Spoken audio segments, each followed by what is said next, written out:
is why you're going to hear messages about reform and restoration, things that will take us into the future. Do you think the president will address the peace in DRC? I'm not going to get ahead of the president. He will address everything of importance to us. It's clear. He's made a difference in the world. He'll continue to. It's going to be a very exciting day. The door is open to the future.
Okay.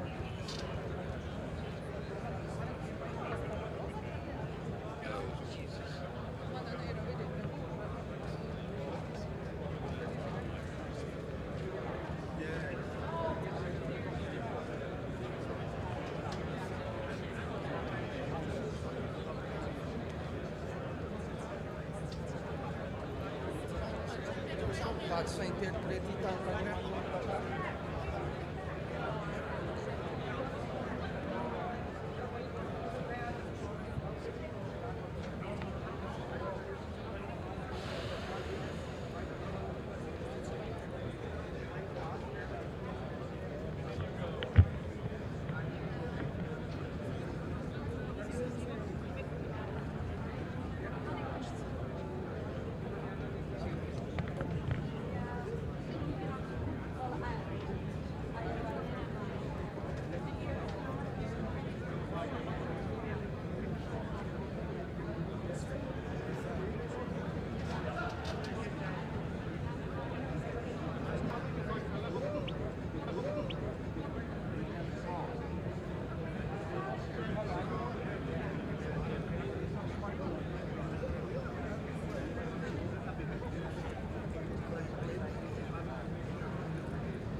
Lay it on the ground. On the ground.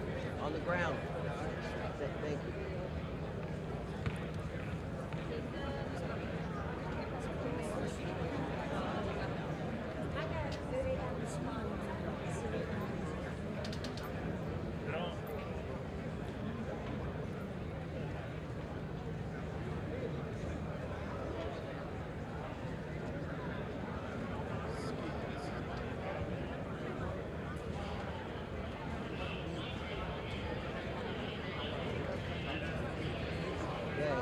Disappeared before.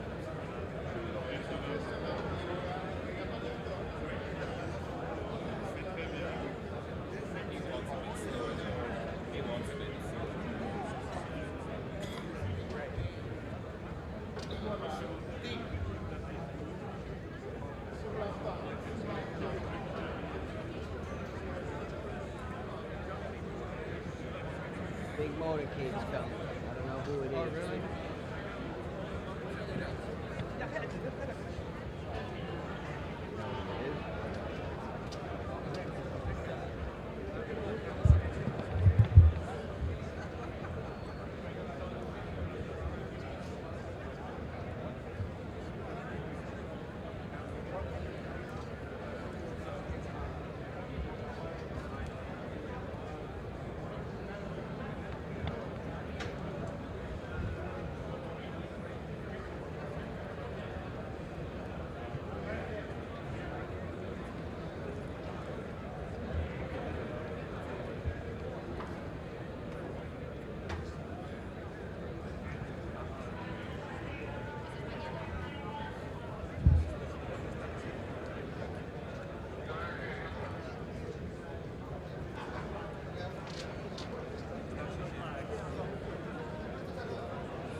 take stock about the 80 years of existence of the UN. You remember that the UN was created after the Holocaust, a genocide. But there are failures that happened during the last 80 years, including the genocide against the Tutsi in Rwanda. So, and we are a bit concerned actually with the resurgence of genocide ideology in our region, especially in Subianto. So we will talk about the positive things, climate change, the digital transformation, the multilateralism that is important for all of us, but to also talk about how the UN will not commit the same mistakes that it has committed in the past by raising the alarm on the situation in our region. What about the Africa being part of the Security Council? That is important because now you know that when the UN Charter was adopted, only 4 African countries were independent and signed on the Charter. And now 2/3 of the items on the agenda of Security Council is about African conflict, African issues. Yet we don't have any single permanent member. So what we believe is that we need to have at least 2 African states as permanent member with all rights and privileges, including the veto right. So we believe in that. What about the ceasefire in DRC? Can you share something? Is it coming? When are we seeing the ceasefire? We signed an important agreement, the Washington Peace Agreement, was mediated by the U.S. administration, the Trump administration. Now meetings are taking place in Washington of organs that are provided for by the process, the Washington peace process. But on the ground, we are concerned about the violation of the ceasefire, including the targeting of communities, Banyamulenge communities, which are being targeted as we speak with hate speech, with military attacks. So we hope that the U.S. and the Qatar and other mediators will help in putting back the agreement on the right track. Thank you. Thank you very much. Thank you.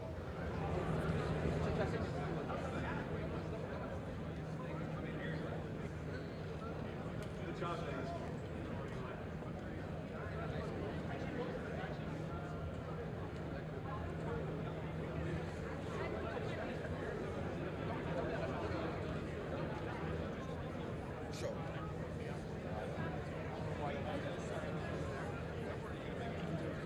Okay.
Good morning. Good morning, heads of states, excellencies, dear guests, people watching from home. The 4th plenary meeting of the General Assembly is called to order. After our intense Monday, today starts the general debate of the 80th session. Before proceeding to the general debate, the Assembly will hear an introduction by Secretary General of his annual report on the work of the organization. Under Agenda Item 110, in accordance with Resolution 51/241 of 31st July 1997. Please take your seat. I now give the floor to the Secretary General of the United Nations, His Excellency Antonio Guterres.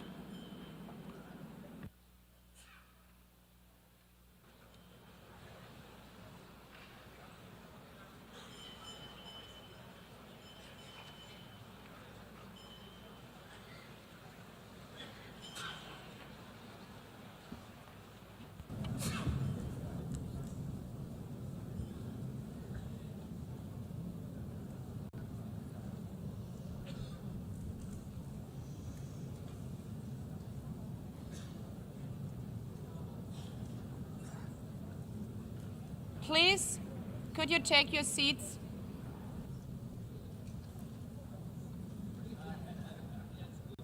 Let me begin with two words we have not been able to say often enough in this hall. Madam President.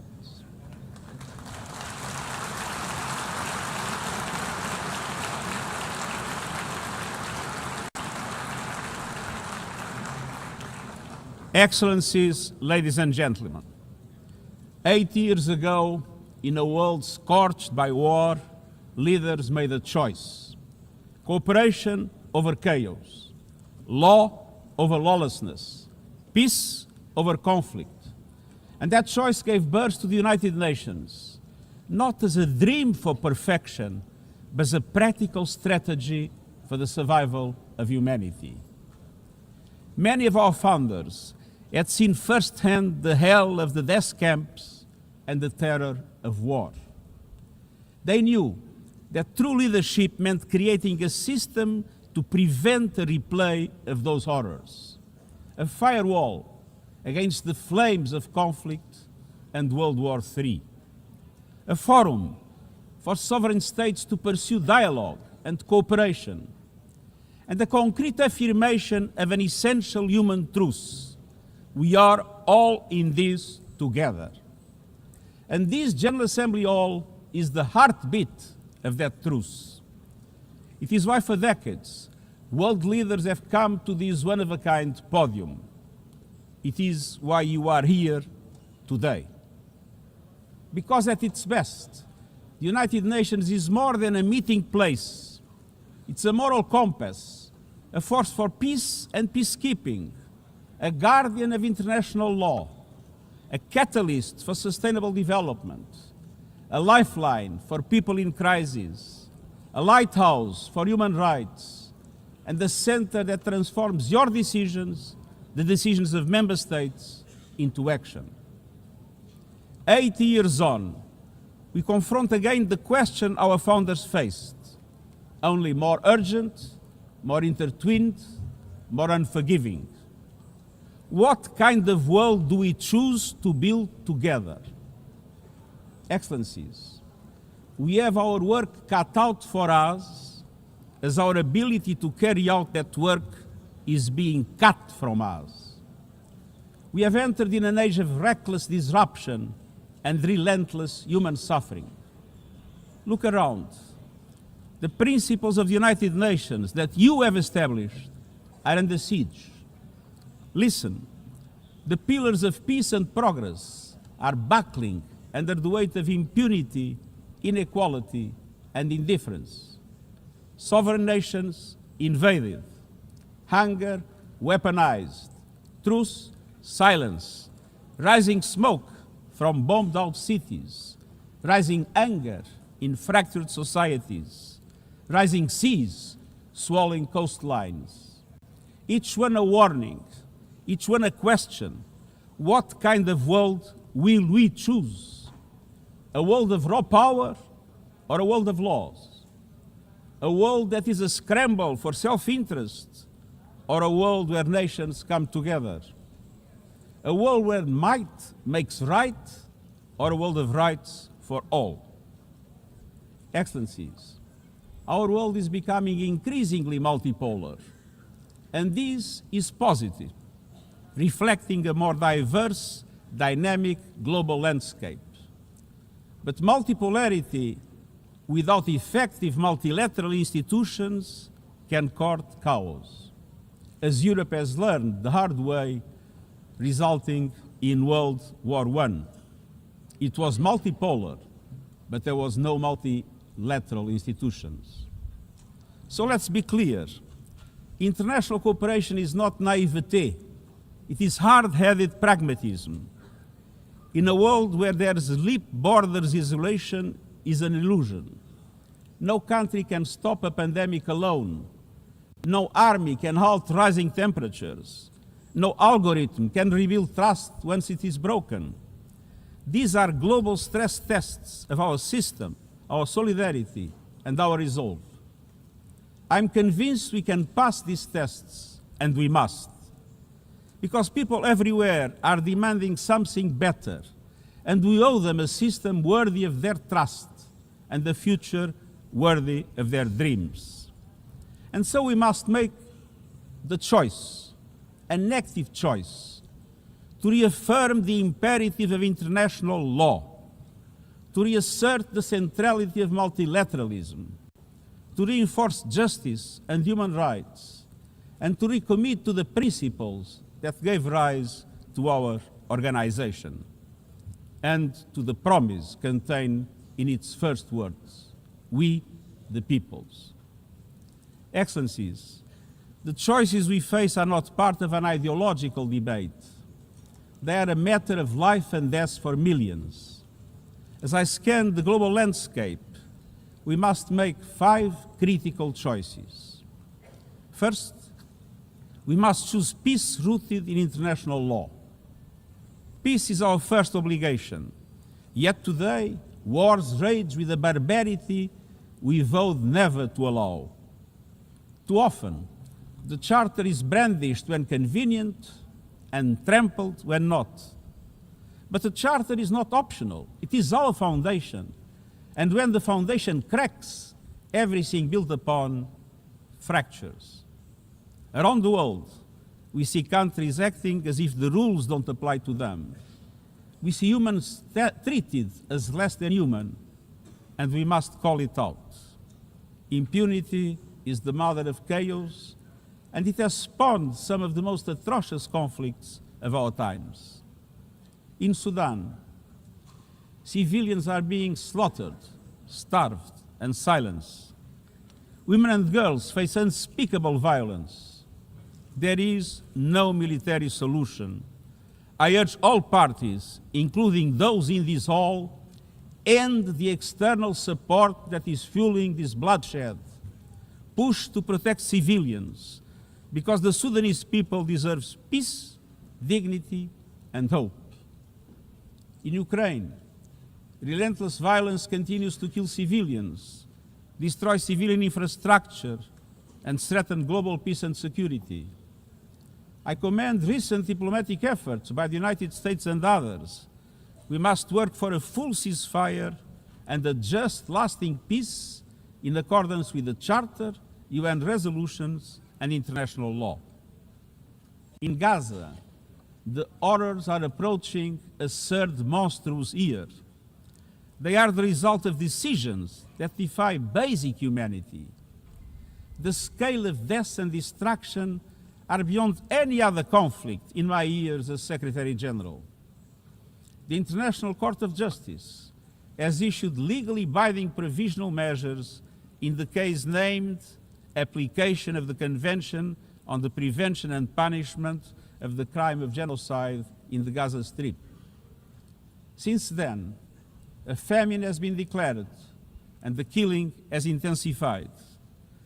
The measures stipulated by the ICJ must be implemented fully and immediately.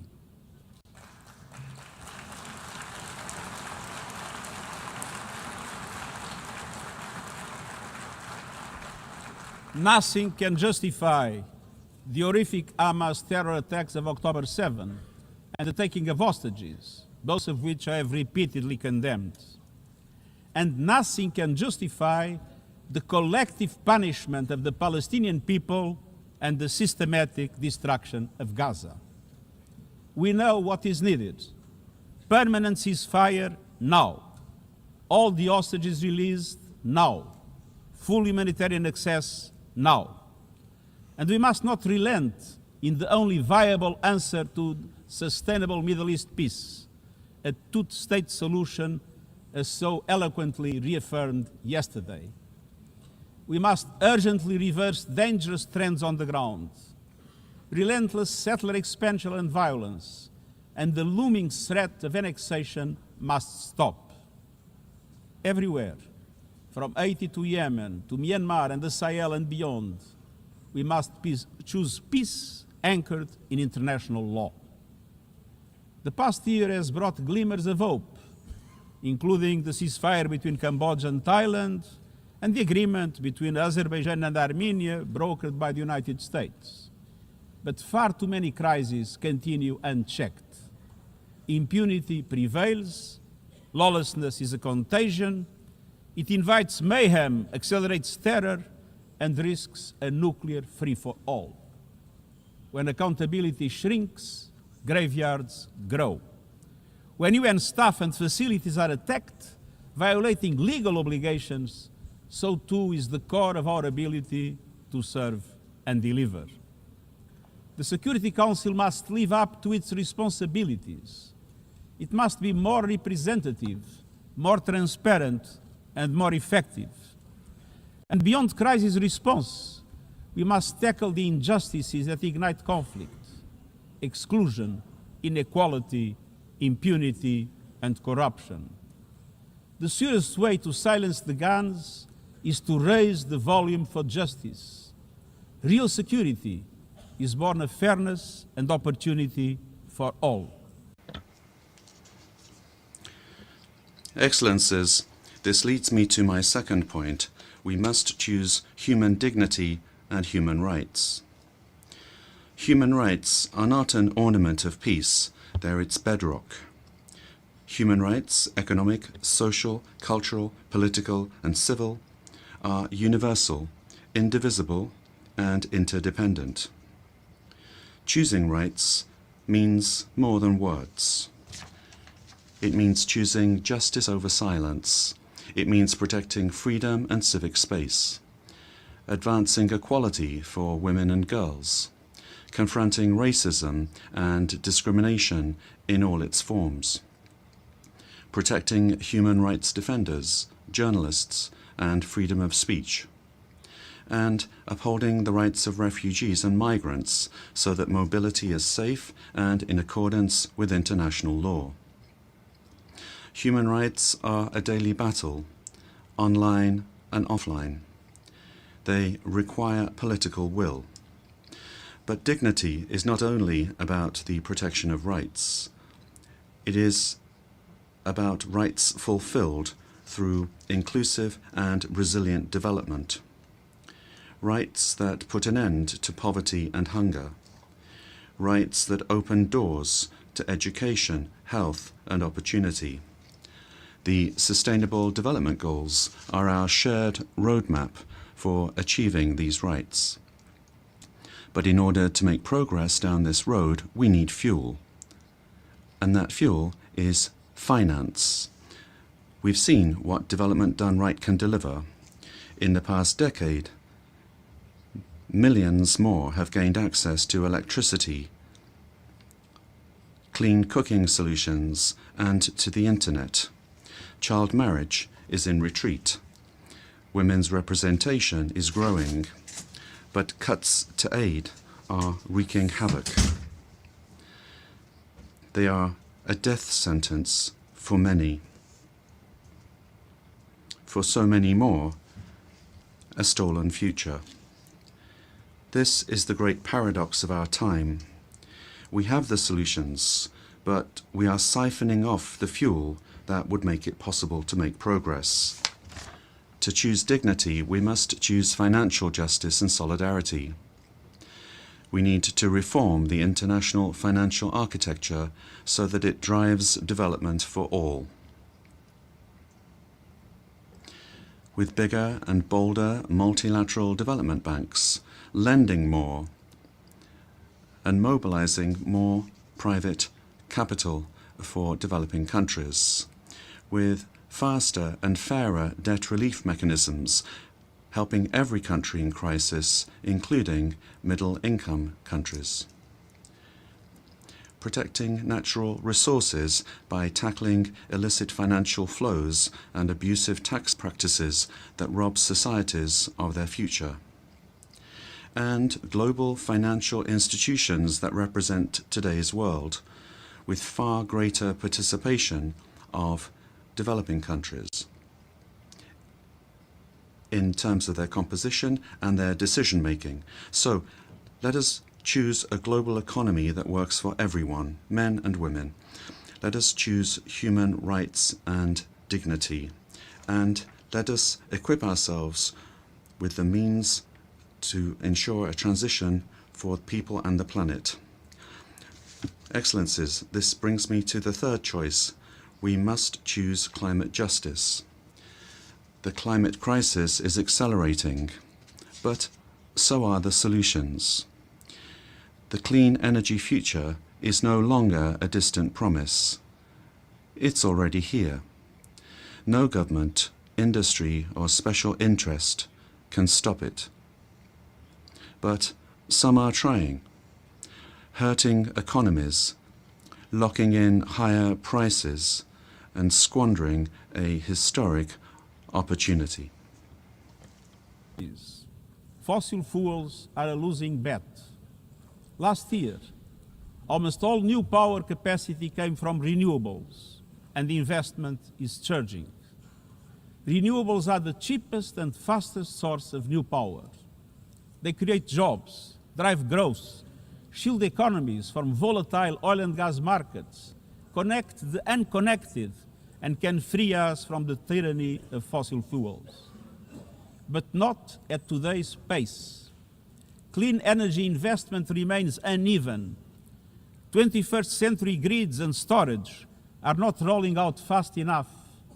And public subsidies, taking from taxpayer money, still flow to fossil fuels over clean energy by a factor of 9 to 1. Meanwhile, emissions, temperatures, and disasters keep rising. And those least responsible suffer the most. Science says limiting global temperature rise to 1.5 degrees by the end of this century is still possible, but the window is closing. The International Court of Justice has affirmed the legal obligation of states. We must step up action and ambition, especially through strengthened national climate plans. Tomorrow, I will welcome leaders to announce new targets. The G20, the biggest emitters, must lead, guided by common but differentiated responsibilities. But all countries must step up and do more as we head to the UN Climate Conference in Brazil. By accelerating action in energy, forests, methane, and industrial decarbonization. By defining a credible roadmap to mobilize $1.3 trillion annually in climate finance by 2035 for developing countries. By supporting just transitions, by doubling finance for adaptation to at least $40 billion this year, and rapidly deploying proven tools to unlock billions more in concessional finance. And by capitalizing the Loss and Damage Fund with significant contributions. All of these requires government, international financial institutions, philanthropies, civil society, and the private sector to work together, to provide fiscal space to developing countries and unlock new innovative sources of finance at scale, including solidarity levies on high-emitting sectors and debt swaps. We have the solutions and tools, but we must choose climate justice and climate action. First, we must choose to put technology at the service of humanity. Artificial intelligence is rewriting human existence in real time, transforming how we learn, work, communicate, and what we can trust. And the question is not how to stop it, but how to steer it for the greater good. Technology must be our servant, not our master. It must promote human rights, human dignity, and human agency. Yet today, AI's advancement in outpacing regulation and responsibility and is concentrated in a few hands. And the risks are expanding to new frontiers, from biotech to autonomous weapons. We are witnessing the rise of tools for mass surveillance, mass social control, mass disruption, and even mass destruction. Tools that can drain energy, strain ecosystems, and intensify the race for critical minerals, potentially stoking instability and conflict. Yet, these technologies remain largely ungoverned. We need universal guardrails and common standards across platforms. No company should be above the law. No machines should decide who lives or dies. No system should be deployed without transparency, safety, and accountability.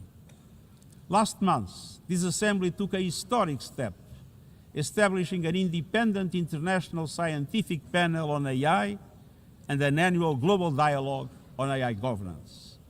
Two new pillars of a shared architecture, connecting science with policy to bring clarity and foresight, enabling innovation to flourish while advancing our values and our rights, and ensuring governments, companies, and civil society can help shape common norms. We must build on these mechanisms and close the capacity gap. All countries must be able to design and develop AI, not just to consume it. I have proposed voluntary financing options to build AI computing power, data, and skills in developing nations. No country should be locked out of the digital future or locked into systems it cannot shape or trust. And governments must lead with vision, and companies must act with responsibility. And we, the international community, must ensure that technology lifts up humanity. So let us choose cooperation over fragmentation, ethics over expediency, and transparency over opacity.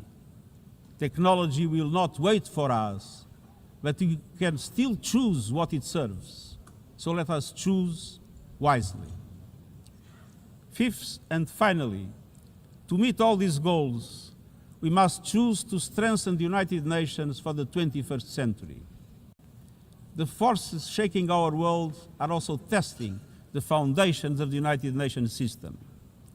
We are being hit by rising geopolitical tensions and divisions, chronic uncertainty, and mounting financial strain. But those who depend on the United Nations must not be made to bear the cost, especially now, when for every dollar invested to support our core work to build peace, the world spends $750 on weapons of war. This is not only unsustainable, it is indefensible. In this moment of crisis, the United Nations has never been more essential. The world needs our unique legitimacy, our convening power, our vision to unite nations, to bridge divides and confront the challenges before us. The Pact for the Future has shown your determination to build a United Nations that is stronger, more inclusive, and more effective. That is the logic and the urgency of our UN80 initiative. We are moving swiftly and decisively. I put forward concrete proposals, a revised budget for 2026 that strengthens accountability, improves delivery, and cuts costs. Practical reforms to implement mandates more effectively and efficiently with greater impact. And ideas to spark a paradigm shift in the structure of the UN and how its parts work together. Most of these decisions rest with you, the Member States, and we will move forward in full respect of the established procedures. Together, let us choose to invest in a United Nations that adapts, innovates, and is empowered to deliver for people everywhere. Excellencies, my overriding message comes down to this. Now is the time to choose. It's not enough to know what the right choices are. I urge you to make them. I grew up in a world where choices were few. I was raised in the darkness of dictatorship, where fear silenced voices and hope was nearly crushed. Yet, even the bleakest hours, especially then, I discovered a truth that has never left me. Power does not reside in the hands of those who dominate or divide. Real power resides from people, from our shared resolve to uphold dignity, to defend equality, to believe fiercely in our common humanity and the potential of every human being. I learned early to persevere, to speak out, to refuse to surrender, no matter the challenge, no matter the obstacle, no matter the hour. We must and we will overcome. Because in a world of many choices, there is one choice we must never make, the choice to give up. We must never give up. That is my promise to you, for peace, for dignity, for justice, for humanity, for the world we know is possible when we work as one. I will never, ever give up. Thank you.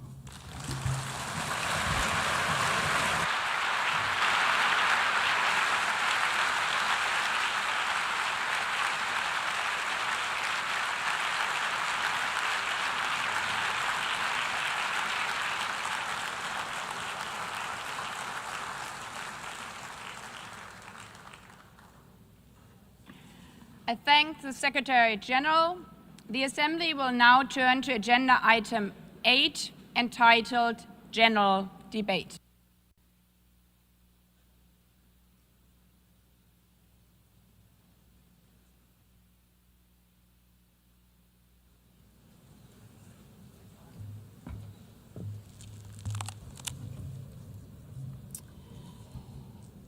"80 years. Longer than the average human life. This anniversary of the United Nations should have been a moment of celebration. But this is not an ordinary year. Just look at the state of our world, as the Secretary General described. Thousands of orphans in Gaza are wandering around the rubble, eating sand, drinking contaminated water.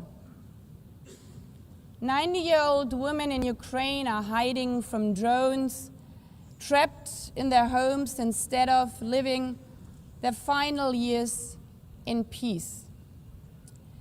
Children in Haiti, too afraid to walk to school, afraid they might be gunned down by gangs like their friends. And for every conflict and tragedy that seizes the headlines, there are so many more that are forgotten, lost to the news cycle. Like women in Democratic Republic of the Congo, shielding their daughters from armed groups, fearful they might be raped. And Rohingya children, spending their whole childhood in tattered tents, unable to remember what their home looks like. Faced with these realities, now is not the time to celebrate, but to ask ourselves, where is the United Nations? Distinguished heads of state and government, Mr. Secretary General, Excellencies, ladies and gentlemen, people out there in the world watching us. Clearly, we have to do better. But what we should not let cynics allow to weaponize these failures, to argue that our institution is a waste of money, outdated, irrelevant. When the principles of the Charter are ignored, is it the UN that has failed? When tanks rolled into Ukraine, was it because Article 2 of the Charter is not clear enough about sovereignty and territorial integrity? When civilians, children, are killed in Gaza, is it humanitarian law at fault for failing to protect them? It's not the Charter which fails. It's not the UN as an institution which fails. The Charter, our Charter, is only as strong as member states' willingness to uphold it, and their willingness to hold to account those who violate it. Excellencies, yes, our world is in pain. Yes, we have failures. But imagine how much worse would it be without the United Nations? Would a single person be better off without it? Without UNICEF, 26 million children would not have received an education. Without the World Food Programme, nearly 125 million people would have lacked life-saving food assistance. Without the World Health Organization, over 1 billion vaccines would not have been supplied. Sometimes we could have done more, but we cannot let this dishearten us. If we stop doing the right thing, evil would prevail. This 80th session is not about big celebrations. It's about finding the resolve not to give up, the resolve to be better together, just as our predecessors did 8 decades ago. This institution was born in a world on fire and desperate for reprieve. 750 million, nearly a third of humanity back then, still under colonial rule. 2 world wars in a generation, 70 million dead. The horrors of the Holocaust revealed to our collective shame. This was a generation that knew almost nothing but suffering and despair. The signing of the Charter in 1945 gave hope to millions, gave us a North Star that guided our path from the ashes of war, helped guide nations from colonial rule into independent states, helped end apartheid. Across the decades, the United Nations has been a compass pointing toward peace, humanity, and justice. We have not always succeeded, but the story of this institution is not a story of easy victories. It's a story of falling and rising, of pulling ourselves and each other back up and trying harder. We gather here for the 80th time, not for empty celebration, not out of ritual, not to hear our own voices. We gather to prove that this institution matters, and that through this institution, every nation represented here, no matter how big or small, can summon again the strength and unity first shown in San Francisco 80 years ago. The courage and resolve of world leaders who, even while some called them back then naive, believed they could build a better world from the wreckage of the old. They showed then what true leadership is. It's not about imposing your will or putting others down. True leadership is about lifting others up, not out of altruism, but for our mutual benefit, and even out of our self-interest. Because as our founders and every architect of peace since then has understood, helping others is what makes ultimately our own countries stronger. Could any state have faced the global pandemic alone? the virus did not have any passport. We were only able to solve it at the end with the support of the World Health Organization. The climate crisis does not stop at borders. CO2 emissions anywhere affect people everywhere. Even the wealthiest cities in the world cannot shield themselves from wildfires. And imagine coming here by plane, how safe would you feel to step into the next airplane if there were no International Civil Aviation Organization anymore, which is responsible for setting safety regulations for 5 billion passengers each year? How comfortable would you be with your children using the internet while AI is uncontrolled and unchecked? As the lines between what is real and fake start to blur. In this globalized, digitalized world, we work together or we suffer alone. Excellencies, the theme of this milestone session and the high-level week is therefore better together. 80 years and more for peace, development, and human rights. Will living up to that be easy? No. But this hall was not built for easy times. It was built to come together to confront the hardest topics. This session is a session where the high-level week is about resolving differences. We showed some of it yesterday already. But even the house of dialogue and diplomacy needs a renovation. That is why the UN80 initiative and the wider reform process are not luxuries, but necessities.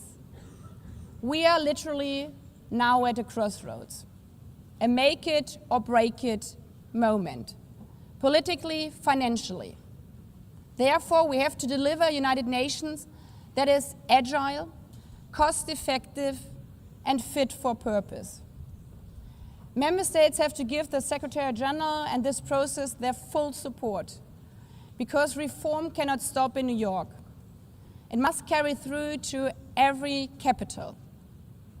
That includes delivering the Pact for the Future and accelerating progress on the Sustainable Development Goals.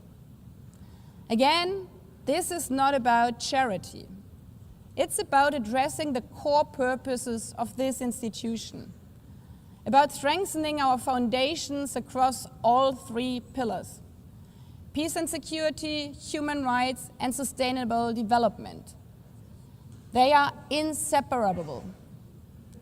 Leaving hundreds of millions trapped in extreme poverty, vulnerable to crisis, and denied their human rights is not only a moral failure, it's a recipe for global unrest, terrorism, and a tragic waste of humanity's greatest resource, its people.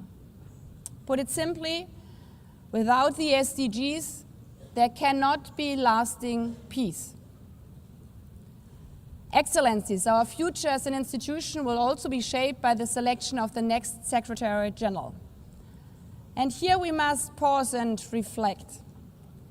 In nearly 80 years, this organization has never chosen a woman for that role. One might wonder how out of 4 billion potential candidates, there could not be found a single one. Of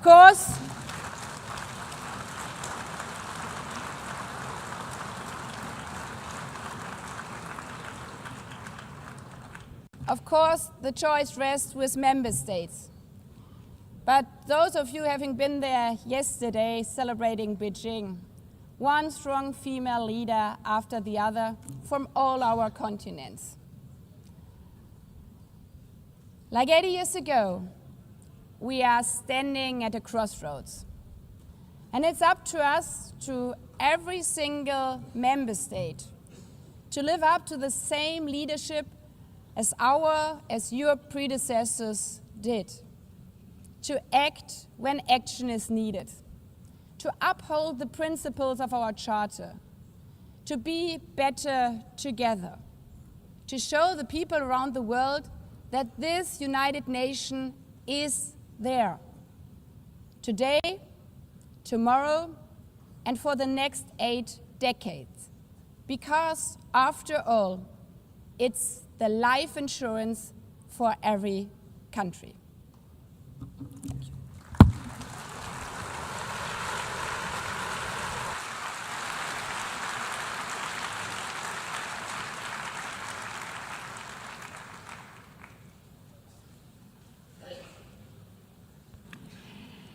Before giving the floor to the first speaker for this morning, I would like to remind member states that the list of speakers for the general debate has been established on the agreed basis that statements should be no longer than 15 minutes to enable all the speakers to be heard at a given meeting. Within this time frame, I would like to appeal to speakers to deliver their statements at a reasonable pace so that interpretation into the other official languages may be provided properly. I would also like to draw your attention to the decision taken by the Assembly at previous sessions, namely that the practice of expressing congratulations inside the Assembly Hall after speech has been delivered is strongly discouraged. After delivering their statements from the rostrum, speakers are invited to exit the hall through room JA200, located behind the podium, before returning to their seats.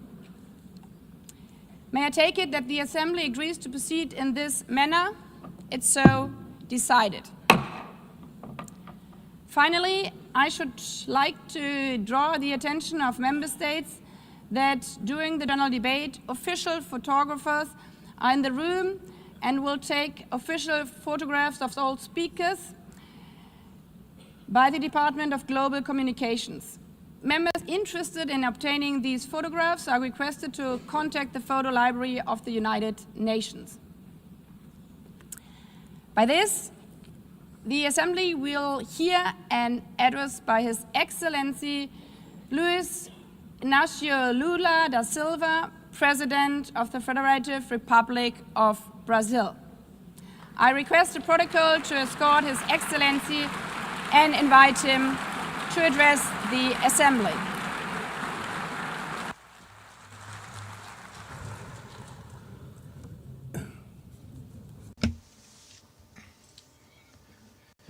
Madam President of the General Assembly, Annalena Baerbock, Mr. Secretary General Antonio Guterres, dear heads of state and government, and representatives of the member states gathered here. This should be a time to celebrate the United Nations.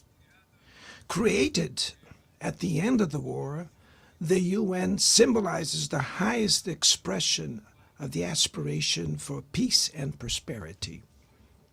Today, however, the ideals that inspired its founders in San Francisco are under threat as never before in their history. Multilateralism is at a new crossroads.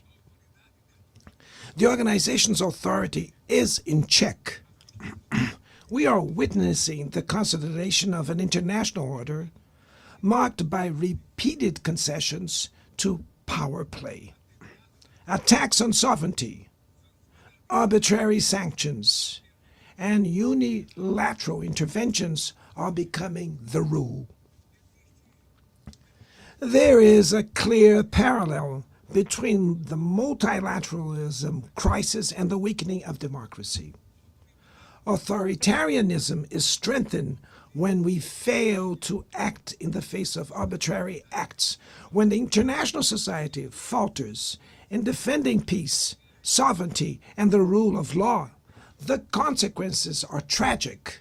Throughout the world, anti-democratic forces are trying to subjugate institutions and stifle freedoms. They worship violence, praise ignorance, act as physical and digital militias, and restrict the press.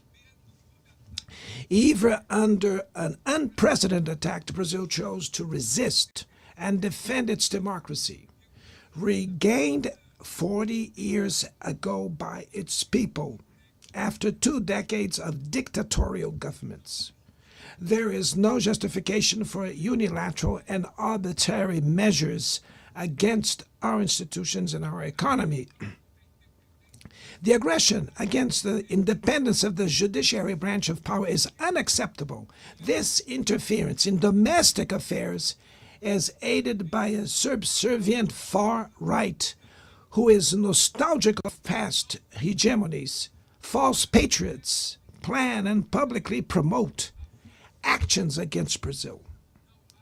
Peace cannot be achieved with impunity.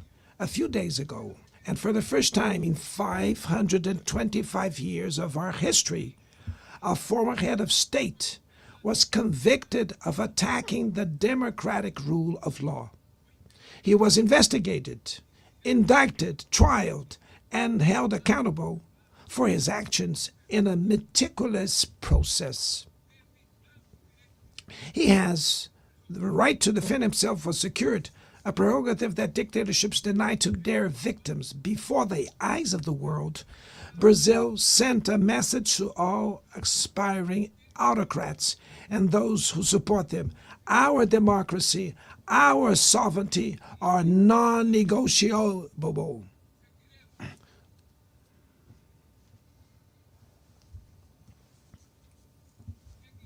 We will continue as an independent nation and as a people free from any type of guardianship. Sound democracies go beyond the electoral ritual. Its strength presupposes the reduction of inequalities, the guarantee of the most basic rights: food, safety, work, housing, education, and health. Democracy fails when women earn less than men or die at the hands of partners and family members. It loses when it closes its doors and blames migrants for the world's ills. Poverty is as much an enemy of democracy as extremism. Therefore, we were proud to receive confirmation from FAO that Brazil has once again left the hunger map in this year, 2025. But in the world, there are still 670 million hungry people, and about 2.3 billion face food insecurity. The only war of which everyone can emerge victorious is the one we wage against hunger and poverty. This is the goal of the global alliance we launched at the G20 and which has the support of 103 countries. The international community needs to revise its priorities, reduce arms spending, and increase development aid. Relieve the service of the foreign debt of the poorest countries, above all African nations, and set minimum global tax standards so that the super rich pay more taxes than workers. Democracy is also measured by the ability to protect families and the childhood. Digital platforms offer possibilities for us to come together in ways we never imagined. But they have been used for sowing intolerance, misogyny, xenophobia, and misinformation. The internet cannot be a land of lawlessness. It's up to governments to protect the most vulnerable. Regulating does not mean restraining freedom of expression. It's about ensuring that what is already illegal in the real world is treated the way in the virtual environment.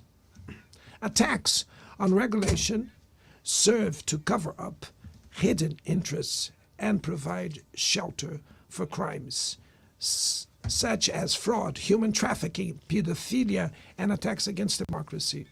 The Brazilian parliament was right to rush to address this issue.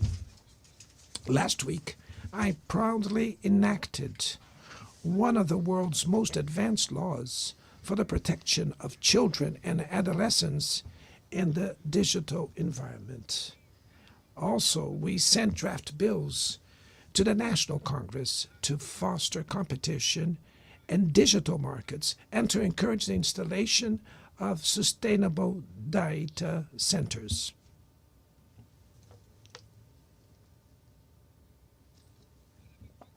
To mitigate the risks of artificial intelligence, we are committed to building multilateral governance in line with the Global Digital Compact that was approved in this plenary last year. Ladies and gentlemen, Your Excellencies, in Latin America and the Caribbean, we are experiencing a time of growing polarization and instability. Maintaining the region as a zone of peace is and was our priority. We are a continent free of weapons of mass destruction, without ethnic or religious conflicts. The comparison between crime and terrorism is worrying. The most effective way to combat drug trafficking is to cooperate to suppress money laundering and limit arms trade. Using lethal force in situations that do not constitute armed conflict is tantamount to executing people without trial.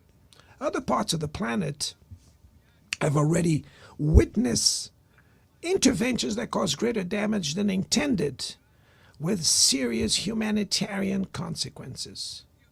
The path to dialogue must not be closed in Venezuela.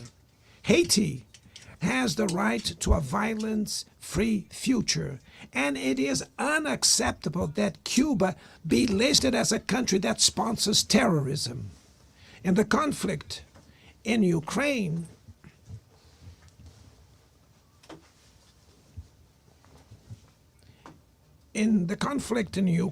we all already know that there will be no military solution. The recent meeting in Alaska raised hopes for a negotiated way out. It's necessary to pave the way for a realistic solution. This implies taking into account the legitimate security concerns of all parties. The African Initiative and the Friends for Peace group created by China and Brazil can help promote dialogue and a diplomatic solution. No situation is more emblematic of the disproportionate and illegal use of force than the one occurring in Palestine. The terrorist attacks perpetrated by Hamas are indefensible from any angle, but nothing, absolutely nothing, justifies the ongoing genocide in Gaza.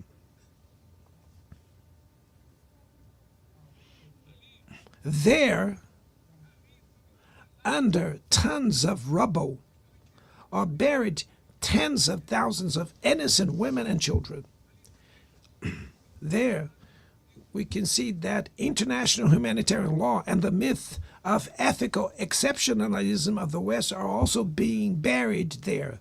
This massacre would not have happened without the complicity of those who could have prevented it. In Gaza, hunger is used as a weapon of war, and the forced displacement of populations goes on unpunished. I express my admirations to the Jews who, inside and outside Israel, oppose this collective punishment. The Palestinian people are at risk of disappearing. They will only survive with an independent state integrated to the international community. This is the solution defended by more than 150 UN members, reaffirmed yesterday here in this very plenary, but bared by a single veto. It is regrettable that President Mahmoud Abbas was prevented by the host country of occupying the Palestinian bench at this historical moment.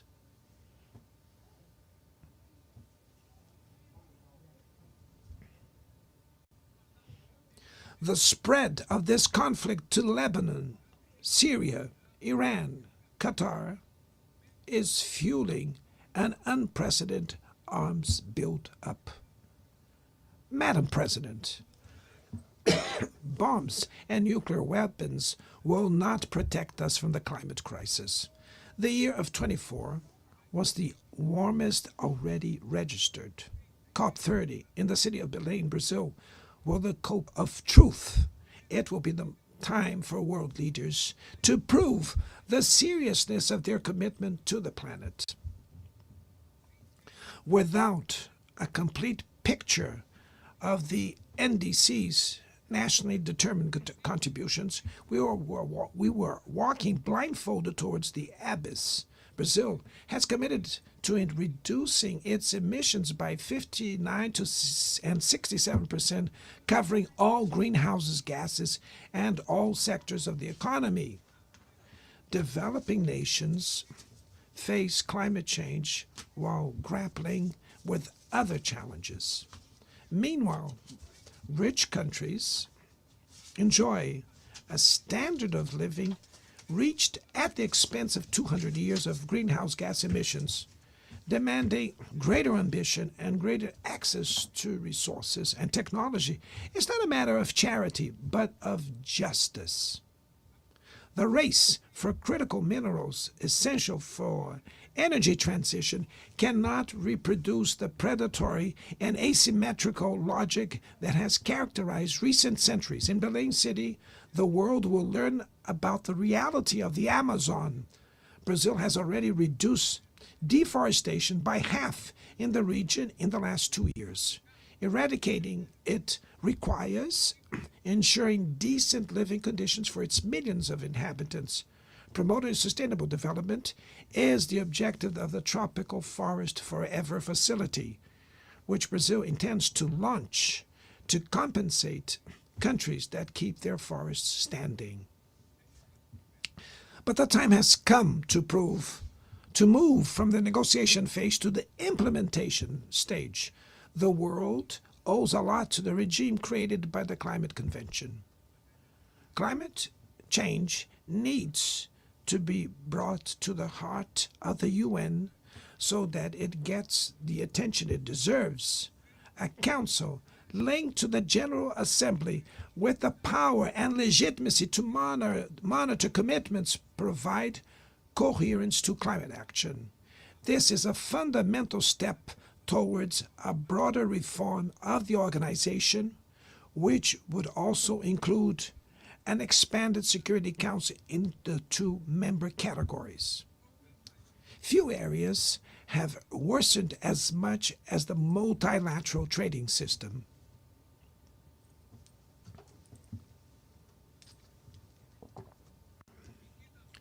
Unilateral measures have rendered fundamental principles, such as the most favored nations clauses, meaningless.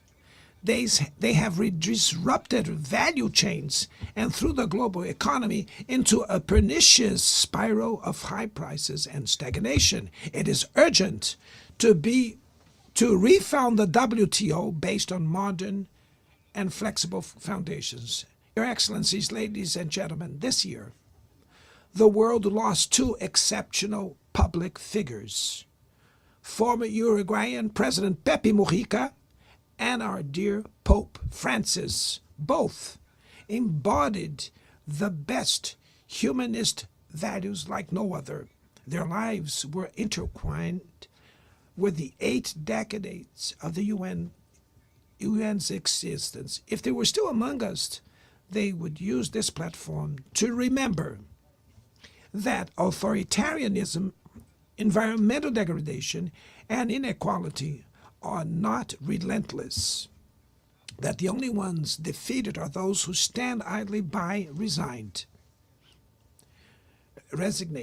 and that we can defeat the false prophets and oligarchs who exploit fear and monetize hate, and that tomorrow is made of daily choices, and it takes courage to act to transform it. In the future that Brazil envisions, there is no room for the reenactment of ideological rivalries or spheres of influence. Confrontation is not inevitable. We need leaders with clear visions who understand that the international order is not a zero-sum game. The 21st century will be increasingly multipolar. For it to remain peaceful, it cannot fall to multilateral. Brazil is giving increasing importance to the European Union, the African Union, ASEAN, CELAC, BRICS, and the G20. The voice of the Global South must be heard. The UN has today almost 4 times more members than the 51 who were at its foundation. Our historic mission is to make it once again a barrier of hope and a promoter of equality, peace, sustainable development, diversity, and tolerance. May God bless us all. And thank you very much.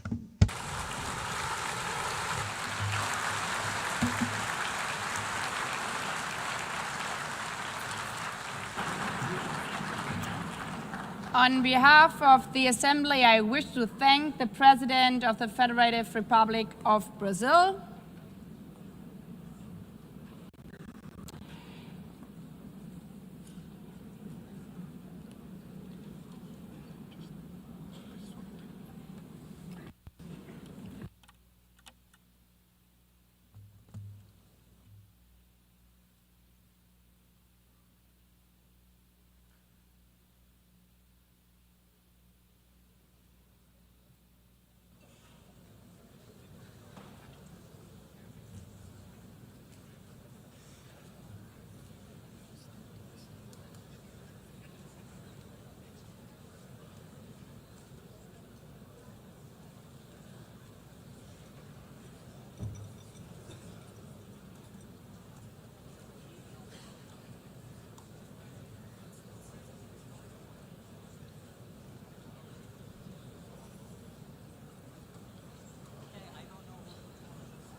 the Assembly will hear an address by His Excellency Donald Trump, President of the United States of America. I request protocol to escort His Excellency and invite him to address the Assembly.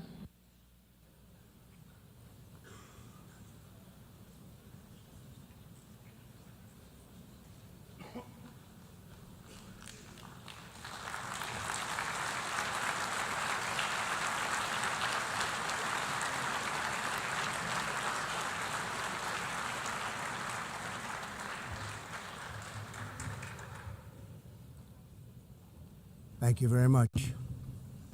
Very much appreciated.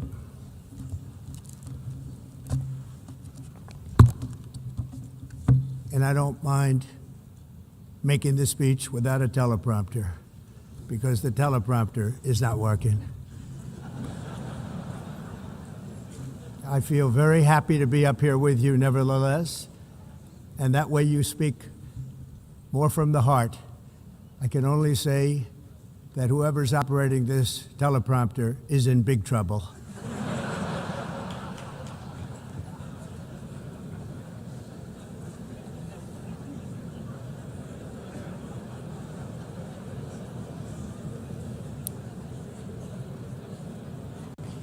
Hello, Madam First Lady. Thank you very much for being here. And Madam President, Mr. Secretary General, First Lady of the United States, distinguished delegates, ambassadors, and world leaders. 6 years have passed since I last stood in this grand hall and addressed a world that was prosperous and at peace in my first term. Since that day, the guns of war have shattered the peace I forged on 2 continents. An era of calm and stability gave way to one of the great crises of our time. And here in the United States, 4 years of weakness, lawlessness, and radicalism under the last administration delivered our nation into a repeated set of disasters. 1 year ago, our country was in deep trouble, but today, just 8 months into my administration, we are the hottest country anywhere in the world, and there is no other country even close. America is blessed with the strongest economy, the strongest borders, the strongest military, the strongest friendships, and the strongest spirit of any nation on the face of the earth. This is indeed the golden age of America. We are rapidly reversing the economic calamity we inherited from the previous administration, including ruinous price increases and record-setting inflation like we've never had before. Under my leadership, energy costs are down, gasoline prices are down, grocery prices are down, mortgage rates are down, and inflation has been defeated. The only thing that's up is the stock market, which just hit a record high. In fact, it hit a record high 48 times in the last short period of time. Growth is surging, manufacturing is booming. The stock market, as I said, is doing better than it's ever done. And all of you in this room benefit by that, almost everybody. And importantly, workers' wages are rising at the fastest pace in more than 60 years. And that's what it's all about, isn't it? In 4 years of President Biden, we had less than $1 trillion of new investment into the United States. In just 8 months since I took office, we have secured commitments and money already paid for $17 trillion. Think of it, 4 years, less than $1 trillion, 8 months, much more than $17 trillion is being invested in the United States, and it's now pouring in from all parts of the world. We've implemented the largest tax cuts in American history and the largest regulation cuts in American history, making this once and again the best country on earth to do business. And many of the people in this room are investing in America, and it's turned out to be an awfully good investment during this 8-month period. In my first term, I built the greatest economy in the history of the world. We had the best economy ever, history of the world. And I'm doing the same thing again, but this time it's actually much bigger and even better. The numbers far surpass my record-setting first term. On our southern border, we have successfully repelled a colossal invasion. And for the last 4 months, and that's 4 months in a row, the number of illegal aliens admitted and entering our country has been 0. Hard to believe, because if you look back just a year ago, it was millions and millions of people pouring in from all over the world, from prisons, from mental institutions, drug dealers. All over the world they came. They just poured into our country with the ridiculous open border policy of the Biden administration. Our message is very simple. If you come illegally into the United States, you're going to jail, or you're going back to where you came from, or perhaps even further than that. You know what that means. I want to thank the country of El Salvador for the successful and professional job they've done in receiving and jailing so many criminals that entered our country. And it was under the previous administration that the number became record-setting, and they're all being taken out. We have no choice. And other countries have no choice, because other countries are in the exact same situation with immigration. It's destroying your country, and you have to do something about it. On the world stage, America is respected again like it has never been respected before. You think about 2 years ago, 3 years ago, 4 years ago, or 1 year ago, we were a laughingstock all over the world. At the NATO summit in June, virtually all NATO members formally committed to increase defense spending at my request from 2% to 5% of GDP, making our alliance far stronger and more powerful than it was ever before. In May, I traveled to the Middle East to visit my friends and rebuild our partnerships in the Gulf, and those valued relationships with Saudi Arabia, Qatar, and the UAE and other countries are now, I believe, closer than ever before. My administration has negotiated one historic trade deal after another, including with the United Kingdom, the European Union, Japan, South Korea, Vietnam, Indonesia, the Philippines, Malaysia, and many, many others. Likewise, in a period of just 7 months, I have ended 7 unendable wars. They said they were unendable. You're never going to get them solved. Some were going for 31 years, 2 of them, 31, think of it, 31 years. One was 36 years. One was 28 years. I ended 7 wars. And in all cases, they were raging with countless thousands of people being killed. This includes Cambodia and Thailand, Kosovo and Serbia, the Congo and Rwanda, a vicious, violent war that was, Pakistan and India, Israel and Iran, Egypt and Ethiopia, and Armenia and Azerbaijan. It included all of them. No president or prime minister, and for that matter, no other country has ever been anything like that. I'm very honored to have done it.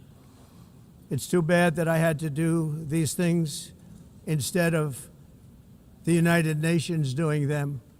And sadly, in all cases, the United Nations did not even try to help in any of them. I ended 7 wars, dealt with the leaders of each and every one of these countries, and never even received a phone call from the United Nations offering to help in finalizing the deal. All I got from the United Nations was an escalator that on the way up stopped right in the middle. If the First Lady wasn't in great shape, she would have fallen, but she's in great shape. We're both in good shape. We both stood. And then a teleprompter that didn't work. These are the 2 things I got from the United Nations, a bad escalator and a bad teleprompter. Thank you very much. And by the way, it's working now. It just went on. Thank you. I think I should just do it the other way. It's easier. Thank you very much. I didn't think of it at the time because I was too busy working to save millions of lives. That is the saving and stopping of these wars. But later I realized that the United Nations wasn't there for us. They weren't there. I thought of it really after the fact, not during these negotiations, which were not easy. That being the case, what is the purpose of the United Nations? The UN has such tremendous potential. I've always said it. It has such tremendous, tremendous potential, but it's not even coming close to living up to that potential. For the most part, at least for now, all they seem to do is write a really strongly worded letter and then never follow that letter up. It's empty words, and empty words don't solve war. The only thing that solves war and wars is action. Now, after ending all of these wars and also earlier negotiating the Abraham Accords, which is a very big thing for which our country received no credit, never receives credit. Everyone says that I should get the Nobel Peace Prize for each one of these achievements. But for me, the real prize will be the sons and daughters who live to grow up with their mothers and fathers, because millions of people are no longer being killed in endless and unglorious wars. What I care about is not winning prizes, it's saving lives. We saved millions and millions of lives with the 7 wars. And we have others that we're working on, and you know that. Many years ago, a very successful real estate developer in New York, known as Donald J. Trump, I bid on the renovation and rebuilding of this very United Nations complex. I remember it so well. I said at the time that I would do it for $500 million, rebuilding everything. It would be beautiful. I used to talk about, I'm going to give you marble floors. They're going to give you terrazzo. I'm going to give you the best of everything. You're going to have mahogany walls. They're going to give you plastic. But they decided to go in another direction, which was much more expensive at the time, and which actually produced a far inferior product. And I realized that they did not know what they were doing when it came to construction, and that their building concepts were so wrong, and the product that they were proposing to build was so bad and so costly. It was going to cost them a fortune. And I said, and wait till you see the overruns. Well, I turned out to be right. They had massive cost overruns and spent between $2 and $4 billion on the building and did not even get the marble floors that I promised them. You walk on terrazzo, do you notice that? As far as I'm concerned, frankly, looking at the building and getting stuck on the escalator, they still haven't finished the job. They still haven't finished. That was years ago. The project was so corrupt that Congress actually asked me to testify before them on the tremendous waste of money, because it turned out that they had no idea what it was, but they knew it was anywhere between $2 and $4 billion as opposed to $500 million with a guarantee. But they had no idea, and I said it cost much more than $5 billion. Unfortunately, many things in the United Nations are happening just like that, but on an even much bigger scale, much, much bigger. Very sad to see. Whether the UN can manage to play a productive role, I've come here today to offer the hand of American leadership and friendship to any nation in this assembly that is willing to join us in forging a safer, more prosperous world. And it's a world that we'll be much happier with. A dramatically better future is within our reach. But to get there, we must reject the failed approaches of the past and work together to confront some of the greatest threats in history. There is no more serious danger to our planet today than the most powerful and destructive weapons ever devised by man, of which the United States, as you know, has many. Just as I did in my first term, I've made containing these threats a top priority, starting with the nation of Iran. My position is very simple. The world's #1 sponsor of terror can never be allowed to possess the most dangerous weapon. That's why shortly after taking office, I sent the so-called Supreme Leader a letter making a generous offer. I extended a pledge of full cooperation in exchange for a suspension of Iran's nuclear program. The regime's answer was to continue their constant threats to their neighbors and U.S. interests throughout the region, and some great countries that are right nearby. Today, many of Iran's former military commanders, in fact, I can say almost all of them, are no longer with us. They're dead.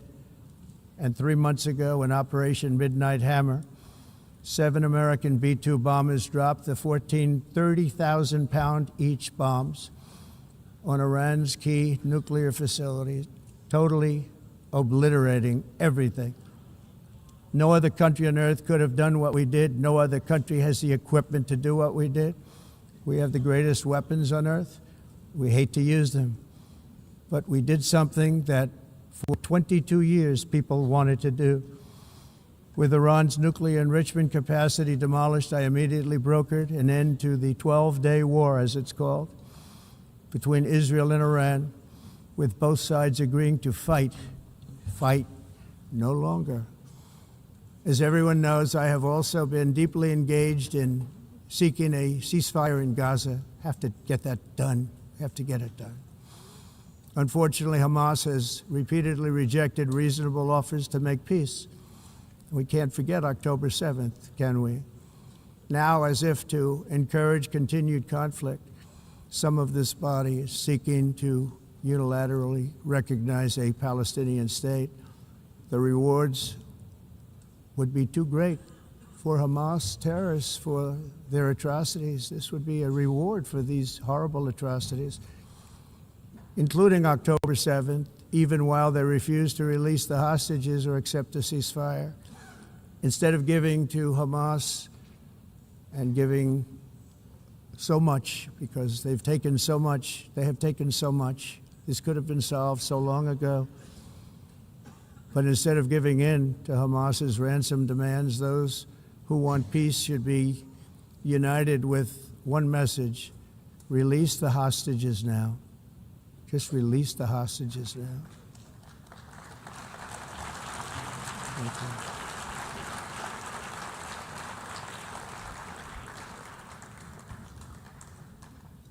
Thank you. As we have got to come together, and we will come together, got to get it done. We have to stop the war in Gaza immediately. We have to stop it. We have to get it done. We have to negotiate, immediately have to negotiate peace. We got to get the hostages back. We want all 20 back. We don't want 2 and 4. As you know, I got, along with Steve Witkoff and others that helped us, Marco Rubio, we got most of them back. We were involved in all of them. But I always said the last 20 are going to be the hardest, and that's exactly what happened. We have to get them back now. We don't want to get back 2, and then another 2, and then 1, and then 3. Have this process. No, we want them all back, and we want the actually 38 dead bodies back too. Those parents came to me, and they want them back, and they want them back very quickly and very badly. As though they were alive, they want them. They want them every bit as much as if their son or daughter were alive. I've also been working relentlessly, stopping the killing in Ukraine. I thought that would be, of the 7 wars that I stopped, I thought that would be the easiest because of my relationship with President Putin, which had always been a good one. I thought that was going to be the easiest one. But you know, in war, you never know what's going to happen. There are always lots of surprises, both good and bad. Everyone thought Russia would win this war in 3 days, but it didn't work out that way. It was supposed to be just a quick little skirmish. It's not making Russia look good. It's making them look bad. No matter what happens from here on out, this was something that should have taken a matter of days, certainly less than a week. And they've been fighting for 3.5 years and killing anywhere from 5,000 to 7,000 young soldiers, mostly soldiers, on both sides, every single week, from 5,000 to 7,000 dead young people, and some in cities, much smaller numbers, where rockets are shot, where drones are dropped. This war would never have started if I were president. This was a war that should have never happened. It shows you what leadership is, what bad leadership can do to a country. Look what happened to the United States, and look where we are right now in just a short period of time. The only question now is how many more lives will be needlessly lost on both sides. China and India are the primary funders of the ongoing war by continuing to purchase Russian oil. But inexcusably, even NATO countries have not cut off much Russian energy and Russian energy products, which, as you know, I found out about 2 weeks ago, and I wasn't happy. Think of it. They're funding the war against themselves. Who the hell ever heard of that one? In the event that Russia is not ready to make a deal to end the war, then the United States is fully prepared to impose a very strong round of powerful tariffs, which would stop the bloodshed, I believe, very quickly. But for those tariffs to be effective, European nations, all of you are gathered here right now, would have to join us in adopting the exact same measures. I mean, you're much closer to this. We have an ocean in between. You're right there. And Europe has to step it up.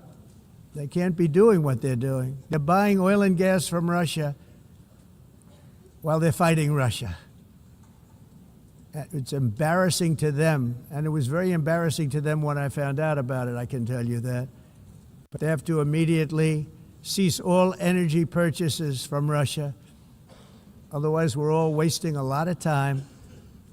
So I'm ready to discuss this. We're going to discuss it today with the European nations, all gathered here. I'm sure they're thrilled to hear me speak about it, but that's the way it is. I like to speak my mind and speak the truth. As we seek to reduce the threat of dangerous weapons today, I'm also calling on every nation to join us in ending the development of biological weapons, once and for all, and biological is terrible, and nuclear is even beyond, and we include nuclear in that.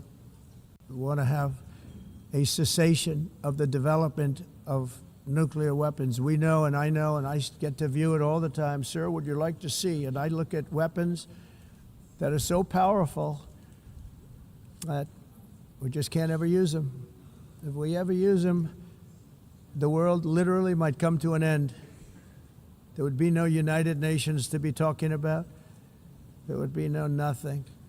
Just a few years ago, reckless experiments overseas gave us a devastating global pandemic. Yet despite that worldwide catastrophe, many countries are continuing extremely risky research into bioweapons and man-made pathogens. This is unbelievably dangerous.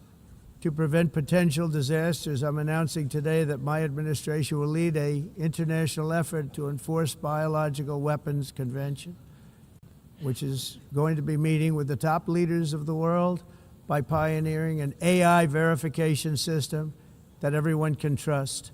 Hopefully the UN can play a constructive role, and it will also be one of the early projects under AI. Let's see how good it is, because a lot of people are saying it could be one of the great things ever, but it also can be dangerous, but it can be put to tremendous use and tremendous good, and this would be an example of that. Not only is the UN not solving the problems it should, too often, it's actually creating new problems for us to solve. The best example is the #1 political issue of our time, the crisis of uncontrolled migration.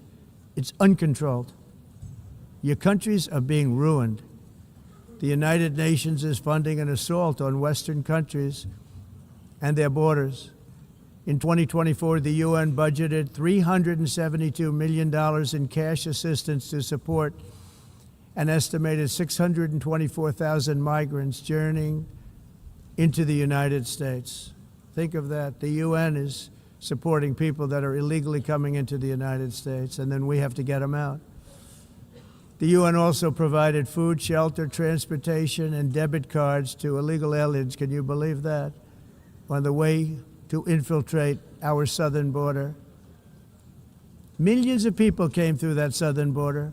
Just a year ago, millions and millions of people were pouring in, 25 million altogether over the 4 years of the incompetent Biden administration.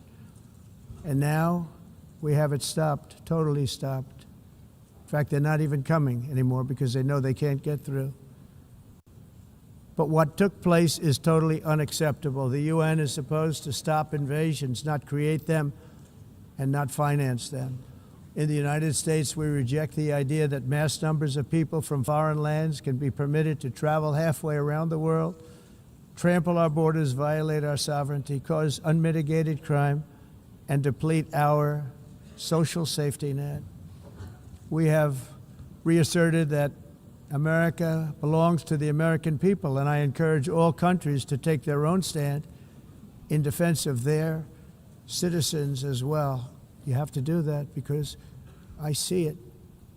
I'm not mentioning names. I see it, and I could call every single one of them out. You're destroying your countries. They're being destroyed. Europe is in serious trouble. They've been invaded by a force of illegal aliens like nobody's ever seen before. Illegal aliens are pouring into Europe. Nobody is ever, and nobody's doing anything to change it, to get them out. It's not sustainable. And because they choose to be politically correct, they're doing just absolutely nothing about it. And I have to say, I look at London, where you have a terrible mayor, terrible, terrible mayor, and it's been so changed, so changed. Now they want to go to Sharia law, but you're in a different country. You can't do that. Both the immigration and their suicidal energy ideas will be the death of Western Europe if something is not done immediately. This cannot be sustained. What makes the world so beautiful is that each country is unique. But to stay this way, every sovereign nation must have the right to control their own borders. You have the right to control your borders, as we do now, and to limit the sheer numbers of migrants entering their countries and paid for by the people of that nation that were there and that built that particular nation at the time. They put their blood, sweat, tears, money into that country, and now they're being ruined. Proud nations must be allowed to protect their communities and prevent their societies from being overwhelmed by people they have never seen before, with different customs, religions, with different everything. Where migrants have violated laws, lodged false asylum claims, or claimed refugee status for illegitimate reasons, they should, in many cases, be immediately sent home. And while we will always have a big heart for places and people that are struggling and truly compassionate, answers will be given. We have to solve the problem, and we have to solve it in their countries, not create new problems in our countries. And we are very helpful to a lot of countries that are just not able to send their people anymore. They used to send them to us in caravans of 25,000, 30,000 people each. These massive caravans of people pouring into our country, totally unchecked and unvetted. But not anymore. According to the Council of Europe in 2024, almost 50% of inmates in German prisons were foreign nationals or migrants. In Austria, the number was 53% of the people in prisons were from places that weren't from where they are now. In Greece, the number was 54%, and in Switzerland, beautiful Switzerland, 72% of the people in prisons are from outside of Switzerland. When your prisons are filled with so-called asylum seekers who repaid kindness, and that's what they did, they repaid kindness with crime. It's time to end the failed experiment of open borders. You have to end it now. I can tell you. I'm really good at this stuff. Your countries are going to hell. In America, we've taken bold action to swiftly shut down uncontrolled migration. Once we started detaining and deporting everyone who crossed the border and removing illegal aliens from the United States, they simply stopped coming. They're not coming anymore. We're getting a lot of credit, but they're not coming anymore. This was a humanitarian act for all involved, because on the trips up, thousands of people a week were dying. Women were being raped. Nobody's ever seen anything like it. Raped, horribly beaten, raped. On the trip up, the journey up, it was a long walk. It was a long, arduous journey, indeed. And it was also a historic victory against human trafficking throughout the region. What we did was a victory, and we saved so many lives of people that wouldn't. Dead bodies all over. By them not coming, we're saving tremendous numbers of lives. My people have done a fantastic job in doing what they did, and the American public agrees with it. I mean, I was very proud to see this morning I have the highest poll numbers I've ever had. Part of it is because of what we've done on the border. I guess the other part is what we've done in the economy. Joe Biden's policies empowered murderous gangs, human smugglers, child traffickers, drug cartels, and prisoners from all over the world. The previous administration also lost nearly 300,000 children. Think of that. They lost more than 300,000 children, little children, who were trafficked into the United States on the Biden watch, many of whom have been raped, exploited, and abused, and sold. Sold.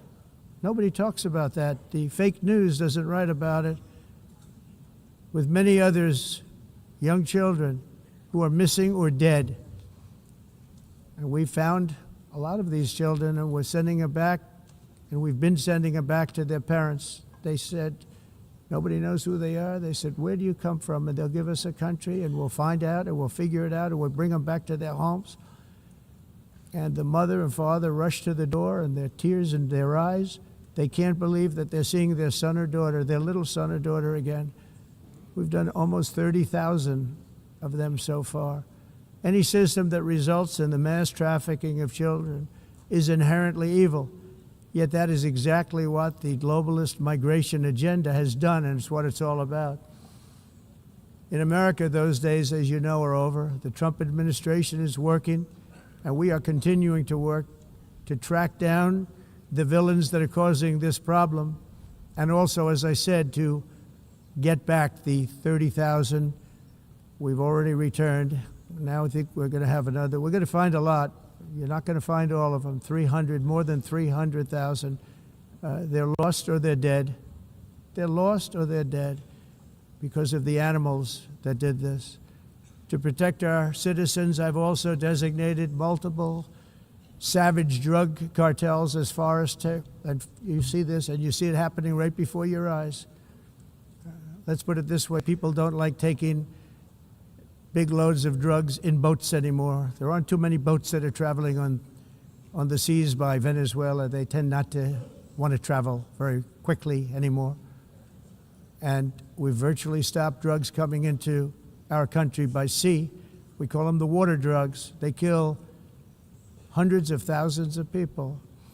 I've also designated multiple savage drug cartels as far as foreign terrorist organizations, along with two bloodthirsty transnational gangs, probably the worst gangs anywhere in the world, MS-13 and Tren de Aragua. Tren de Aragua is from Venezuela, by the way. Such organizations torture, maim, mutilate, and murder with impunity. They're the enemies of all humanity. For this reason, we've recently begun using the supreme power of the United States military to destroy Venezuelan terrorists and trafficking networks led by Nicolas Maduro.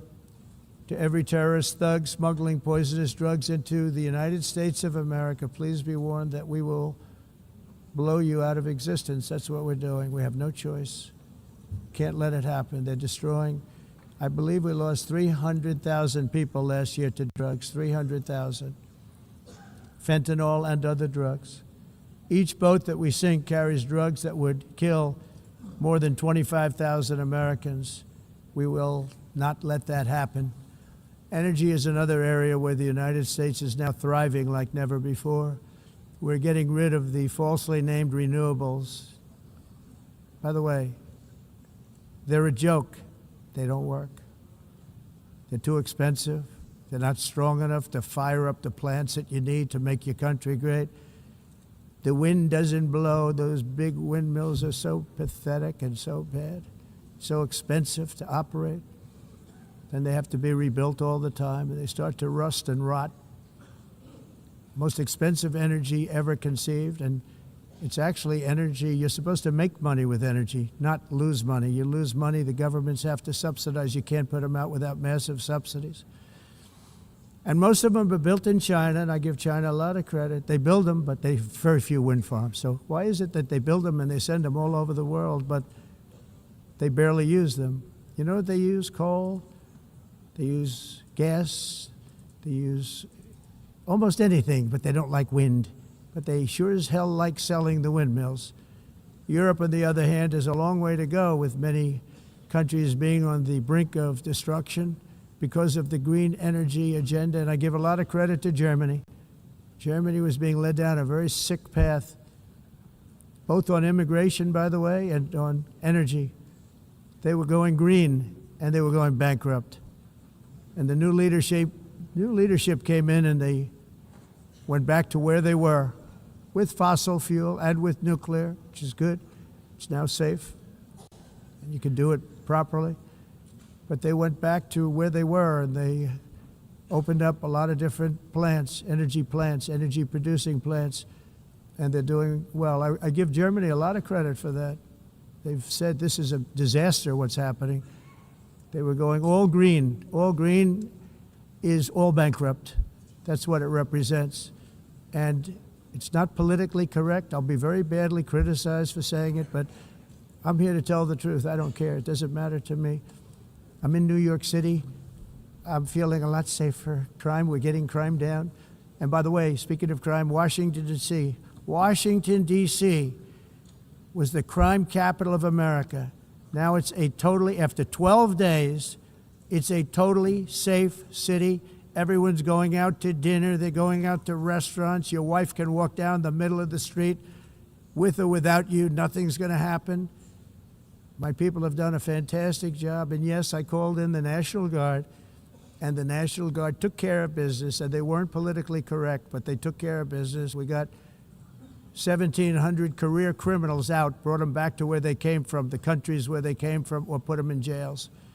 Washington, D.C. is now a totally safe city again, and I welcome you to come. In fact, we'll have dinner together at a local restaurant, and we'll be able to walk. We don't have to go by an armor-plated vehicle. We'll walk right over there from the White House. They've given up their powerful edge, a lot of the countries that we're talking about, in oil and gas, such as essentially closing the great North Sea oil. Oh, the North Sea, I know it so well. Aberdeen was the oil capital of Europe, and there's tremendous oil that hasn't been found in the North Sea. Tremendous oil. And I was with the Prime Minister I respect and like a lot, and I said, you're sitting with the greatest asset. They essentially closed it by making it so highly taxed that no developer, no oil company can go there. They have tremendous oil left, and more importantly, they have tremendous oil that hasn't even been found yet. And what a tremendous asset for the United Kingdom. And I hope the Prime Minister is listening, because I told it to him 3 days in a row. That's all he heard. North Sea oil, North Sea, because I want to see them do well. I want to stop seeing them ruining that beautiful Scottish and English countryside with windmills and massive solar panels that go 7 miles by 7 miles, taking away farmland. But we're not letting this happen in America. In 1982, the executive director of the United Nations Environmental Program predicted that by the year 2000, climate change would cause a global catastrophe. He said that it will be irreversible, as any nuclear holocaust would be. This is what they said at the United Nations. What happened? Here we are. Another UN official stated in 1989 that within a decade, entire nations could be wiped off the map by global warming. Not happening. You know, it used to be global cooling. If you look back years ago in the 1920s and the 1930s, they said, global cooling will kill the world. We have to do something.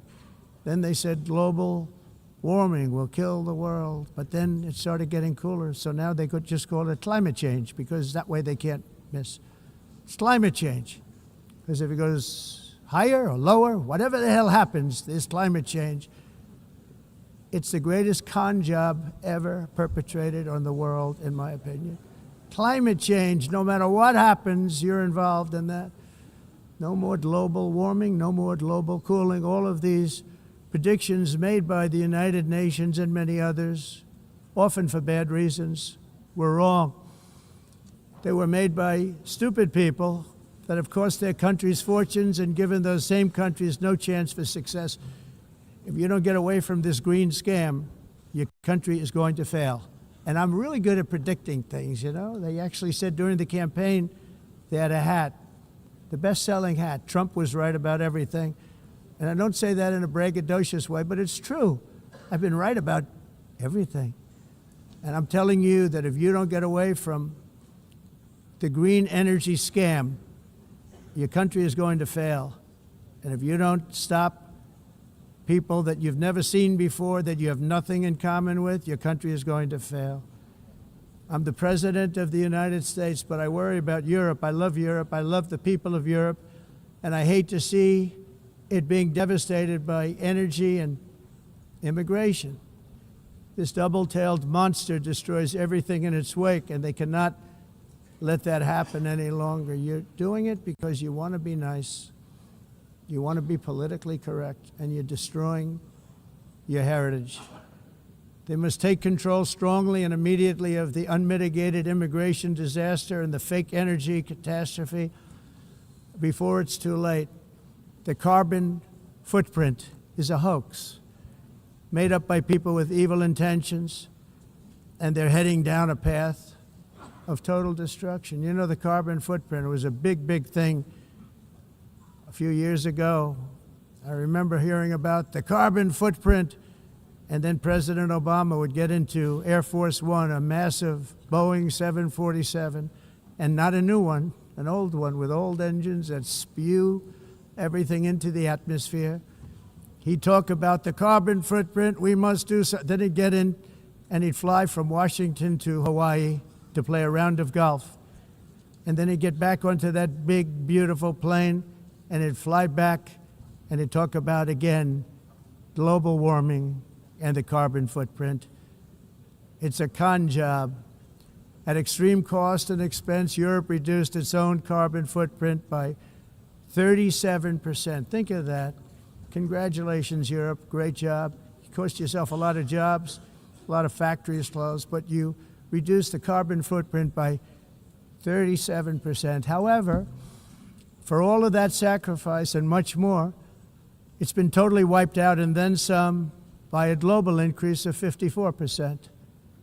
Much of it coming from China and other countries that are thriving around China, which now produces more CO2 than all the other developed nations in the world. So all of these countries are working so hard on the carbon footprint, which is nonsense, by the way. It's nonsense. You know, it's interesting. In the United States, we have still radicalized environmentalists, and they want the factories to stop. Everything should stop. No more cows. We don't want cows anymore. I guess they want to kill all the cows. They want to do things that are just unbelievable, and you have it too. But you know, we have a border, strong, and we have a shape, and that shape doesn't just go straight up. That shape is amorphous when it comes to the atmosphere.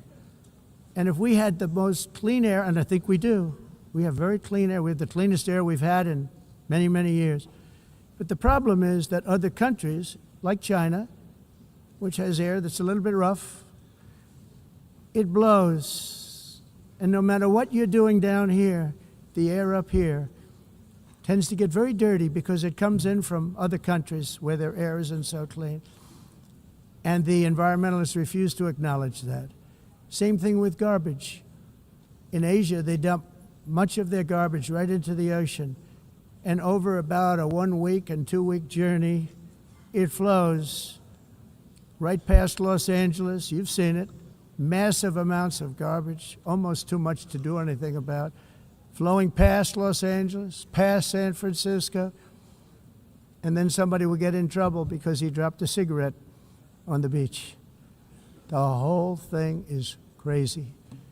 The primary effect of these brutal green energy policies has not been to help the environment, but to redistribute manufacturing and industrial activity from developed countries that follow the insane rules that are put down to polluting countries that break the rules and are making a fortune.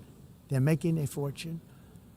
European electricity bills are now 4 to 5 times more expensive than those in China, and 2 to 3 times higher than the United States. And our bills are coming way down. You probably see that our gasoline prices are way down. You know, we have an expression, drill. Nós reduzimos os custos de energia porque nós faremos, como a expressão, vamos fazer tudo isso, reduzir os custos de energia, e os custos diminuíram nos Estados Unidos. Common to see one. Por exemplo, se você olhar nos países em faturas de energia, nós não mas nós nos Estados Unidos conseguimos usar eles e evitar aumento da temperatura, porque é muito caro também usar e ninguém usa. Tudo isso a mudança. Esse agenda mundialista não tem nenhum sentido. País and it must be immediate. That's why in America I withdrew from the fake Paris Climate Accord, where, by the way, America was paying so much more than every country. Others weren't paying. China didn't have to pay until 2030.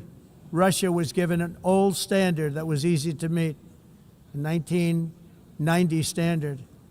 But for the United States, we're supposed to pay like $1 trillion. And I said, this is another scam.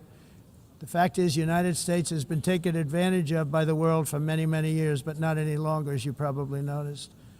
I unleashed massive energy production and signed historic executive orders to hunt for oil, but we don't have to do much hunting because we have the most oil of any nation anywhere, oil and gas in the world. And if you add coal, we have the most of any nation in the world. Clean, I call it clean, beautiful coal. You can do things today with coal that you couldn't have done 10 years ago, 15 years. So I have a little standing order in the White House. Never use the word coal, only use the words clean, beautiful coal. Sounds much better, doesn't it? But we stand ready to provide any country with abundant, affordable energy supplies if you need them, when most of you do. We're proudly exporting energy all over the world. We're now the largest exporter. In the United States, we want trade and robust commerce with all nations, everybody. We want to help nations. We're going to help nations. But it must also be fair and reciprocal. The challenge with trade is much the same with climate. The countries that followed the rules, all their factories have been plundered. It's really sad to watch. They've been broken. They've been broken by countries that broke the rules. That's why the United States is now applying tariffs to other countries, and much as these tariffs were for many years applied to us, uncontrollably applied to us. We've used tariffs as a defense mechanism under the Trump administration, including my first term, where hundreds of billions of dollars in tariffs were taken in. And by the way, we had the lowest inflation, and now we have very low inflation. The only thing different is that we have hundreds of billions of dollars flowing into our country. But this is how we will ensure that the system works for everyone and is sustainable into the future. We're also using tariffs to defend our sovereignty and security throughout the world, including against nations that have taken advantage of former U.S. administrations for decades, including the most corrupt, incompetent administration in history, the sleepy Joe Biden administration. Brazil now faces major tariffs in response to its unprecedented efforts to interfere in the rights and freedoms of our American citizens and others, with censorship, repression, weaponization, judicial corruption, and targeting of political critics in the United States. I have a little problem saying this because I must tell you, I was walking in and the leader of Brazil was walking out. We saw him and I saw him, he saw me, and we embraced. And then I'm saying, can you believe I'm going to be saying this in just 2 minutes? But we actually agreed that we would meet next week. We didn't have much time to talk, like about 20 seconds. They were in retrospect, I'm glad I waited because this thing didn't work out too well. But we did talk, we had a good talk, and we agreed to meet next week, if that's of interest. But he seemed like a very nice man, actually. He liked me, I liked him. But if you, and I only do business with people I like. When I don't like them, I don't like them. But we had, at least for about 39 seconds, we had excellent chemistry. It's a good sign.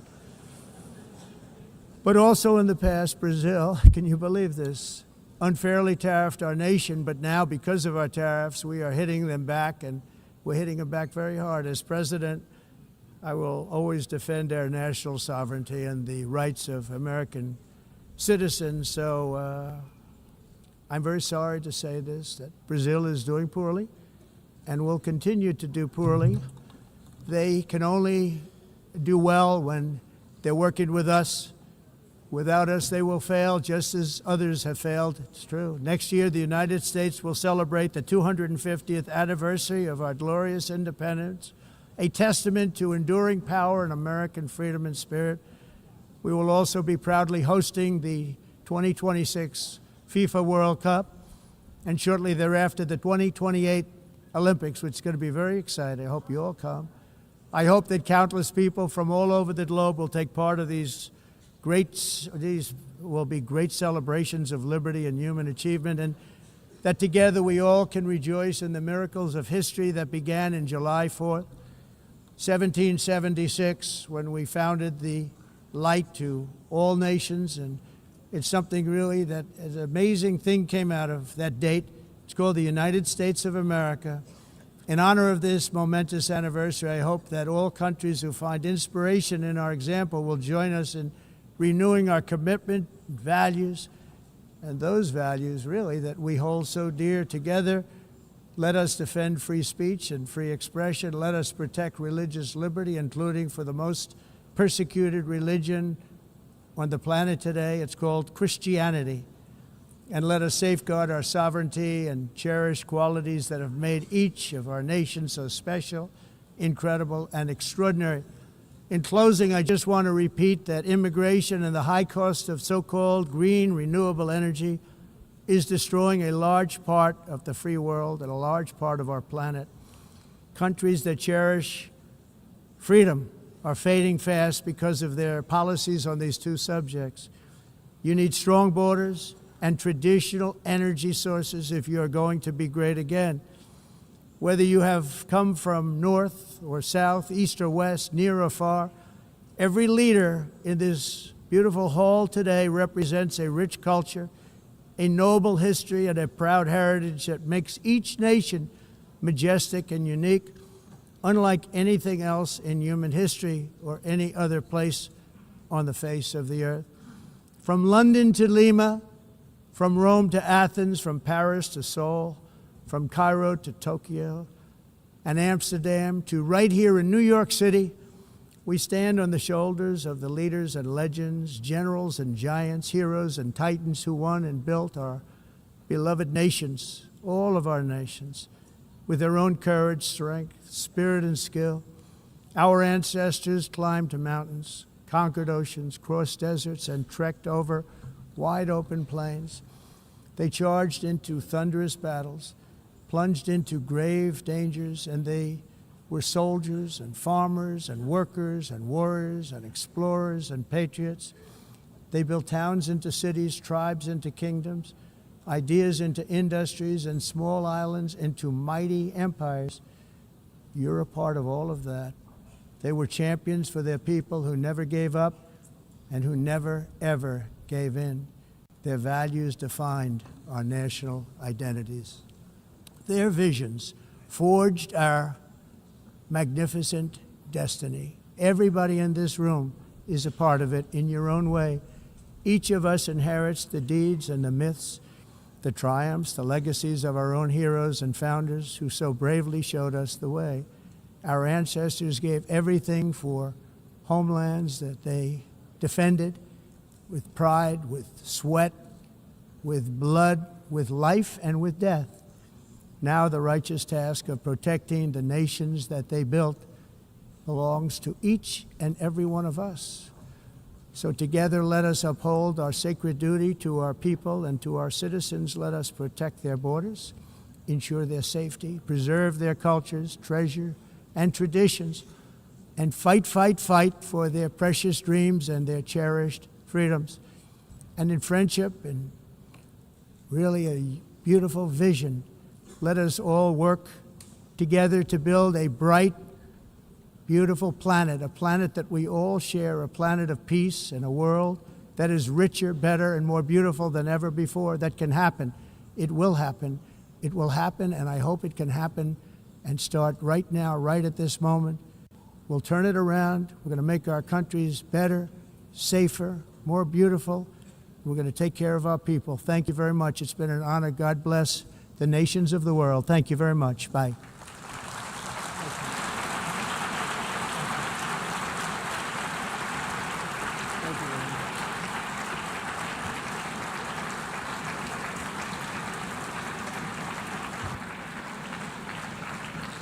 On behalf of the Assembly, I wish to thank the President of the United States,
Please be seated.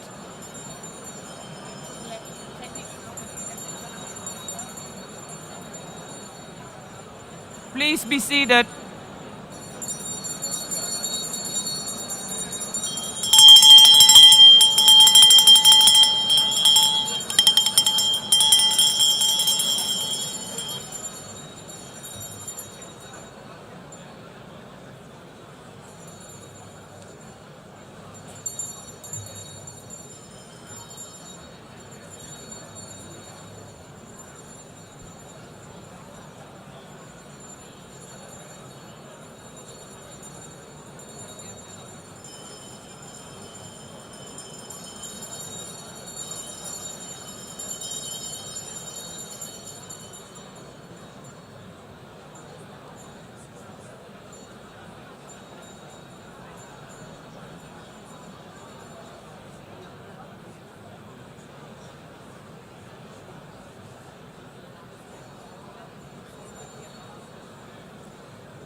Excellencies, could you please take your seats in due respect to the next speakers? The second row, could you please take your seat right now?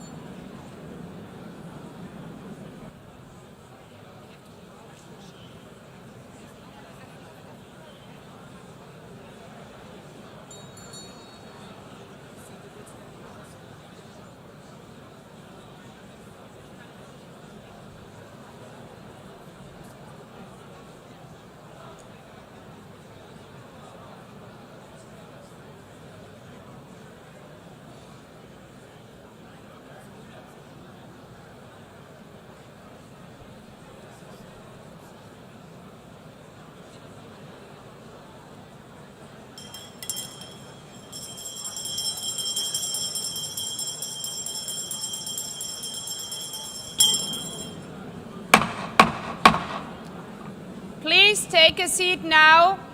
With due respect to the next speakers, I would kindly ask you, gentlemen in the left row, please take your seats. We will continue.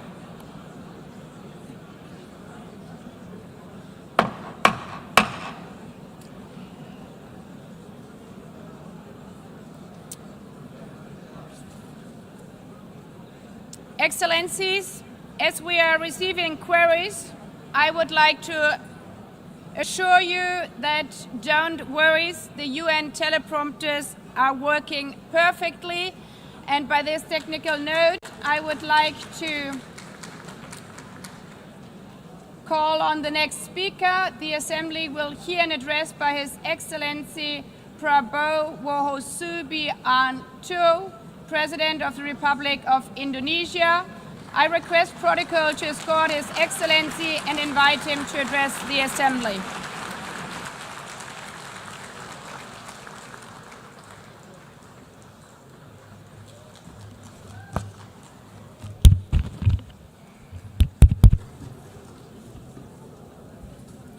His Excellency, Mr. Antonio Guterres, Secretary General of the United Nations, Her Excellency, Madame Annalena Baerbock, President of the United Nations General Assembly, His Excellency, Mr.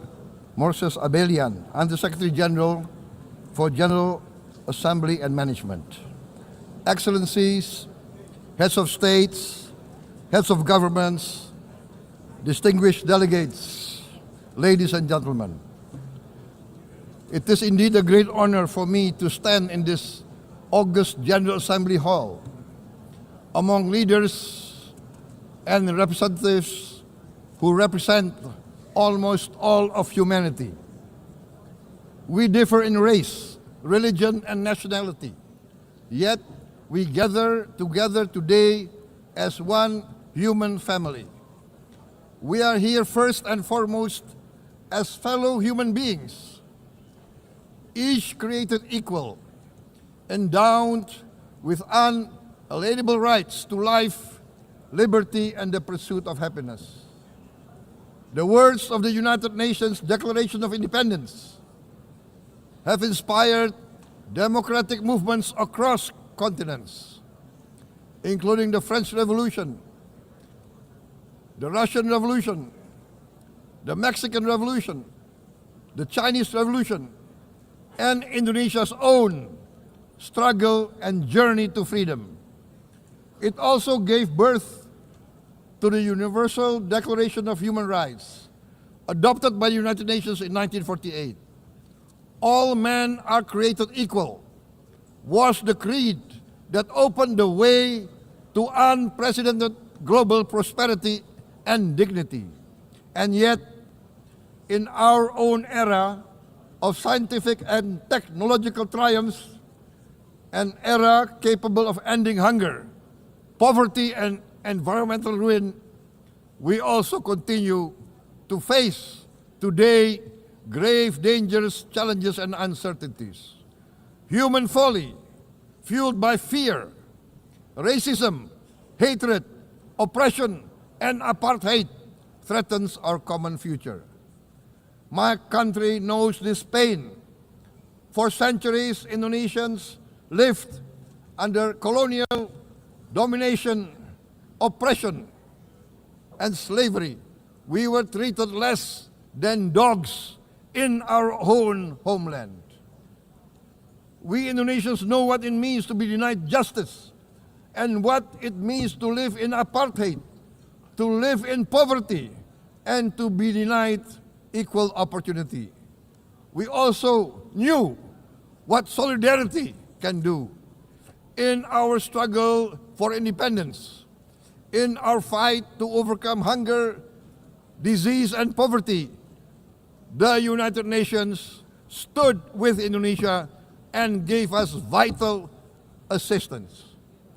Decisions made here based on human solidarity by the Security Council and this Assembly gave Indonesia independence, international legitimacy, opened doors, and supported our early development through the efforts of the United Nations Children Fund, the United Nations Food and Agriculture Organization, the FAO, the World Health Organization, and many, many other United Nations institutions.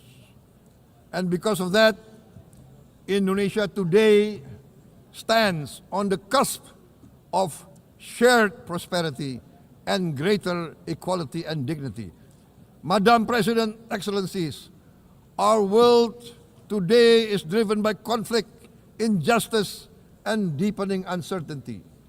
Every day we witness suffering, genocide, and blatant disregard for international law and human decency. In the face of these challenges, we must not give up. As the United Nations Secretary General said, we cannot give up. We cannot surrender our hopes or our ideals. We must draw closer, not drift apart. Together we must strive to achieve our hopes, our dreams. The United Nations was born from the ashes of the Second World War that claimed scores of millions of lives. It was created to secure peace, security, justice, and freedom for all. We remain committed to internationalism, to multilateralism, and to every effort that strengthens this great institution. Today, Indonesia is nearer than ever before to meeting the sustainable development goals of ending extreme poverty and hunger.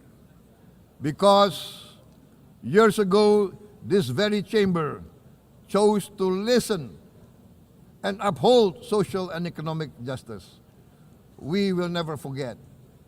And today, we must never be silent while Palestinians are denied that same justice and legitimacy in this very hall. Excellencies, Thucydides warned, the strong do what they can, the weak suffer what they must. We must reject this doctrine. The United Nations exist to reject this doctrine. We must stand for all, the strong and the weak. Might cannot be right. Right must be right. Indonesia today is one of the largest contributors to United Peacekeeping Forces. We believe in the United Nations. We will continue to serve where peace needs guardians, not with just words, but with boots on the ground. If and when the United Nations Security Council and this great assembly decide Indonesia is prepared to deploy 20,000 or even more of our sons and daughters to help secure peace in Gaza or elsewhere, in Ukraine, in Sudan, in Libya, everywhere when the peace needs to be enforced, peace needs to be guarded, we are ready. We will take our share of the burden, not only with our sons and daughters, we are also willing to contribute financially to support the great mission to achieve peace by the United Nations. Madam President, Excellencies, I propose to this Assembly a message of hope and optimism, grounded in action and execution. Today, we heard the speech of Madam President, the President of the United Nations General Assembly. Yes, it is true what she said. Without the International Civil Aviation Organization, will we be here today? Will we sit in this great hall? Without the United Nations, we cannot be safe. No country can feel secure. We need the United Nations, and Indonesia will continue to support the United Nations. Even though we still struggle, but we know the world needs a strong United Nations. The world's population is growing. Our planet is under strain. Food, energy, and water insecurity haunt many nations. We choose to answer these challenges directly at home and to help abroad wherever we can. This year, Indonesia recorded the highest rice production and grain reserves in our history. We are now self-sufficient in rice, and we are starting now to export rice to other nations in need, including providing rice for Palestine. We are building resilient food supply chains, strengthening farmer productivity, investing in climate-smart agriculture to ensure food security for our children and for the children of the world. We are confident in a few years' time, Indonesia will be the granary of the world. As the world's largest island state, we testify before you that we are already experiencing the direct consequences of climate change, particularly the threat of rising sea levels. The sea level on the north coast of our capital city is increasing by 5 centimeters every year. Can you imagine in 10 years? Can you imagine in 20 years? For this, we are forced to build a giant seawall, 480 kilometers in length. It will take us maybe 20 years, but we have no choice. We have to start now. Therefore, we choose to confront climate change, not by slogans, but by immediate steps. We are committed to meeting our 2015 Paris Agreement obligations. We aim to achieve net zero emission by 2060, and we are very confident we can achieve net zero emission much earlier. We aim to reforest more than 12 million hectares of degraded forest, to reduce forest degradation, to empower local communities with quality green jobs for the future. Indonesia is shifting decisively from fossil fuel-based development towards renewable-based development. From next year, most of our additional power generation capacity will come from renewables. Our goal is clear: to lift all of our citizens out of poverty and make Indonesia a hub for solutions to food, energy, and water security. Madam President, Excellencies, we live in a time when hatred and violence can seem to be the loudest voices. But beneath this loud noise lies a quieter truth, that every person longs to be safe, to be respected, to be loved, and to leave a better world to their children. Our children are watching. They are learning leadership, not from textbook, but from our choices. Today, still, a catastrophic situation in Gaza is unfolding before our eyes. At this very moment, the innocent are crying for help, are crying to be saved. Who will save them? Who will save the innocent?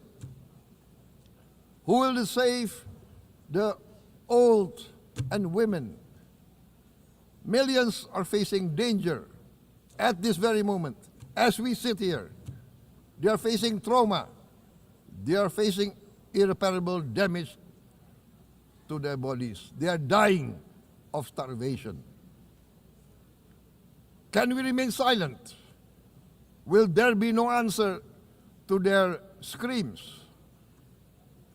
Will we teach them that the human family can rise to the challenge? Madam President, we must act now. Many speakers have said that.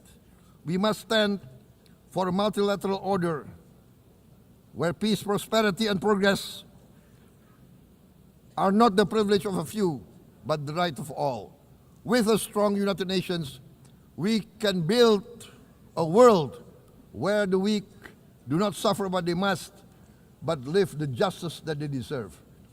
Let us continue humanity's great journey of ideals, the selfless aspirations that created the United Nations. Let us use science to uplift, not use science to destroy. Let rising nations help others to lift themselves. I am convinced that the leaders of the great world civilizations of the West, of the East, of the North, of the South, leaders of America, Europe, of India, China, the Islamic world, the whole world, I am convinced they will rise to their role demanded by history. We are all hopeful that the leaders of the world will show great statesmanship, great wisdom, restraint, humility, overcome hate, overcome suspicion. Madam President, distinguished delegates, we are greatly heartened by the events of the last few days, where significant leading countries of the world have chosen to side with history, to choose the right side of history, the path of the moral high ground, the path of rectitude, the path of justice, the path of humanity, to shun hatred, to overcome suspicion, and to avoid the use of violence. The use of violence will beget violence. No one country can bully the whole community of the human family.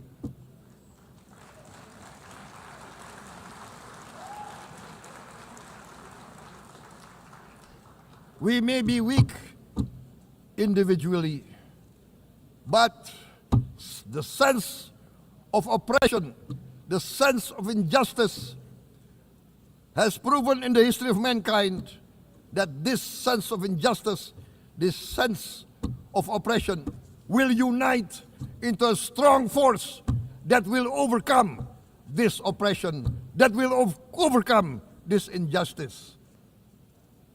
To close, I would like to reiterate again Indonesia's complete support for the two-state solution in Palestine.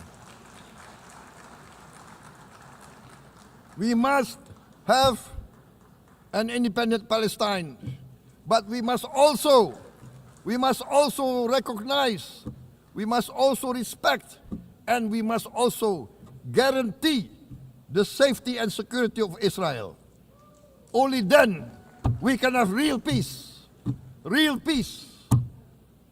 and no longer hate and no longer suspicion. The only solution is this two-state solution. Two descendants of Abraham must live in reconciliation, peace, and harmony. Arabs, Jews, Muslims, Christians, Hindus, Buddhists, all religions, we must live as one human family. Indonesia is committed to being part of making this vision a reality. Is this a dream? Maybe, but this is the beautiful dream that we must work together towards. Let us work towards this noble goal. Let us continue humanity's journey of hope, a journey started by our forefathers, a journey that we must complete. Thank you. Wassalamualaikum warahmatullahi wabarakatuh.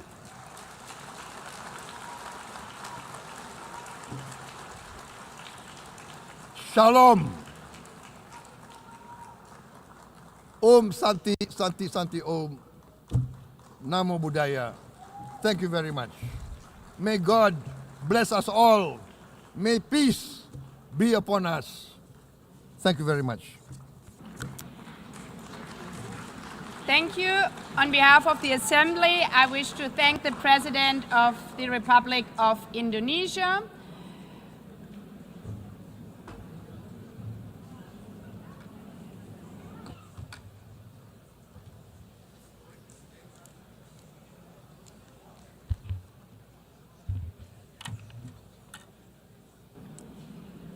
The Assembly will hear an address by His Excellency Recep Tayyip Erdogan, President of the Republic of Turkey. I request protocol to escort His Excellency and invite him to address the Assembly.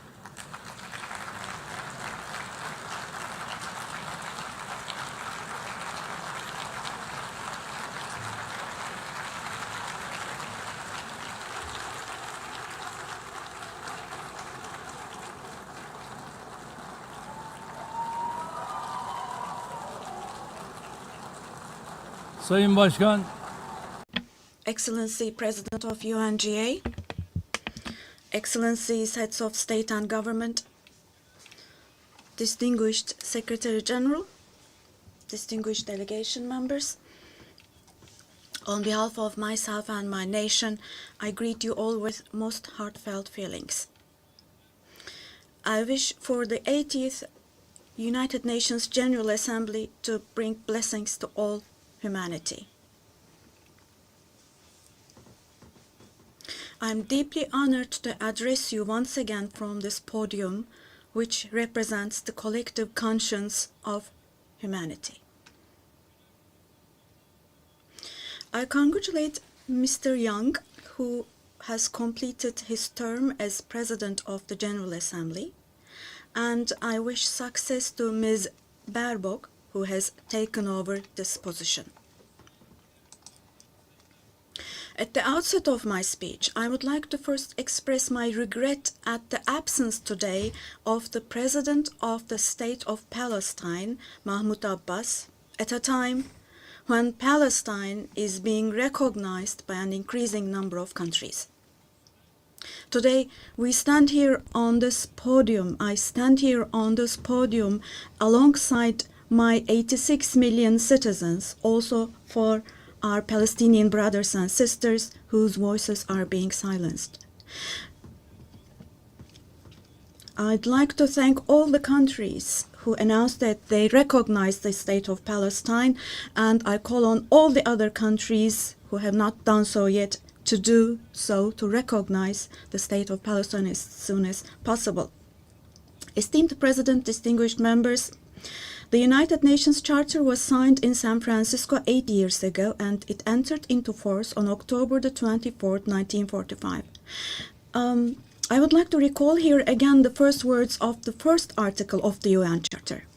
Quote, "The purpose of the United Nations is to maintain international peace and security," unquote.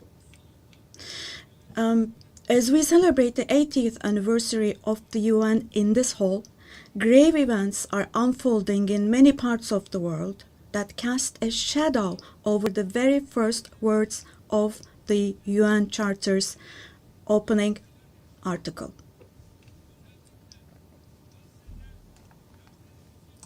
Particularly in Gaza, right before our very eyes, genocide has been going on for over 700 days now. Even as we gather here, as we speak now, Israel is currently massacring civilians in Gaza. The number of civilian casualties in Gaza has surpassed 65,000. Unfortunately, the number of people who are still trapped under the rubble is not yet known, and more than 20,000 of those who died were children. For the last 23 months, a child has been murdered by Israel in Gaza every hour. Yes, every hour. These are not just figures, dear friends. All of these, each one of these is a person, a human being, innocent people. People are now being killed not with weapons, but with the weapon of starvation. In the 21st century, under the gaze of the civilized world, 428 people died of starvation. Out of those 428, 146 were children, and this number is increasing every day.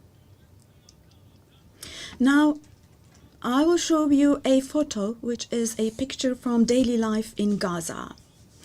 The first photo, as you see, these are people. These are women with these cups that they are holding in their hands, cups and buckets. Just feel your conscience and answer the following question. Can we possibly have a reasonable reason for this brutality in 2025? But this shameful picture in Gaza has been unfolding and is being repeated every day for 23 months now. And there are 2.5 million Gazans who live in 365 square kilometers. And every day what happens is they are being dragged from one place to another. The healthcare infrastructure of Gaza is completely collapsed. Doctors have been killed or they have disappeared while under custody. Ambulances have been hit. Hospitals targeted and destroyed. Treatment is not possible. Surgery is not possible. It's not possible to find medications. Now, dear friends, now as Tayyip Erdogan, with a heavy heart, with my heart bleeding here, I am telling you, innocent little ones, just 2 or 3 years old, without hands, arms, or legs, have become, unfortunately, a common sight to see in Gaza.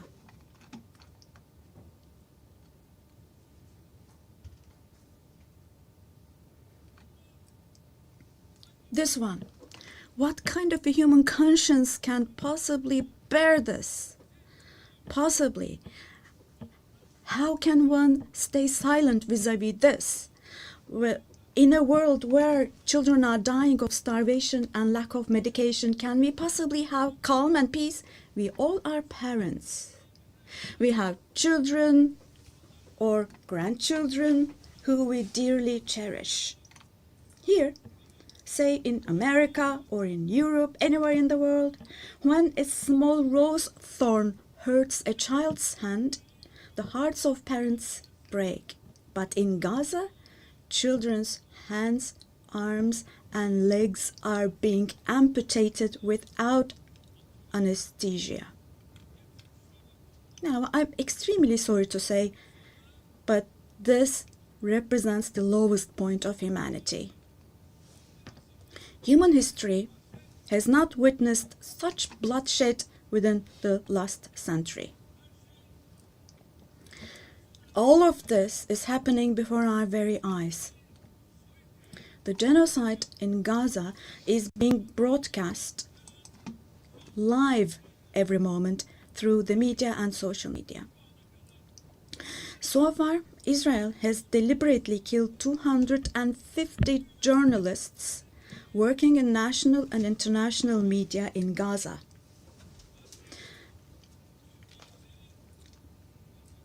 And they have closed all the entrance into Gaza, but they still have not been able to cover up the genocide. I wholeheartedly support Secretary General Guterres because he consistently draws attention to the ongoing genocide in Palestinian territories, and I would like to once again congratulate him for his courage.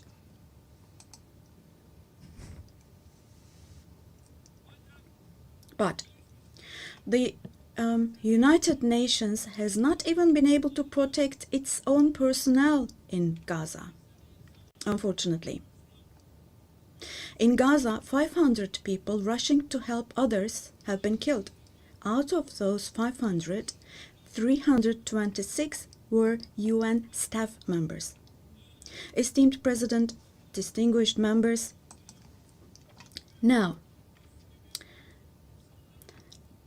genocide, like the Holocaust, is a shameful concept which refers to the mass extermination of people. It's a barbaric concept. But today, it's not only people who are being killed in Gaza, mind you.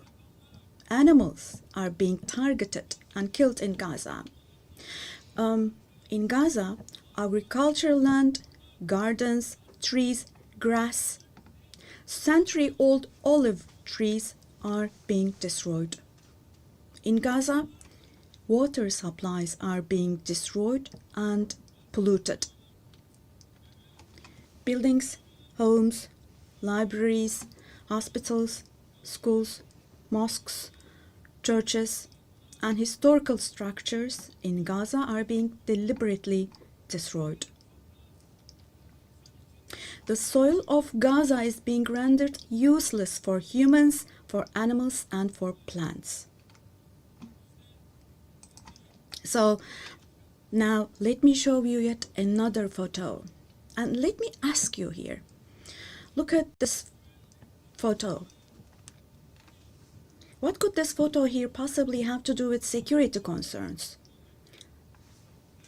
This is being against life, don't you think? Let me state this openly from this podium. There is no war in Gaza.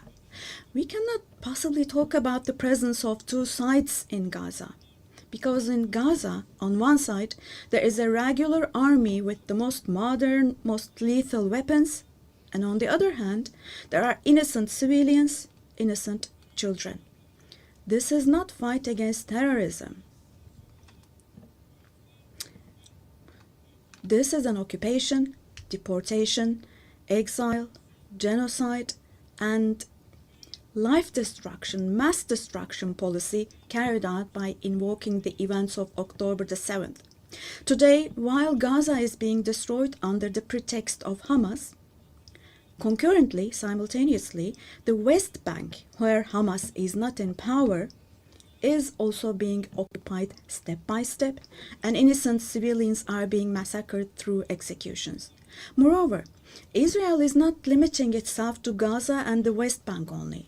By launching attacks on Syria, on Iran, Yemen, and Lebanon, Israel is also threatening regional peace. Just recently, an Israeli attack took place against a delegation meeting in Qatar for ceasefire negotiations. The attack on Qatar has also shown that the Israeli leadership is now completely out of control. Netanyahu is not obviously interested in forging peace or releasing the hostages. Not only Israel's neighbors, but all countries in the Middle East are subject to the Israeli government's reckless threats. And we must realize the following. Due to the increasing aggression of Israel, in Europe and the West in general, the values that emerged after the Second World War have been eroded. The most fundamental human rights, such as freedom of expression, freedom of the press, freedom of assembly and protest, women's rights, children's rights, democracy, equality, and justice, have been shelved away. At this point, we all have to see the following truth, my dear friends. The Israeli government, driven by an obsession with the promised lands, is openly threatening regional peace and the shared values of humanity.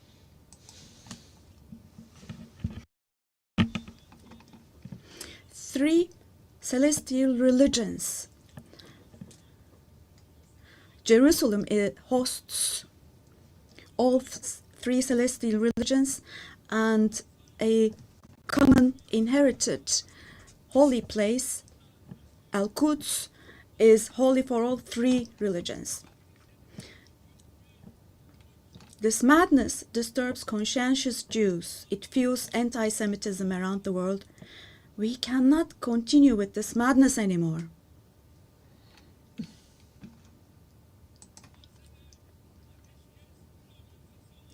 We have to have ceasefire in Gaza as soon as possible. Attacks should stop.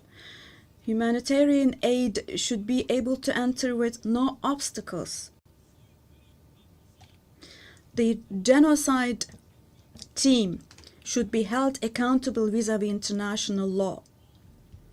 And God willing, this will definitely happen. Vis-à-vis the barbarity taking place in Gaza, everyone who is keeping silent is accomplice to this barbarity. From here, I would like to call on all the heads of state and government. Today is the day. Today is the day to stand firm alongside the oppressed Palestinians and alongside humanity. while your peoples back home are reacting to the barbarity in Gaza, do show the courage to take action here. Fulfill your humanitarian duty toward Gaza, where children are raising children. On this occasion, I would like to say the following. There are peoples all around the world who are taken to the streets. Unarmed activists and volunteers from different countries of the world, academicians, students, journalists, everyone, all the defenders of Palestine. I would like to say to them, thank you so much, and clear bows and favorable winds for their actions. Esteemed delegation members, for 13 years, I have spoken to you from this platform about the oppression and conflicts in our neighbor, Syria. Just as I raise my voice today for the oppressed people of Gaza, likely for 13 years, I have also drawn attention to the cries of the Syrians, and here I became their voice and breath as well. The persecution that caused the death of 1 million people and that forced millions more to flee their homeland has, thankfully, become a thing of the past with the December 8th revolution. Our Syrian brothers and sisters opened the doors to a new period as of December the 8th. I believe that the people of Syria who fought against a bloodthirsty regime will also be able to carry the victory they achieved at great cost to its rightful place, God willing. We'll support with all our means the vision of a one and unified Syria with no forms of terrorism, especially ISIS, being present. A free Syria where security is established is what we want. As stability takes root in Syria, the winners for sure will be all the neighboring countries, our entire region, along with Syrians. And the brotherly countries in the Gulf. I would like to thank them for their contributions for Syria to recuperate. All the regional and international actors who share the same principles with us, God willing, we will continue with our cooperation with all those actors in the same manner. Esteemed friends, we hope that the nuclear issue with our neighbor Iran will be resolved through diplomacy as soon as possible. It should not be forgotten that our region cannot tolerate yet another crisis. Meanwhile, the stability, security, and prosperity of our neighbor Iraq are extremely important for the well-being of our region. In this regard, we attach great importance to strategic moves based on stability and prosperity, such as the Development Path Project. In the north, we are hosting with great enthusiasm the Istanbul process between Russia and Ukraine, both of which are our neighbors. Through direct talks, we facilitated the exchange of several prisoners and corpses, and we worked to identify the modalities of peace negotiations between the parties. Don't forget,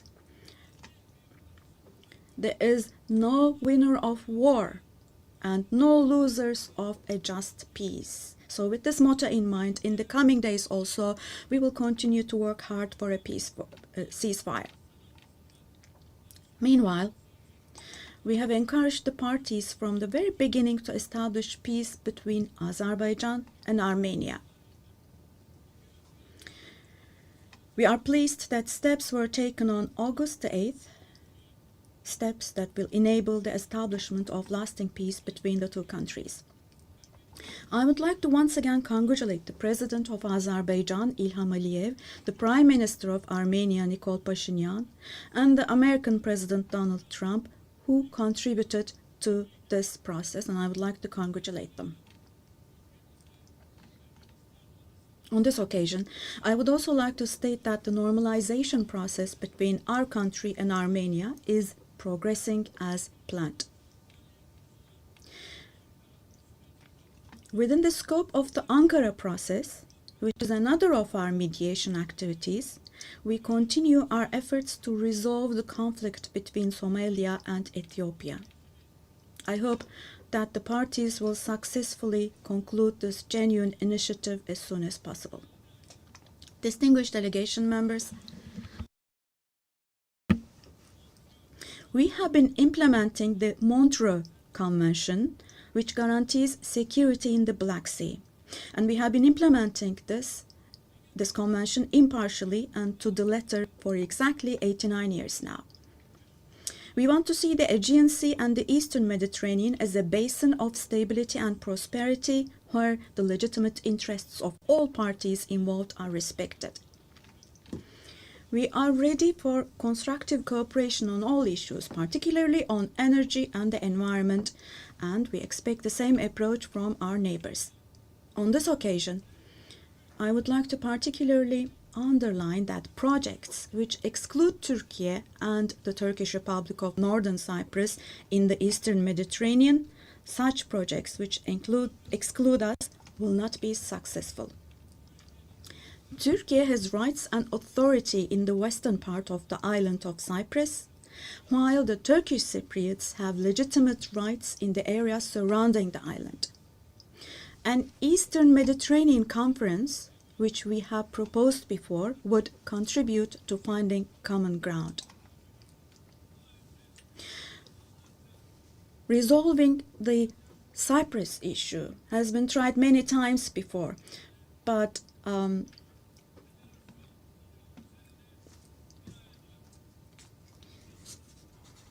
due to the rigid stance of the Greek Cypriot side, no resolution has been found. We cannot possibly have this as a foundation for a resolution of the issue. There are two separate states and two separate peoples on the island of Cyprus. Turkish Cypriots are equal owners of the island, and they will not accept being a minority. The international community must put an end to the unfair and inhumane isolation that the Turkish Cypriots have been subjected to for half a century now. I reiterate the call I made at the last 3 UN General Assemblies. Let me repeat. I call on the international community to recognize the Turkish Republic of Northern Cyprus and to establish diplomatic, political, and economic relations with it. Esteemed President, distinguished members, in the coming period, we desire a new beginning and vision in Turkey-European Union relations. This should not be a vision that just saves the day, but rather a vision that redefines the horizon and shapes our shared future. For this, it is of course important that the European Union is as willing and determined as we are. As a net security provider, we continue to contribute to the operations and missions of the United Nations, NATO, OSCE, and the European Union. The annual NATO summit next year will be held in Turkey, in Ankara. The USA, who is our NATO ally, our relations with them are continuing on trade, investments, energy, defense industry, in addition to other many areas, and we're strengthening our relations with them. Meanwhile, we attach great importance to the peace, stability, and prosperity of our brotherly countries in Central Asia, which is our ancestral homeland. Our Organization of Turkic States is moving forward with confidence on the path to becoming a global actor, going beyond being merely a regional umbrella. We are making intensive efforts to ensure the continuation of peace and stability in the Balkans, where we have strong historical, cultural, and people ties. The Balkan Peace Platform, which we established in July, is the newest and most concrete manifestation of our efforts in this direction. And this October, we'll once again assume the command of KFOR forces. In Afghanistan, our fundamental desire is that the current administration demonstrates an approach that embraces the society and that takes human values into consideration. In this process, it is essential that the international community does not leave Afghan people alone, and as Turkey and as the Turkish nation will stand by the Afghan people at all times. Esteemed friends, in South Asia, we consider the preservation of peace and stability to be of utmost importance. We are pleased with the ceasefire achieved following the tensions last April between Pakistan and India, the tension which had escalated into a conflict. It is important to see a cooperation between the two countries when it comes to counterterrorism. The issue of Kashmir should be resolved on the basis of resolutions of the UN for the best for our brothers and sisters in Kashmir through dialogue, we hope. In the continent of Africa, from education to health, from infrastructure to in other areas, our relations are improving annually. And while providing all possible support to Somalia, we are also continuing our humanitarian aid activities. In Sudan, the conflict that has been going on for over 2 years saddens us deeply. Stopping the bloodshed in Sudan and establishing sustainable peace is the shared responsibility of the international community. And Turkey's efforts in this direction will continue. The Great Lakes region has suffered greatly from years of ongoing instability and conflict. Our hope is that these conflicts in the east of the Democratic Republic of the Congo will give way to lasting peace and stability. We wholeheartedly support the efforts being carried out under the mediation of the US and the facilitation of Qatar.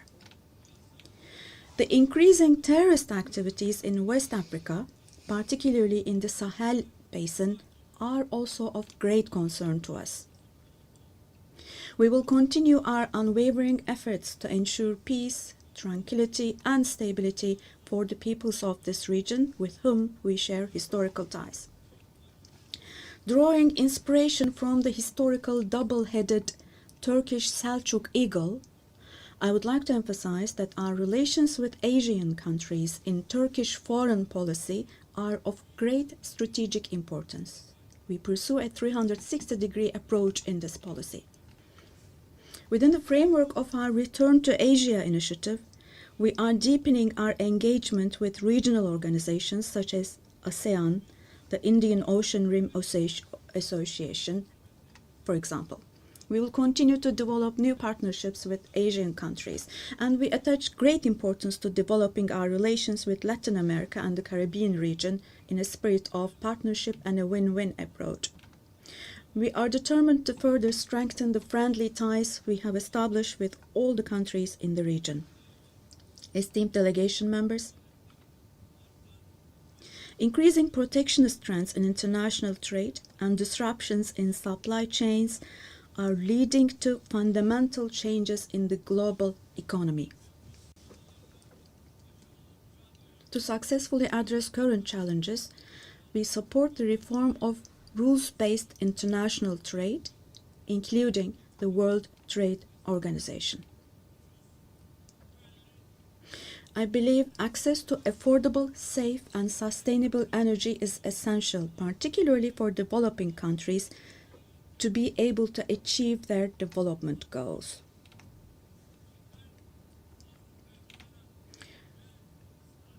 We are resolutely advancing the strategically important Trans-Caspian East-West Middle Corridor project, which extends from China to Europe. We contribute to the development of world trade with our modern transportation infrastructure and the Baku-Tbilisi Kars line. On our journey to build a future that respects nature, we are moving forward with determination towards the 2053 net zero emission target.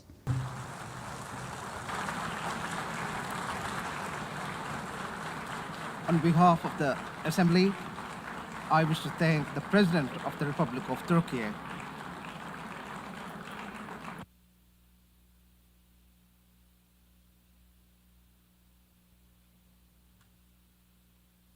Assembly will hear an address by Her Excellency Dina Ercilia Boluarte Segara, President of the Republic of Peru.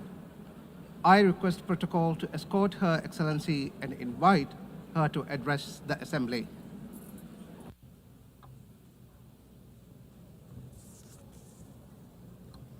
Señora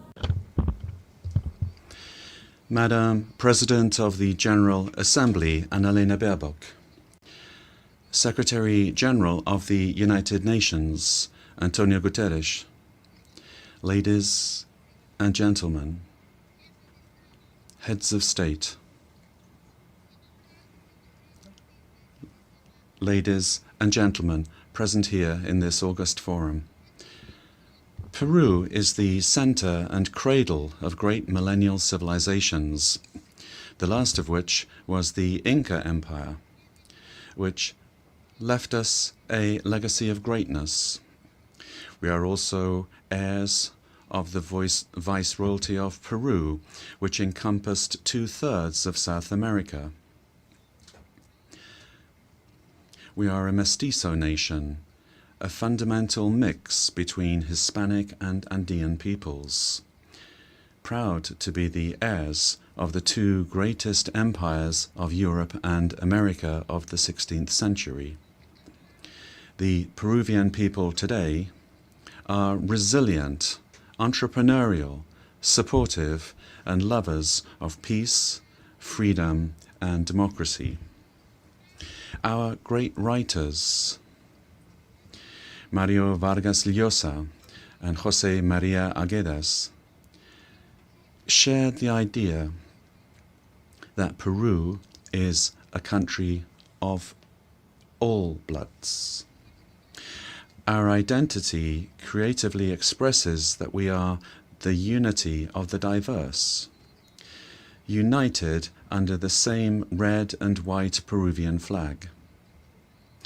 In our country, native peoples and peoples of the world live together in peace and unity as a great synthesis of Peru, the country in which Pope Leo XIV lived and worked in for 40 years, a naturalized Peruvian because of his deep love for our people, both for his supportive as well as his peaceful disposition and his Catholic and Christian faith. All studies indicate that we are the most entrepreneurial country in the world, which is why, after the COVID-19 pandemic, that due to poor government administration, claimed more than 2 million lives. But we have begun to recover. And today we look back on more than 17 months of consecutive economic growth. We have overcome the recession and inflation caused by political violence and by corruption, a failed coup d'etat, and the flight of more than $20 billion. That was between 2021 and 2023. We have regained the trust of national but also of foreign investment, and we have embraced freedom. We are a solvent and a stable country. Because of the coup attempt of December 2022, which sought to establish a dictatorship by forcing all branches of the state into submission, I had to constitutionally assume the presidency of the Republic. Since that date, a narrative was established by which the coup plotter became a victim and the president, who constitutionally and legally assumed the presidency, was accused by some quarters of being a coup plotter and usurper. Lies turned into truth, and truth turned into lies. This is one of the issues of our time. The building of false narratives to attempt to defend anti-democratic political projects.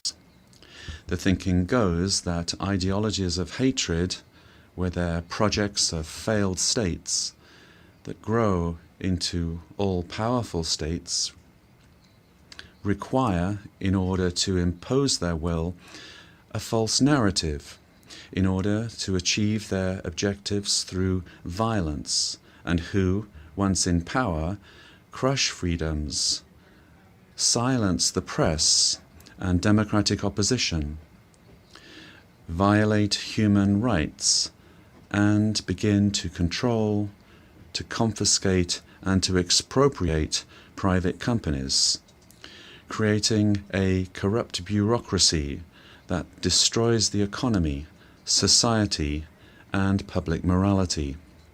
The first step for achieving all of this is to build a narrative in order to lie. The ideology of class hatred is very skillful at distorting reality and building false narratives, because it uses the totalitarian method of repeating a lie ad infinitum, as was done in the world before the Second World War, and as is happening again today, because totalitarianism renews itself, presents itself with other faces,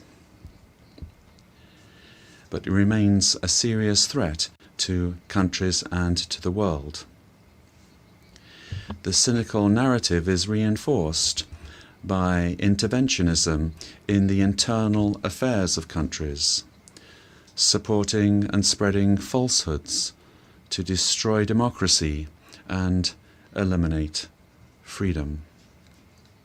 In Peru, we have overcome strong, organized and persistent political violence that sought the return of the coup plotters' government, and since 2024, progress has been made in restoring stability and confidence.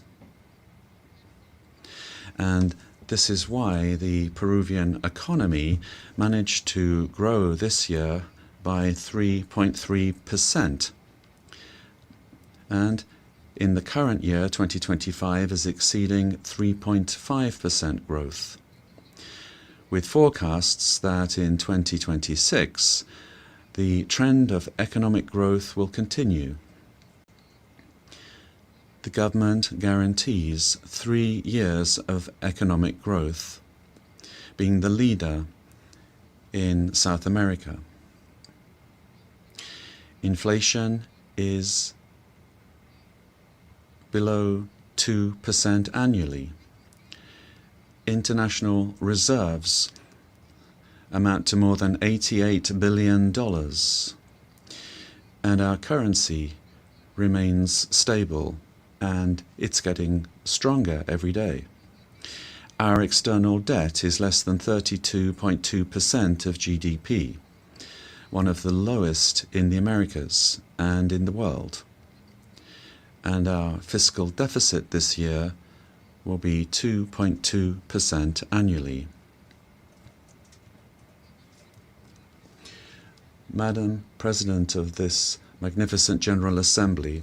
On October 24th, the UN was created after World War II, when one of the greatest totalitarian political projects built on an ideology of hatred,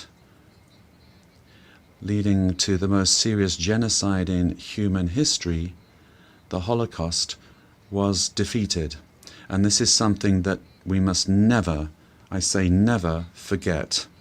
That dreadful war caused the death of 60 million human beings. All ideologies of hate, class hatred, and its elevation as a principle and driver of history, racial hatred, nationalist hatred, religious hatred, ethnic hatred, hatred against women, amongst others, are the causes for the worst crimes committed in human history. Ideologies of hatred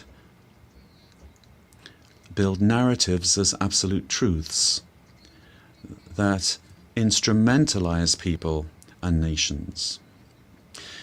The political constitution of my homeland, Peru, affirms that the defense of the individual and their dignity is the supreme goal of society and of the state. Peru, therefore, rejects the two principal hate narratives in the world, namely class hatred and religious hatred. These are the origins of wars and inhumane violence. In Peru, we suffered for more than 20 years from a messianic, dogmatic, violent and genocidal terrorism that cost the lives of more than 70,000 Peruvians.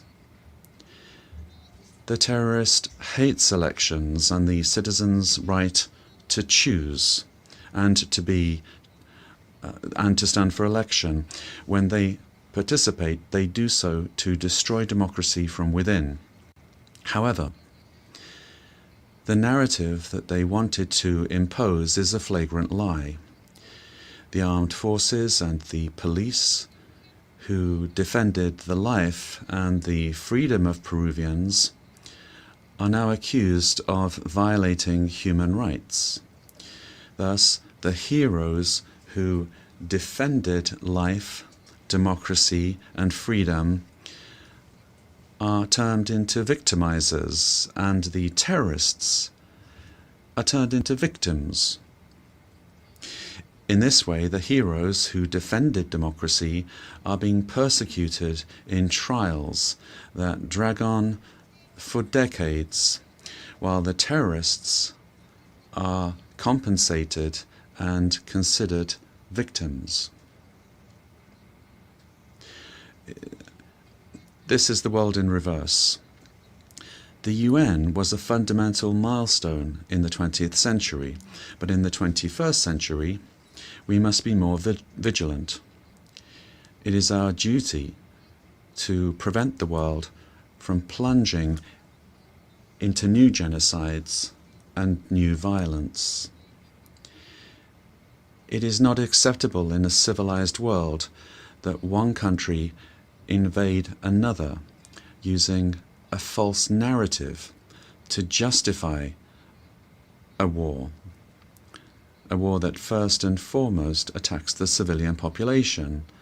It is not acceptable to slaughter civilians, to capture hundreds of young people, women, and even children, and use them as hostages. We live under the threat of international organized crime. In Peru, international crime based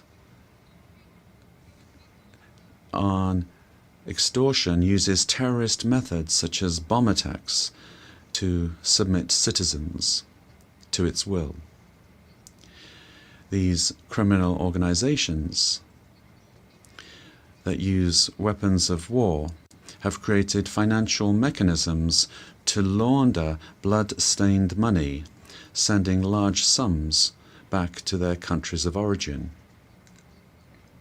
They seek to normalize this violence, which requires, in order to be defeated, recognition by the UN as terrorist organizations and new national and international legislation to stop them being a threat to the democratic system and to the development of peoples.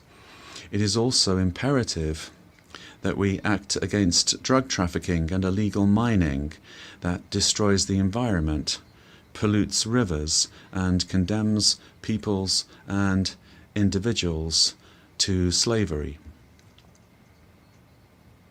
International crime has subjected thousands of women taken from their home countries through violence and deception and being exploited and deprived of their freedom.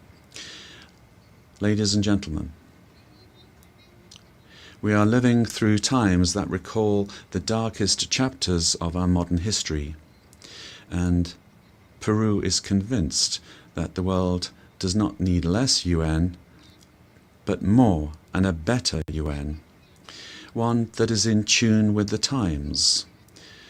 In times in which ideologies of hatred that cause and cause so much damage to humanity have taken refuge in lies, in misinformation, and which have penetrated democratic societies. Peru, as a founding member, is committed to an open multilateral system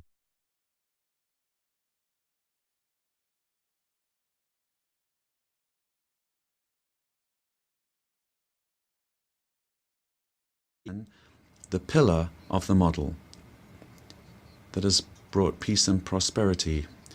But we have to look at what's happening around us in the world. At this time, as we're meeting here, in other parts of the world, they are killing children, girls, boys, innocent people.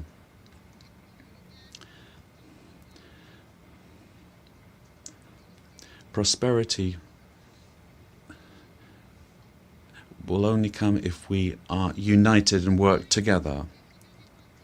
And we have to adapt to new threats. Each of our countries has the duty to make their contribution towards finding solutions to the problems that we all face together. And my country is striving to do this. But the interconnection of our societies and economies means that it is only through international cooperation that we can resolve the crises which we face. If we do not reform the United Nations, our common home, to restore representativeness and effectiveness to its action, then we run the very serious risk of seeing one of the most precious instruments that the international community has for world stability disappearing. For this reason, Peru supports the work of the UN 80 initiative, launched by the Secretary General, placing particular emphasis on the need to refocus the organization on its fundamental functions, bringing it closer to the needs of peoples, and at the same time making it more efficient. UN 80 must be an opportunity to strengthen multilateralism and ensure that the organization is better prepared to achieve its essential goals.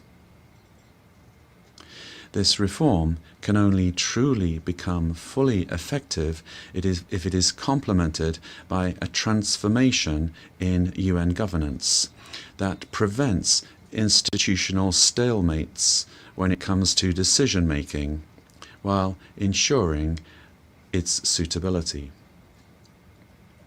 Ladies and gentlemen, in Peru, our government is working to meet its commitments, both to our citizens as well as to the international community, facing the threat of organized crime, resulting from the collapse of tyrannical governments that led to migration to other countries.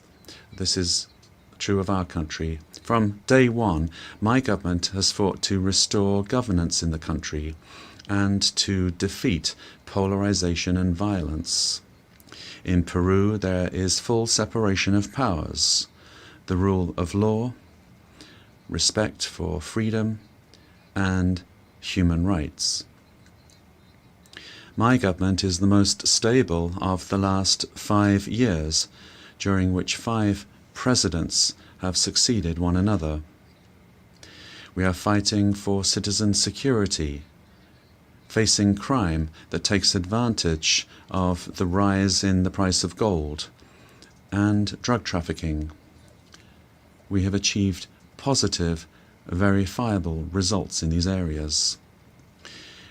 We are working to strengthen human capital. We are fighting child malnutrition and anemia.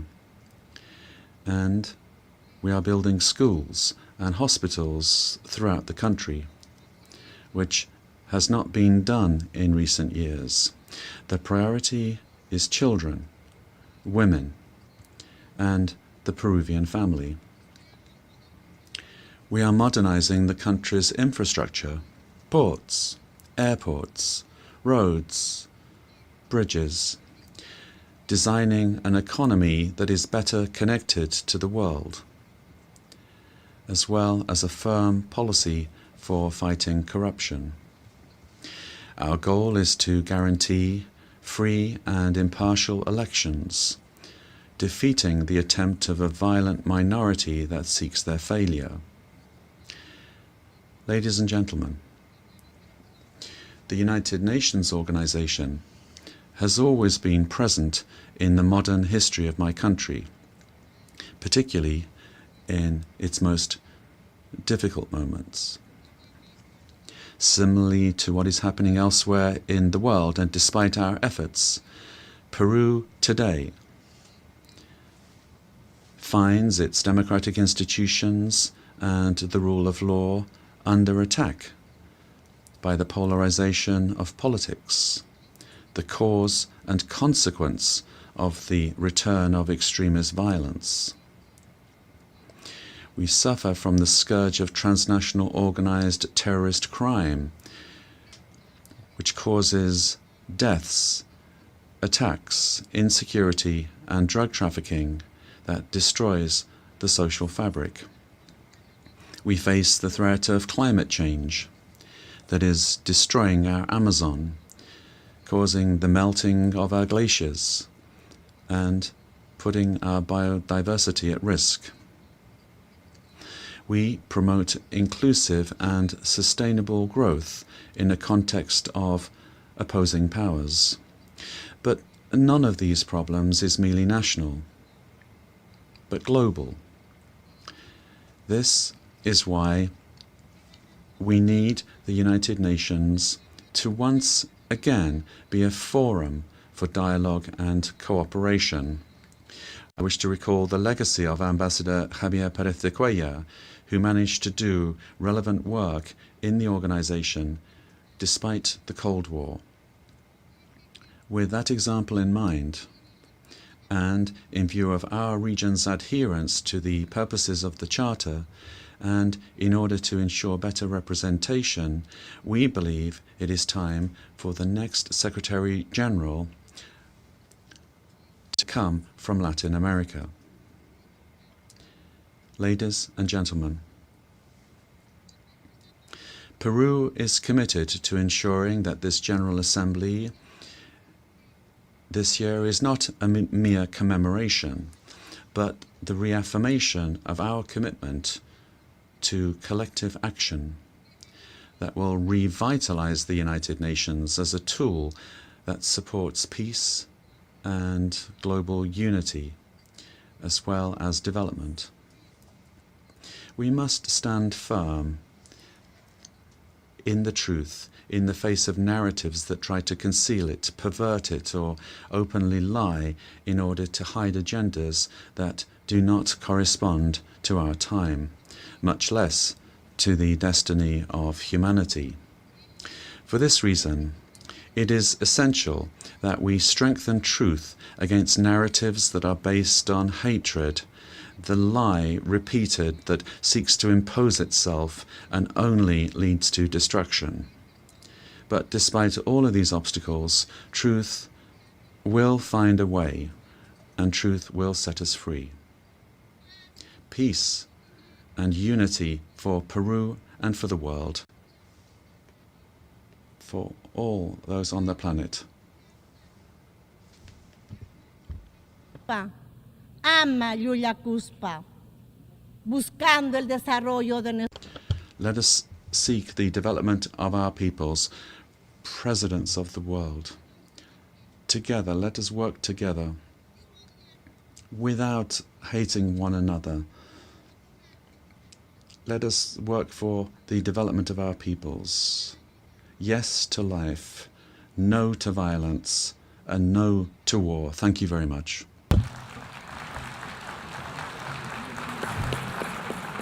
On behalf of the General Assembly, I wish to thank the President of the Republic of Peru.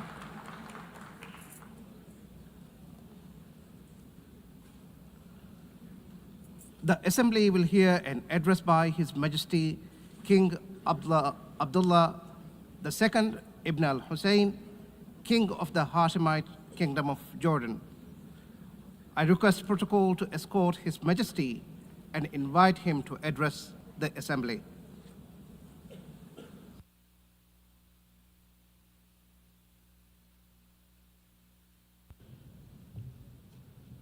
Bismillah ar-Rahman ar-Rahim. Mr. In the name of God, the compassionate, the merciful. General Assembly, and another occasion when I stand before you to address the same issue, the conflict in the Middle East. And not for the first time, developments on the ground have made me question the worth and utility of words in capturing the magnitude of the crisis. Yet not speaking about it would signal acceptance of the situation and abandonment of our humanity. And that I will not do. Our UN General Assembly was born 80 years ago, pledging to learn from, not repeat, history. The world vowed never again. However, for almost as long, Palestinians have been living through a cruel cycle of yet again, bombed indiscriminately, yet again, killed, injured, and maimed, yet again, displaced and dispossessed, yet again, denied rights, dignity, their basic humanity, yet again.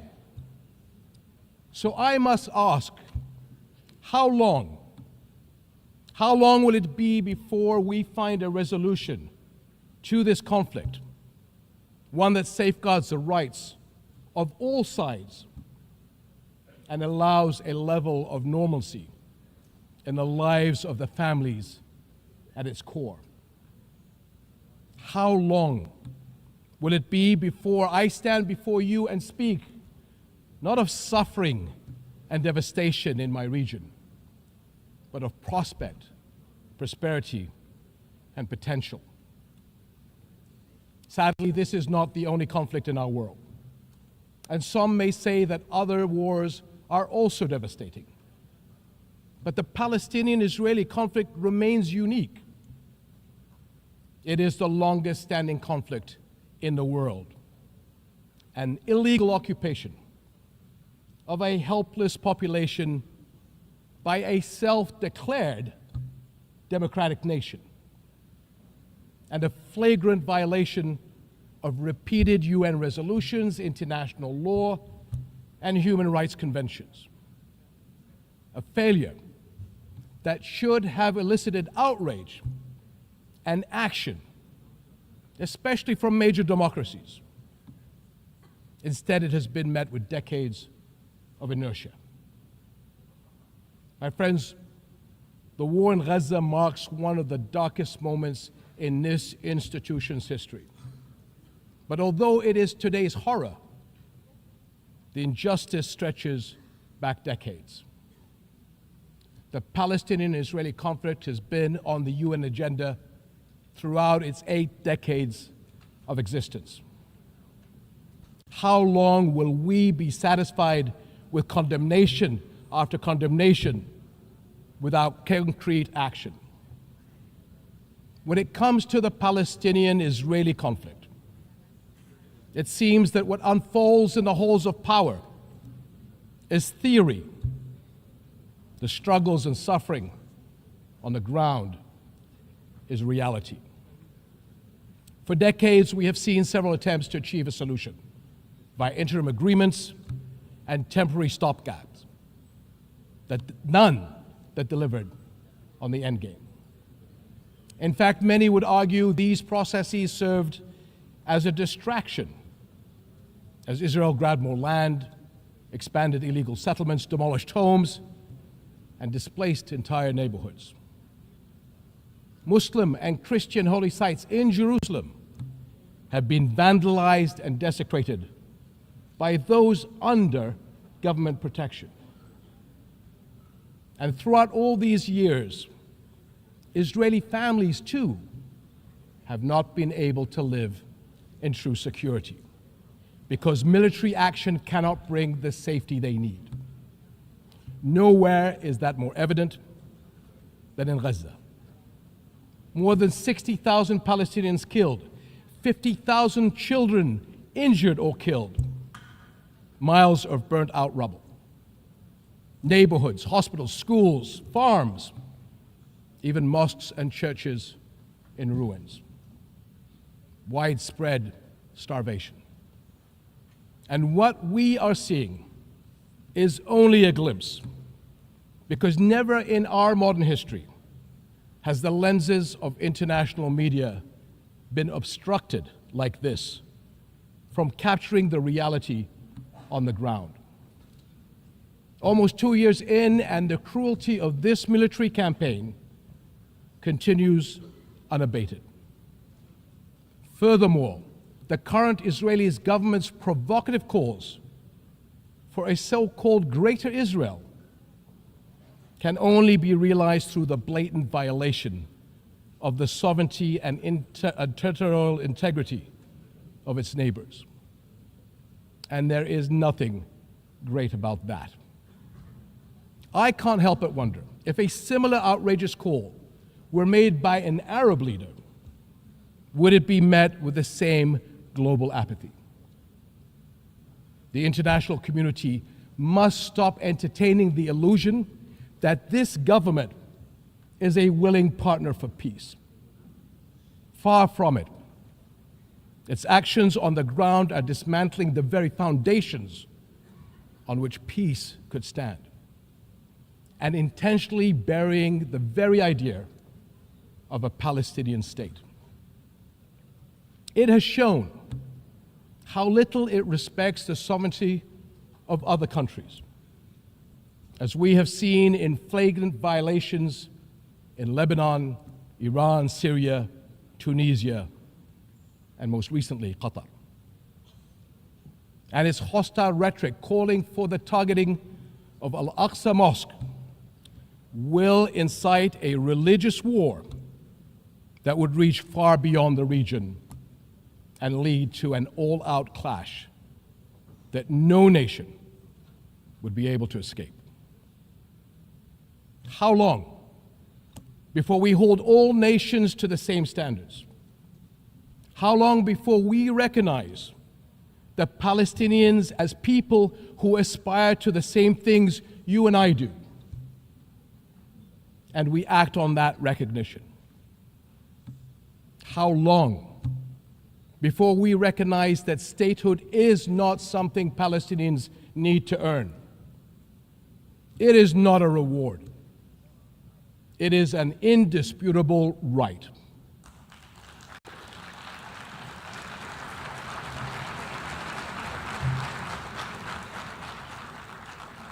In Jordan, we are determined to work for a world in which people are secure in their homes, are safe to practice their faiths, and are able to live and thrive in dignity.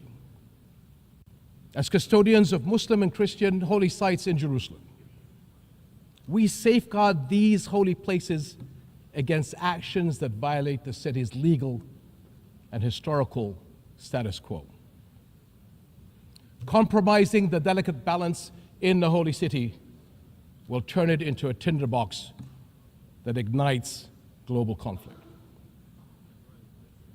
And Jordan is serving as the main base for international humanitarian response in Gaza, working by all possible means to provide critical supplies of aid and food.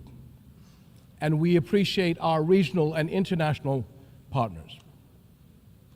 I'm also immensely proud of the many Jordanians, including men and women of Jordan Armed Forces, who are at the heart of this effort. Ground convoys, aircraft crews, doctors, nurses, and mobile medical staff who work even under fire to provide relief.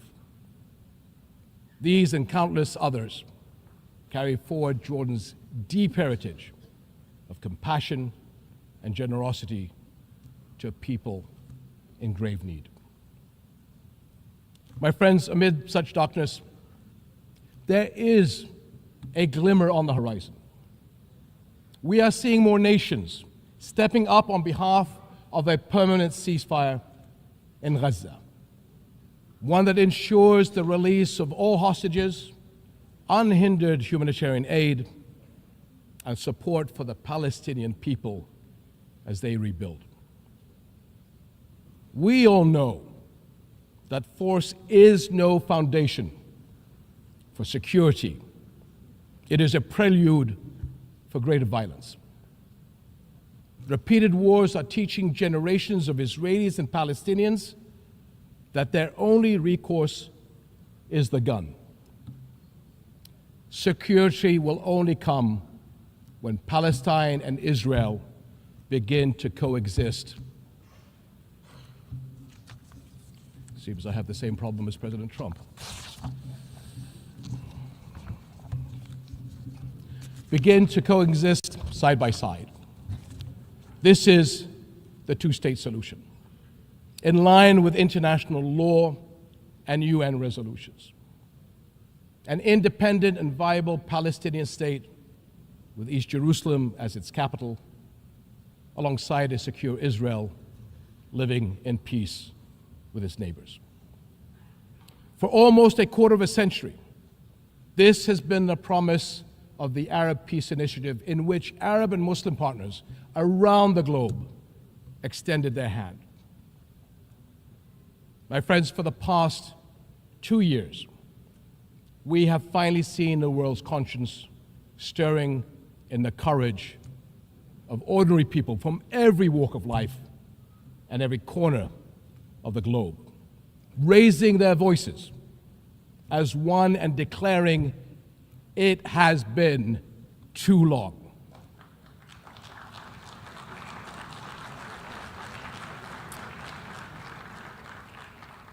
This United Nations must echo that call. It has been too long, and it must act on that call until peace is a reality. Thank you.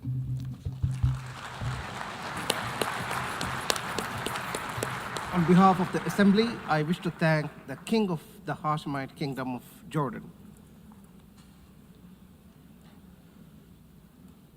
The Assembly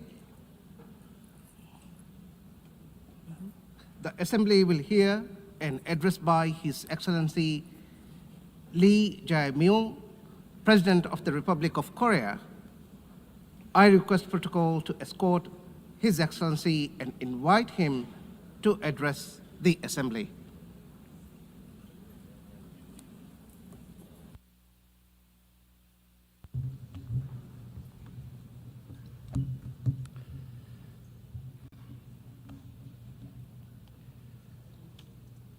I would like to express my respect and gratitude to all members of the United Nations and staff of the UN Secretariat for their contribution to world peace and shared prosperity. I extend my sincere congratulations to Her Excellency Annalena Baerbock on assuming the presidency of the 80th session of the UN General Assembly. I also pay tribute to Secretary General Antonio Guterres for his unwavering dedication and hard work. I hope the 80th session of the UN General Assembly will achieve even more meaningful results under their outstanding leadership. Madam President, Mr. Secretary, and distinguished delegates, this year is a meaningful year marking the 80th anniversary of the founding of the United Nations. The past 80 years of the UN have been a valuable journey of protecting the dignity and values of humanity and at seeking a path forward for future generations. If someone asks what the UN has achieved, I would confidently reply, look at the 80-year history of the Republic of Korea. It is no exaggeration to say that the Republic of Korea's history, dotted with challenges and responses, is the history of the United Nations, which has constantly confronted enormous challenges facing humanity. Liberated from colonial rule the very year that the United Nations was founded, the Republic of Korea emerged from the scars of division and ashes of war through UN assistance, maintaining national identity while achieving industrialization and blooming into a democracy. Therefore, the Republic of Korea in itself is a country that has proven the value of the UN's existence. Whenever the Republic of Korea revived the hopes of lives as precious as the weight of the universe amidst horrific wars and disasters, the UN flag fluttered at the center of that intense solidarity. The United Nations has strived to provide equal rights and opportunities to everyone without discrimination, and has provided education and vaccines to make children's lives blossom. The small country in the East, which rose with the support of the UN and the international community, has become a proud UN member that is drawing the world's attention. It is raising its role and responsibility as a member of the international community more rapidly than any other country. There were times when democracy and peace were in crisis, but each time the Republic of Korea rose with indomitable strength. Even a safe coup could not break the people of the Republic of Korea's strong will, desiring democracy and peace. The revolution of light that the people of the Republic of Korea achieved against the darkness of the insurrection last winter was a historic moment that demonstrated the brilliant achievement of the UN spirit. The remarkable resilience and strength of democracy that the Republic of Korea has shown will be ours as well as that of the entire world. I need you to take my hand and guide me away from all this, away to where the light shines through, to where the flowers bloom. As the novelist Han Gang, laureate of the Nobel Prize in Literature, wrote, the Republic of Korea will be a milestone of light for all those who join the journey toward democracy. Today, at the UN General Assembly, where world peace and humanity's shared prosperity is discussed, I proudly announce that a new Republic of Korea, which will be a beacon of light for global citizens, has completely returned to the international community. Thank you. The Republic of Korea, which has grown thanks to the support and assistance of the UN, will not hesitate to take on the role of a leading nation, generously sharing its experience and history of restoring democracy. Despite ceaseless efforts from all corners of the world, the international community's determination and aspiration to maintain international peace and security 80 years ago still remains an unfinished task for everyone. 280 million people are still in a state of extreme hunger. Armed conflicts around the world, including in Ukraine and the Middle East, as well as the climate crisis, which has already become a real problem, threaten the survival of humanity. The answer lies in the wisdom of the pioneers who founded the United Nations, as well as the path that the people of the Republic of Korea demonstrated. There is only one way: more democracy. The people-centered government of the Republic of Korea, through the power of collective intelligence, is ceaselessly attempting innovations, seeking better alternatives in democracy. The way to solve common challenges facing the international community is no different. When all the countries experiencing the same problems gather here at the United Nations and continue multilateral cooperation, putting their heads together, we will all be able to move toward a bright future of peace and prosperity. I look forward to the UN 80 initiative presented by the Secretary General, taking root as a vision that achieves UN's evolution and advancement in line with the demands of our time. I also hope the UN Security Council can increase the number of seats of non-permanent members, reflecting changes in the international environment, and enhance its effectiveness and representation. As a member of the UN Security Council for the term 2024 to 2025, the Republic of Korea is making efforts so that the UN Security Council can respond proactively to threats to the international peace and security. Madam President, Mr. Secretary General, and distinguished delegates, the Republic of Korea, having restored democracy, dreams of a better future. The Republic of Korea will fulfill its responsibility as a responsible global power that steadfastly upholds the values of freedom, human rights, inclusiveness, and solidarity championed by the United Nations. We will further develop our institutions and cultures so that everyone residing in the Republic of Korea, both nationals and foreigners, can be respected as an equal member of society in all fields of life. The Republic of Korea will strengthen and lead cooperation with the international community while realizing the value of respect for human rights. In a time of crisis where immediate survival is urgent, words like solidarity, coexistence, and cooperation may feel somewhat distant. However, humanity has always dreamed of hopes as high as its deep despair, and has achieved the progress we see today through a passion for a better tomorrow. The more difficult the times are, the more we must return to the basic spirit of the UN, which is trust in universal values of humankind. Just as the determination to not pass down the devastation of wars led to the founding of the UN and has prevented conflicts and preserved peace, we today must cooperate more, trust more, and join hands more firmly in order to build a better future, a better world for future generations. Democratic Korea will lead the way in multilateral cooperation toward a sustainable future. Peace is a value that is more important than anything else.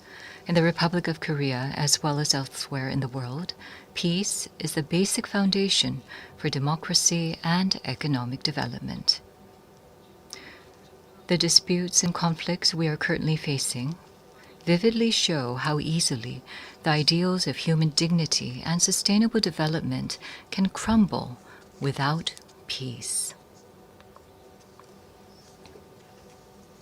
Today, the Republic of Korea is fulfilling its responsibility as a key contributor to the United Nations peacekeeping and peacebuilding activities. Our brave soldiers, who have steadfastly defended the Republic of Korea, a divided nation, are helping to pave the way towards sustainable peace led by the UN. Threats to peace are not only physical elements. In an era where artificial intelligence technology is critical to security capabilities and cyber attacks threaten national security, we must confront not only visible enemies, but also invisible enemies. If we passively let ourselves be dragged along by the changes of the AI era, we will meet a dystopia of deepening polarization and inequality, unable to shake off the dark shadows of human rights abuses caused by the misuse of technology. However, if we proactively respond to these changes, we can use the high productivity as a driving force to build a foundation for innovation and prosperity, and create a useful base for strengthening direct democracy. I hope the open debate that I will preside over as UN Security Council President tomorrow will significantly contribute to the international community's efforts to promote the responsible use of AI. Furthermore, we intend to share our vision for the future of AI through the APEC AI initiative at the APEC Economic Leaders Meeting, which will be held in Gyeongju, Korea next month. We will strive to ensure that the vision of AI for all, where advances in cutting-edge technology contribute to the universal values of humanity, becomes a new normal for the international community. AI-driven technological innovations will be an important new tool for solving global challenges like the climate crisis.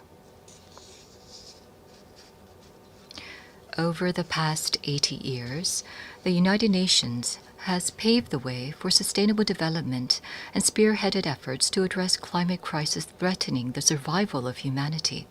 Nations around the world must respond to these efforts. The Republic of Korea is pursuing a great energy transition, leveraging science and technology and digital innovation to increase energy efficiency and expand the share of renewable energy.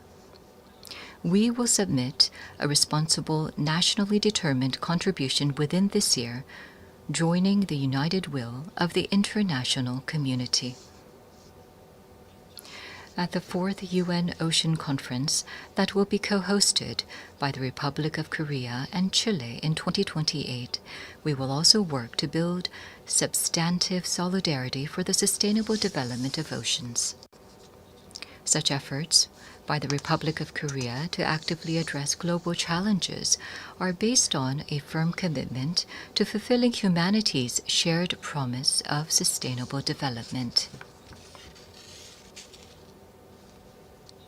Since the United Nations established the Sustainable Development Goals 10 years ago, the international community has made much progress in eradicating poverty and reducing inequality. However, the demand for development financing is continuously increasing, and the most vulnerable are still suffering. Let us squarely face this grave reality and create new momentum for change. We must move toward structurally reforming global development governance while enhancing the quality of financial resources. I trust that we will pull together in order to bring about more cases like the Republic of Korea growing and developing from an aid recipient country to an aid donor country. This year marks the 80th anniversary of the founding of the United Nations, as well as the 80th anniversary of the division of the Korean Peninsula. New challenges, as well as unresolved tasks, await us. Democratic Korea will begin a new journey toward peaceful coexistence and shared growth on the Korean Peninsula. The first step will be to restore broken inter-Korean trust and shift to a stance of mutual respect. The government of the Republic of Korea clearly reaffirms that it respects the North's current system, that it will not pursue any form of unification by absorption, and that it has no intention of engaging in hostile acts.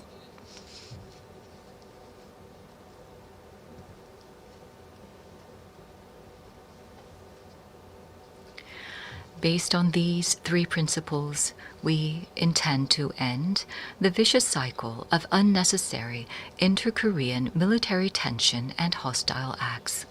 That is a reason why we have proactively taken measures, including halting the launch of leaflets and suspending broadcasts toward the north. Going forward, the government of the Republic of Korea will consistently seek a path to reduce military tensions and restore inter-Korean trust. The most certain peace is a state where there is no need to fight. Through comprehensive dialogue centered on exchange, normalization, and denuclearization, in other words, END, we must end the era of hostility and confrontation on the Korean Peninsula and usher in a new era of peaceful coexistence and shared growth. The fact that exchanges and cooperation are a shortcut to peace is a timeless lesson demonstrated by the history of fraught inter-Korean relations.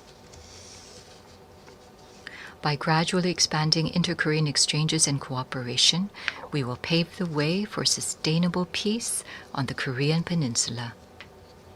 It is crucial for both the ROK and the DPRK, as well as the international community, to work together to establish peace on the Korean Peninsula.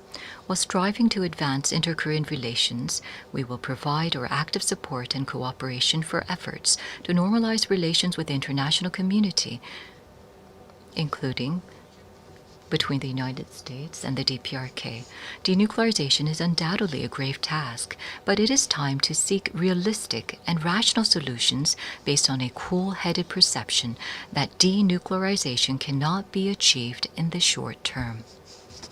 The international community must gather its wisdom in a pragmatic and phased solution, beginning with a stop in the sophistication of nuclear and missile capabilities, going through a reduction process, and reaching dismantlement.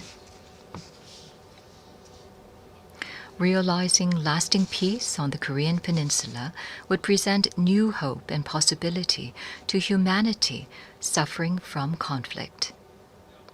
The Republic of Korea will end the Cold War on the Korean Peninsula through the END initiative and fulfill its responsibility and role to contribute to world peace and prosperity.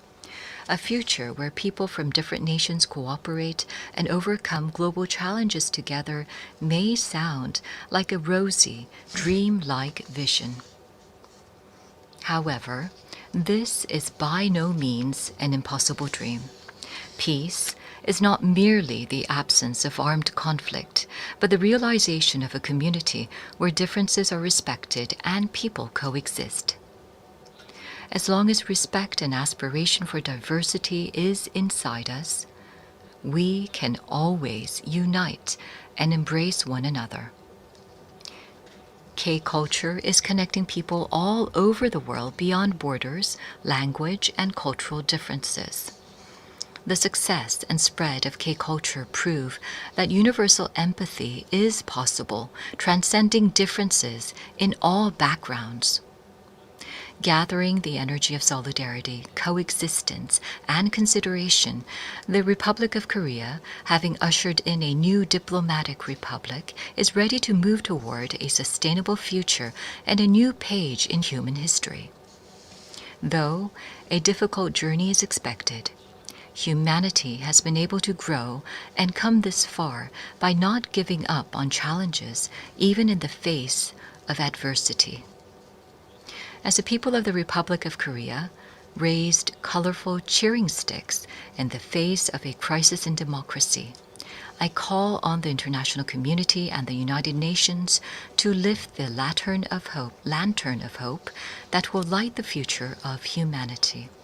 The Republic of Korea will boldly lead the way toward a new era of peaceful coexistence and shared growth on the Korean Peninsula, toward a better future together.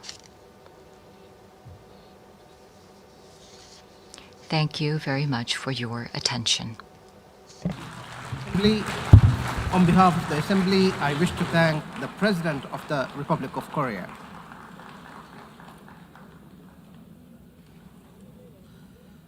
The Assembly will hear an address by His Highness Sheikh Tamim bin Hamad Al Thani, Amir of the State of Qatar. I request protocol to escort His Highness and invite him to address the Assembly.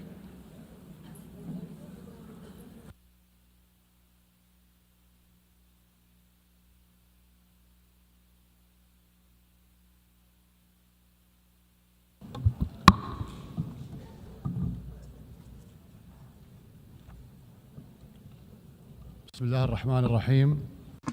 In the name of God, most compassionate, most merciful, Your Excellency, President of the General Assembly, Your Excellency, Mr. Secretary General, may the peace of God be upon you.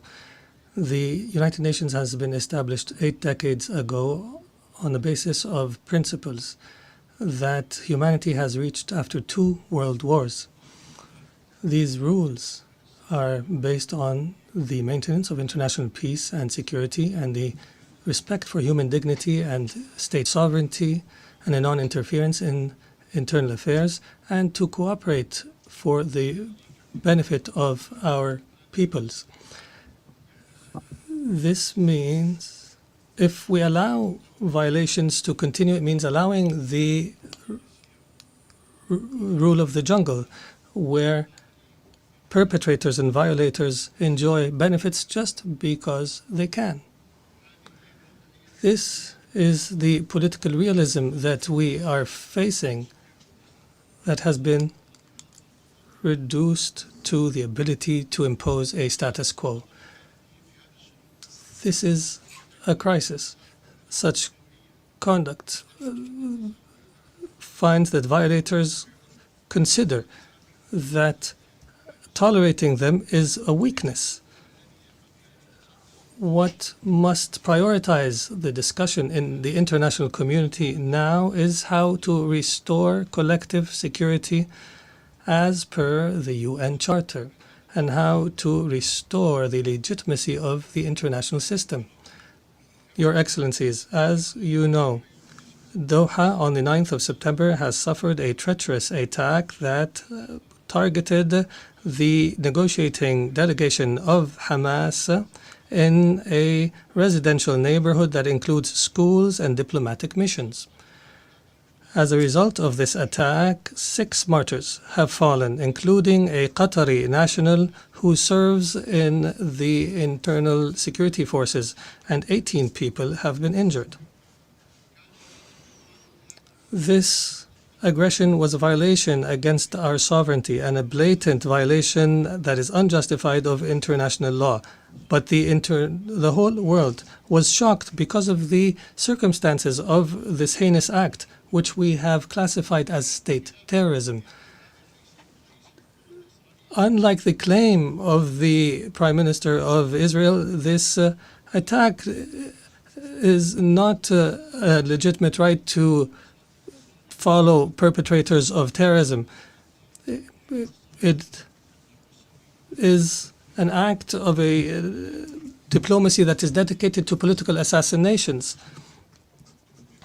and it undermines any diplomatic efforts aimed at ending the genocide against the people in Gaza. It is also an attempt to kill politicians who are members of a delegation that engages in negotiations with Israel while they were studying an American proposal. As you know, Qatar hosts, as a mediator during the negotiations, hosts delegations of Hamas and Israel.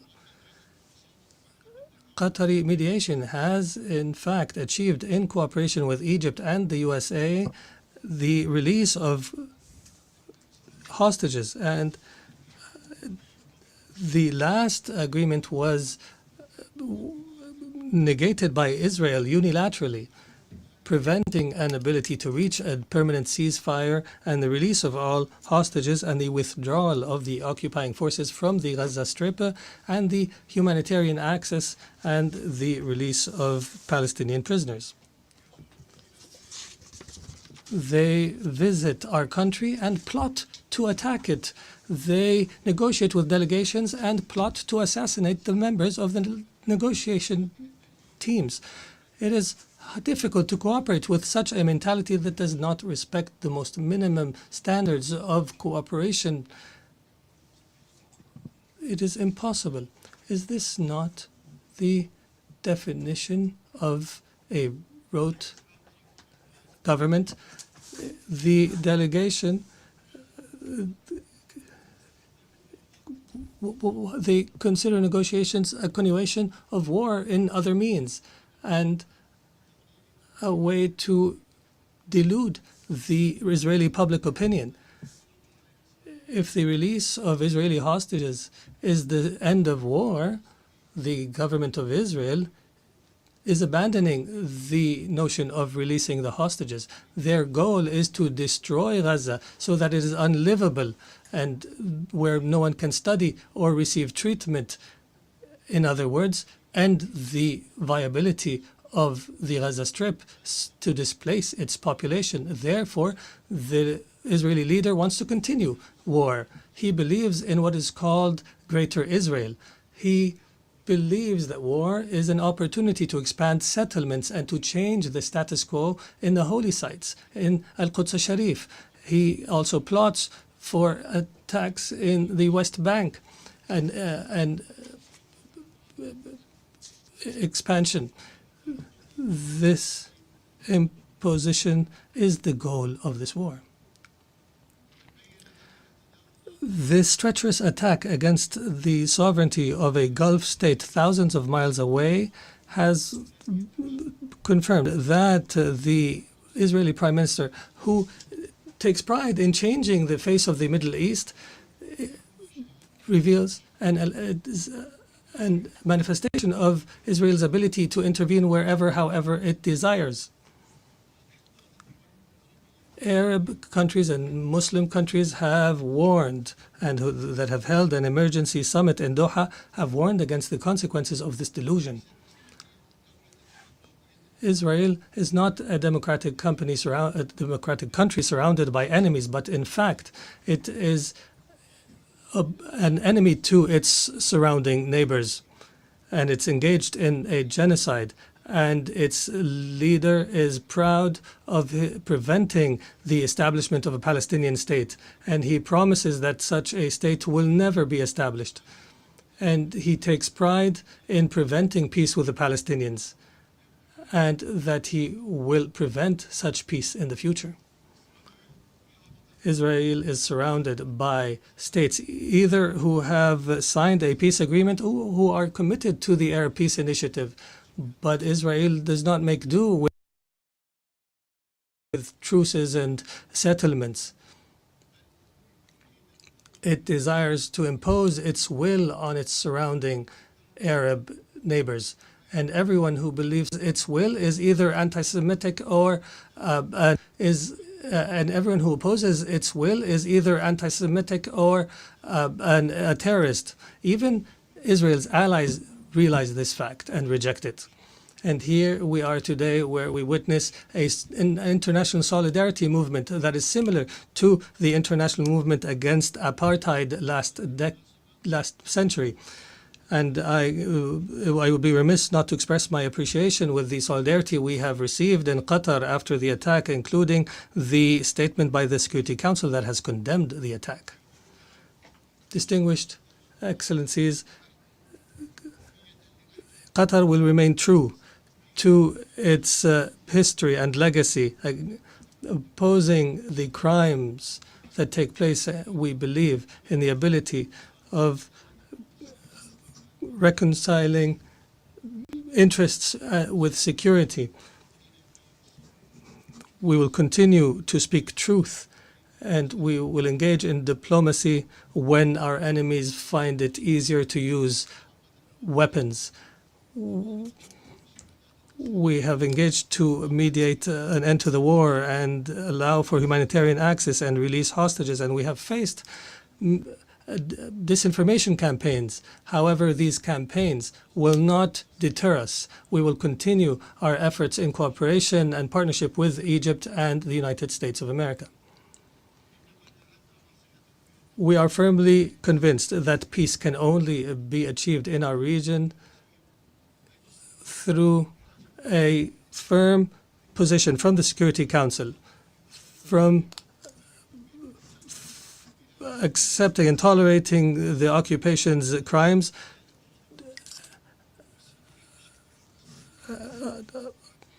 until allowing to the Palestinian people to enjoy their right to self-determination and establish their state with East Jerusalem as its capital on the borders of 1967 as per UN resolutions and the two-state solution. That has been the consensus of the international community.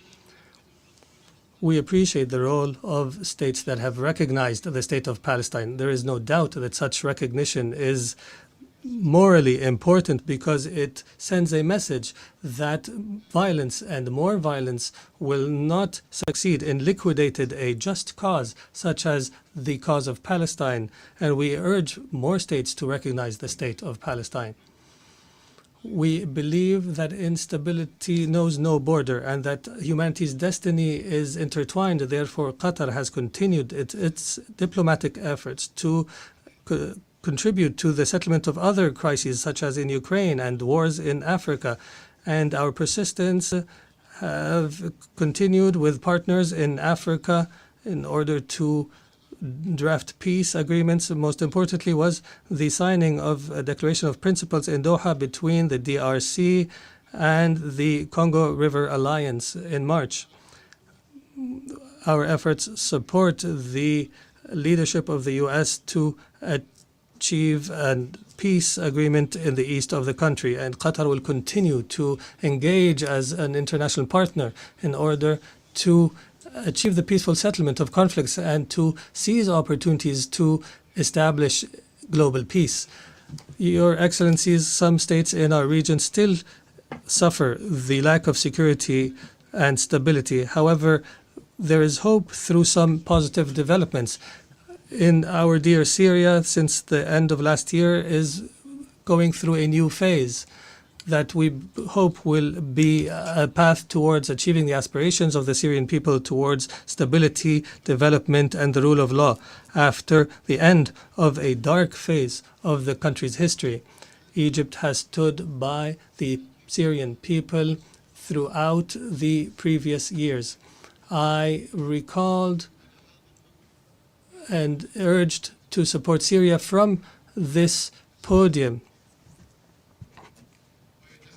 even when it seemed to fall off the international agenda. The international community is called upon to assist Syria now in order to succeed through the transition phase after decades of suffering. Our experience in other Arab countries has taught us that building state institutions and establishing relations between a state and others is based on equality, and internal stability on the basis of respect for diversity are paramount issues at this stage. Qatar will not spare an effort to provide the necessary support to our brothers and sisters in Syria. And we have no doubt that the Syrians will be able to overcome this phase and to reject sectarianism in all its forms, and that they will reject external interference, especially the Israeli attempts to divide Syria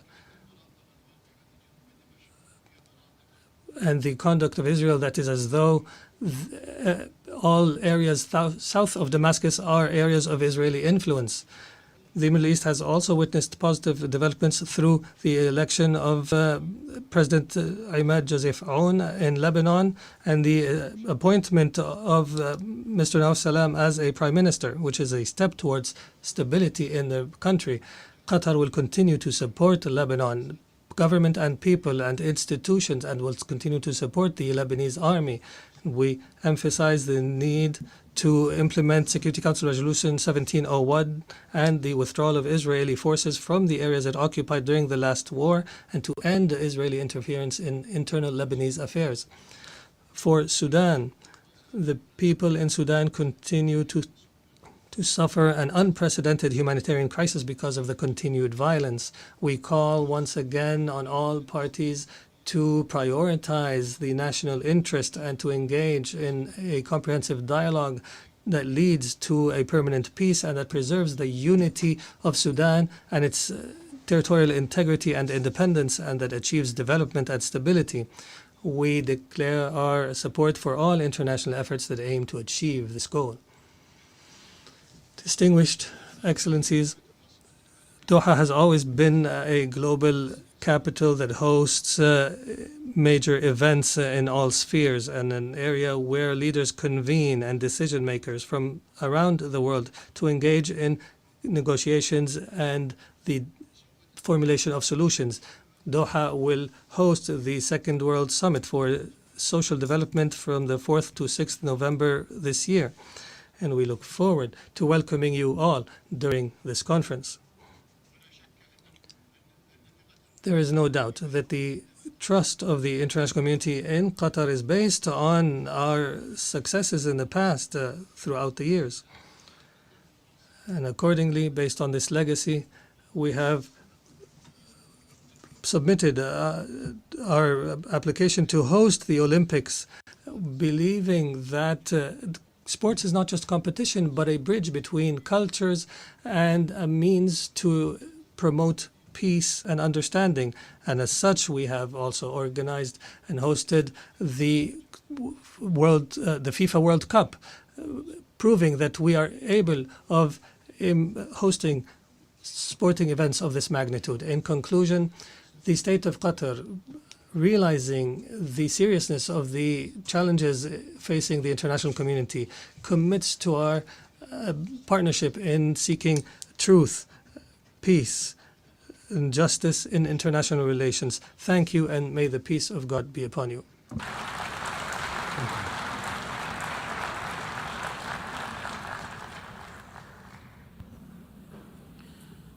On behalf of the Assembly, I wish to thank the Emir of the State of Qatar.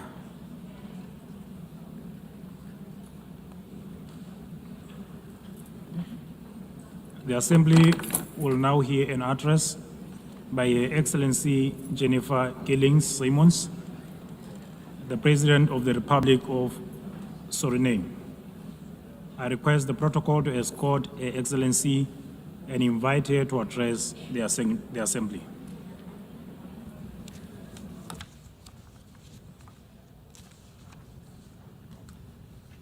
Good morning. Madam President, we are here to commemorate in this special moment in history as we celebrate the United Nations 80th anniversary.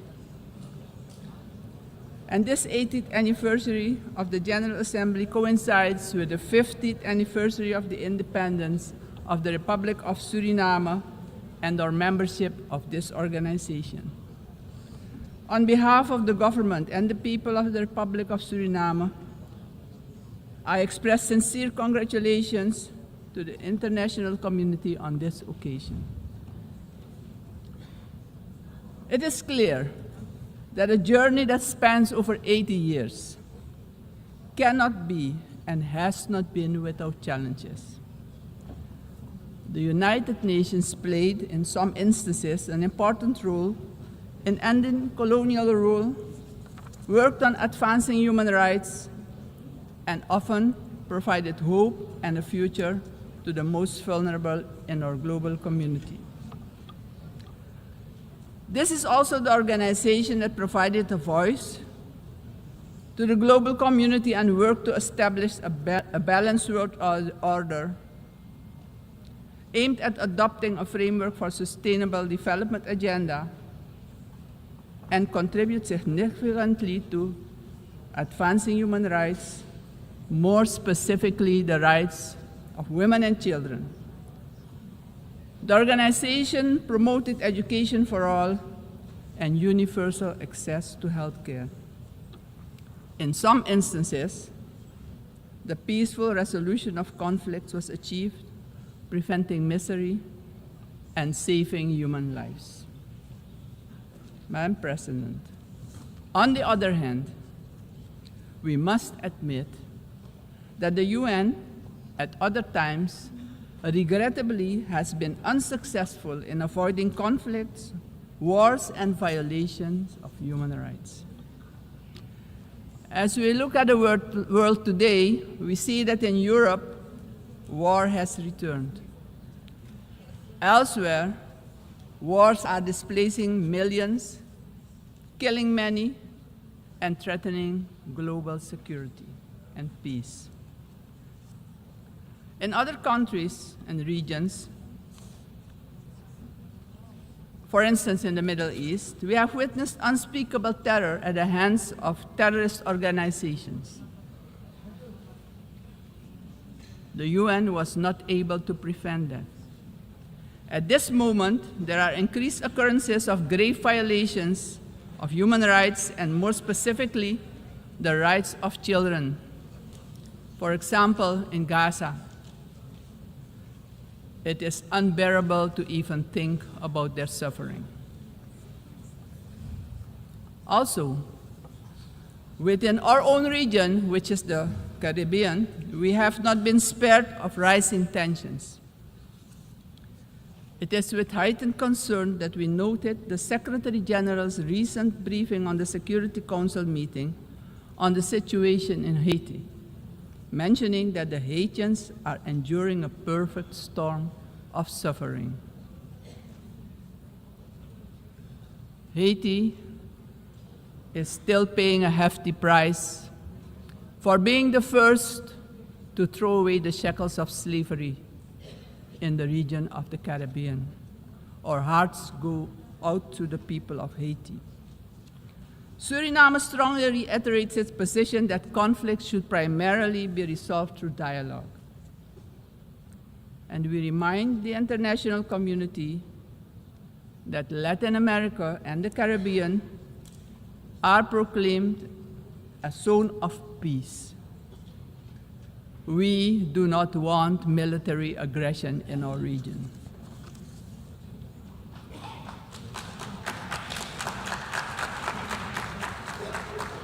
Madam President, this is the moment, on the 80th anniversary, we should reflect and ponder on the next 80 years. What do we have to change and what needs to be done differently? We all must underscore and repeat it ceaselessly today that the United Nations will only be successful if all nations, without exception, adhere to the resolutions we adopt.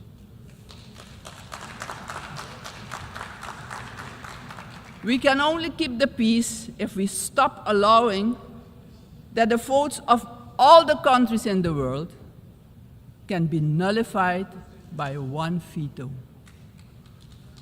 Today, partially because of the work done by our organization, some poor countries have developed substantially, economically and otherwise. They have become powers who can't be ignored any longer.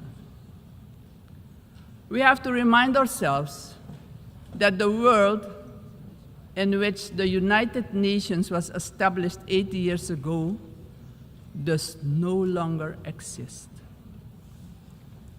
The task ahead, therefore, is that we, in the first place, renew our vows, recommit to the principles and objectives of the charter of our organization, and recognize all the voices in the world, because people from all regions should have opportunities for a dignified life.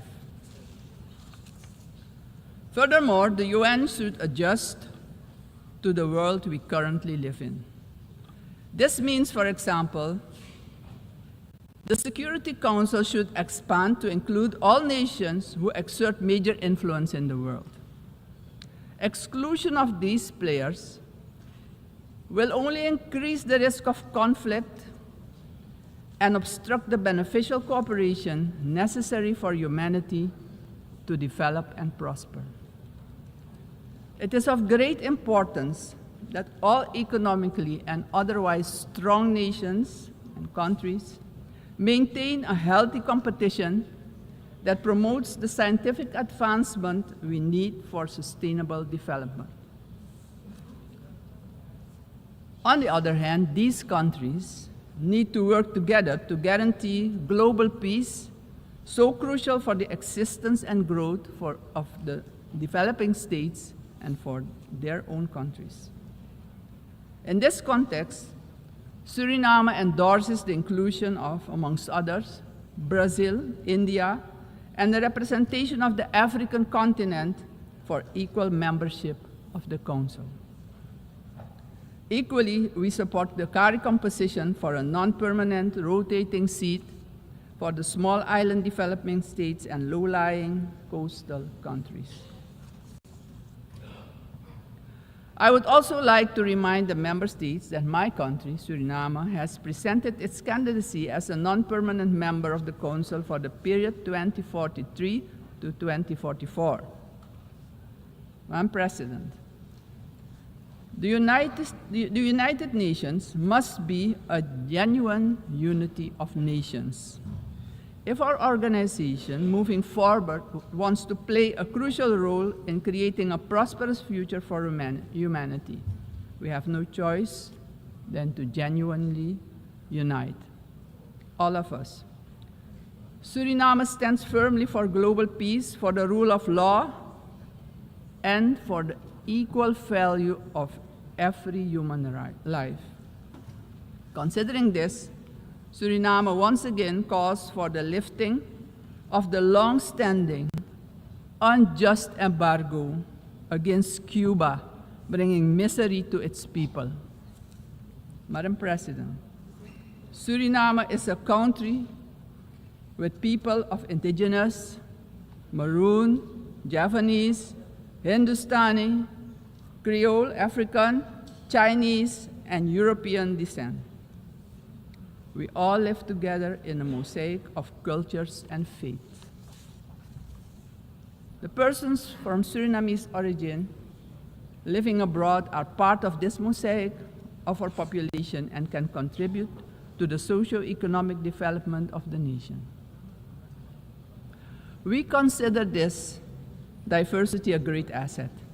Actually, Suriname does not have diversity. Suriname is diversity, and we keep working together to protect and grow our national unity for our own well-being and as an example of harmony in this often divided world.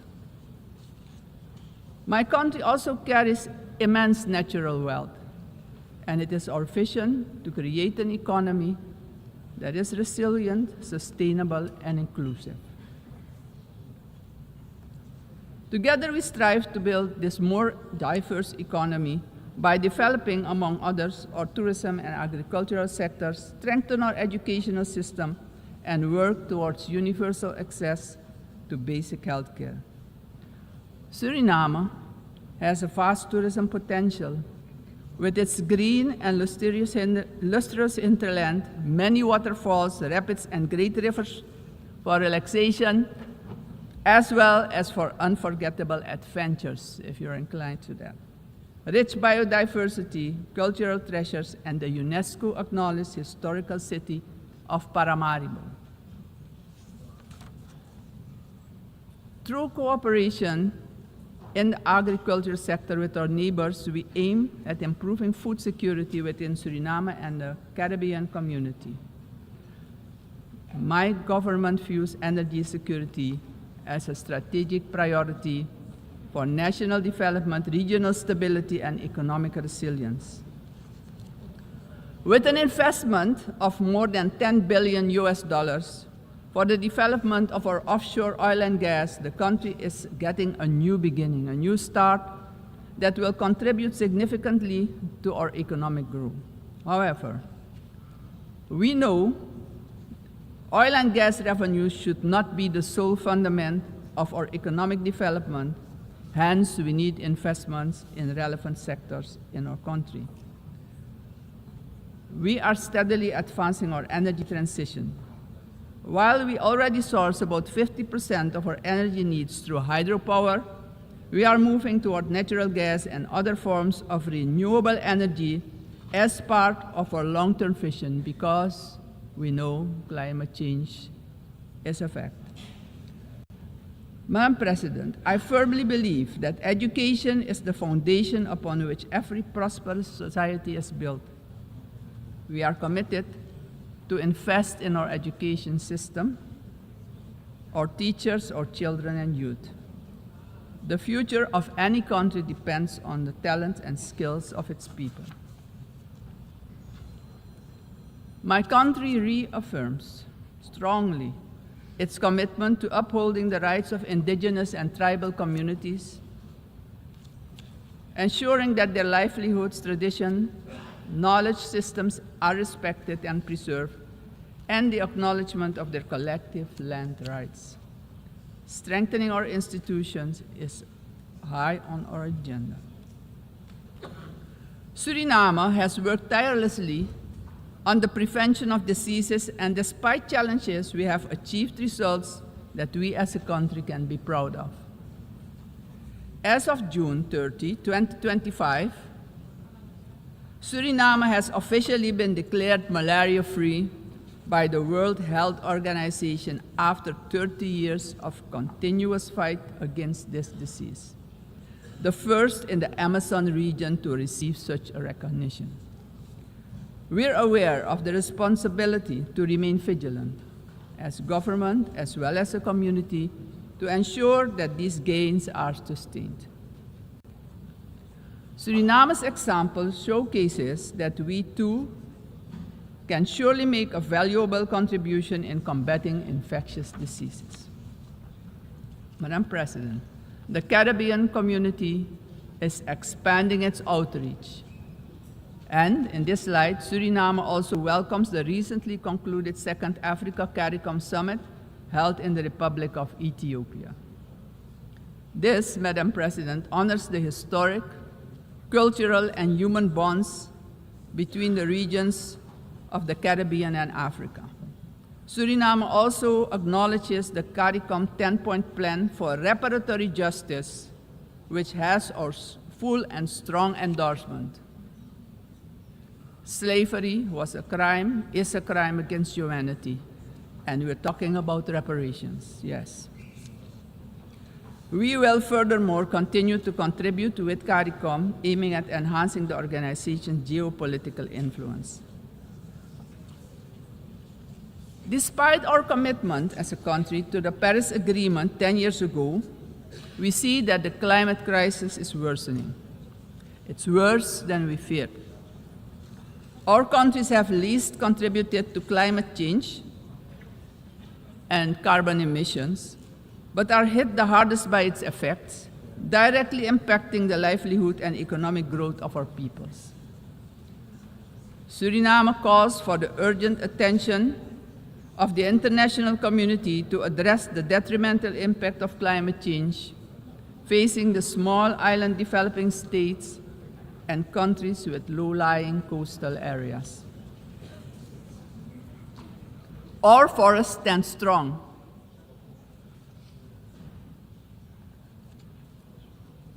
More than 90% of our land is covered by rainforest. And this makes us the most forested country in the world. Your eyes have never seen so much green. Suriname is one of the 3 carbon-negative countries on Earth. Since 1992, our forest has absorbed nearly 290 million tons of carbon, and each year we capture more than we emit, and we want to keep it that way. The protection and conservation of our forest has been a priority. It doesn't stand by default, but by design. We have been logging sustainably for decades, and did so with the Sustainable Tropical Rainforest Management System developed in Suriname, an ecological approach to forestry. Also, the indigenous and tribal communities protect the forest by their continued stewardship. We are proud of the way we did it, But pride alone does not pay the bills and does not develop the indigenous and tribal communities. Madam President, we must not forget that these forests, our forests, are in competition with vast resources such as gold, diamond, bauxite, and more. We will need to make difficult choices. We want to keep our forest coverage at a minimum of 90%. But we cannot do it alone. The time has come for the world's largest emitters to share this responsibility, not only with words, but with action, justice, and finance. Suriname strongly calls for global action, predictable climate finance for high forested, low deforestation countries, fair recognition of real carbon removals, and direct support for the communities who live in and protect these forests. Suriname, Madam President, therefore endorses the initiative of the COP30 presidency to launch the Tropical Forest Forever facility and calls upon the international community to contribute to its success. Suriname, as mentioned previously, takes pride in being an example of peaceful coexistence, having different cultures, religions, and the traditions to live together in respect and solidarity. This is our gift to the world. The second gift, because we also have a forest that is delivering services to the whole world. This gift proves that harmony can prevail. As stated upon our admission to the United Nations in 1975, our Republic indicated our willingness to engage with the international community. My country reiterates its strong commitment to multilateralism, one of humanity's most important achievements, which needs our protection in this time of change. In closing, aggression and military force should be replaced with peaceful resolution and dialogue, because it doesn't solve problems, it creates destruction and misery. As a matter of urgency, I call on every member state to keep the peace, protect the planet and all human rights. Suriname has shown the world that living sustainably together is possible. We are really better together. Thank you, Grand Tanye, and may God be with you.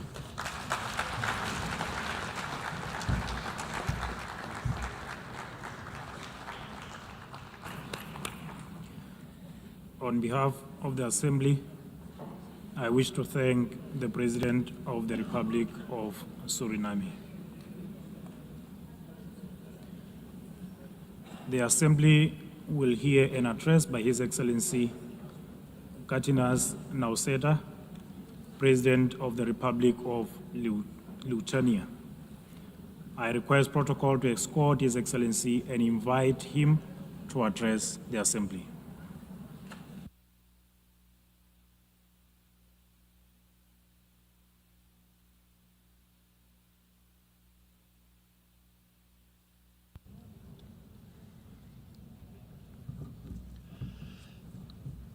Dear Mr. Chairman, Excellencies, ladies and gentlemen. 80 years ago, humanity, emerging from the Second World War, embarked on a long road towards peace. Building on the solid foundation of the rules-based international order, our forefathers created the United Nations and its institutional system. This system was never perfect, Many nations, Lithuania included, had to struggle for decades, seeking freedom, independence, and sovereignty. Many people suffered war, famine, and premature death. And yet, it was the best international order that we have ever. The United Nations system embodied the great hope that nourishes the human soul and guides our actions for the universal good. Together we succeeded in condemning war and conquest, at least in theory, if not always in practice. To this day, even the worst aggressors feel ashamed to openly conquer, destroy, and enslave. Instead, they talk about special military operations and the need to protect those who frankly do not want to be protected. This shame is a significant achievement of our time. To the extent that current international norms limit the behavior of offenders, they help countless people to survive, escape torture, or even prosper. Thus, it is an ever-growing concern to witness these same norms being subjected to increasingly open and brutal attacks. Our international order is being slowly eroded by the irresponsible actions of those who should know better. The world is turning into a much more dangerous place. We have seen this before. We cannot ignore the striking parallels between the present day and the events of 1938, a time when the world chose appeasement over international law and diplomacy over deterrence, culminating in the infamous Munich Pact. That was a short-sighted attempt to satisfy a dangerous revisionist aggressor by giving away the territory of a sovereign nation. It proved to be a complete failure. The Munich Pact not only emboldened the Nazi regime, but also opened the door for Soviet expansion. Soon after, the secret protocols of the Molotov-Ribbentrop Pact carved Europe into spheres of influence and sealed the fate of many independent states. As Europe descended into another great war, Lithuania and the other Baltic states were illegally occupied, annexed, and brutalized. After regaining the independence 35 years ago, Lithuania feels a duty to guard the bitter memory of past mistakes. Never again will we place our hopes in appeasement. Never again will we stand aside. Never again shall Pandora's box be opened. In 1938, it was Czechoslovakia that was abandoned. Today, we cannot abandon Ukraine alone. The war in Ukraine is well into its fourth year. The international community has not done enough to stop aggressor. This is a quest that goes far beyond the usual lines that keep different nations apart. What matters is not the distinction between large and small, or between global North and global South nations, but the basic principles of the UN Charter, which guarantee peace and security across the globe. If one UN member is attacked with impunity year after year by a permanent member of the Security Council, what does that mean for the rest of us? When power replaces law and fear silences the truth, the foundations of the global order begin to crack. And then nobody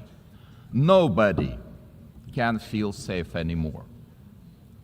Ladies and gentlemen, the effects of Russia's war against Ukraine are being felt across the world. This war has sparked crises in energy, migration, and food security, while also deepening global poverty, hunger, environmental damage, and climate change.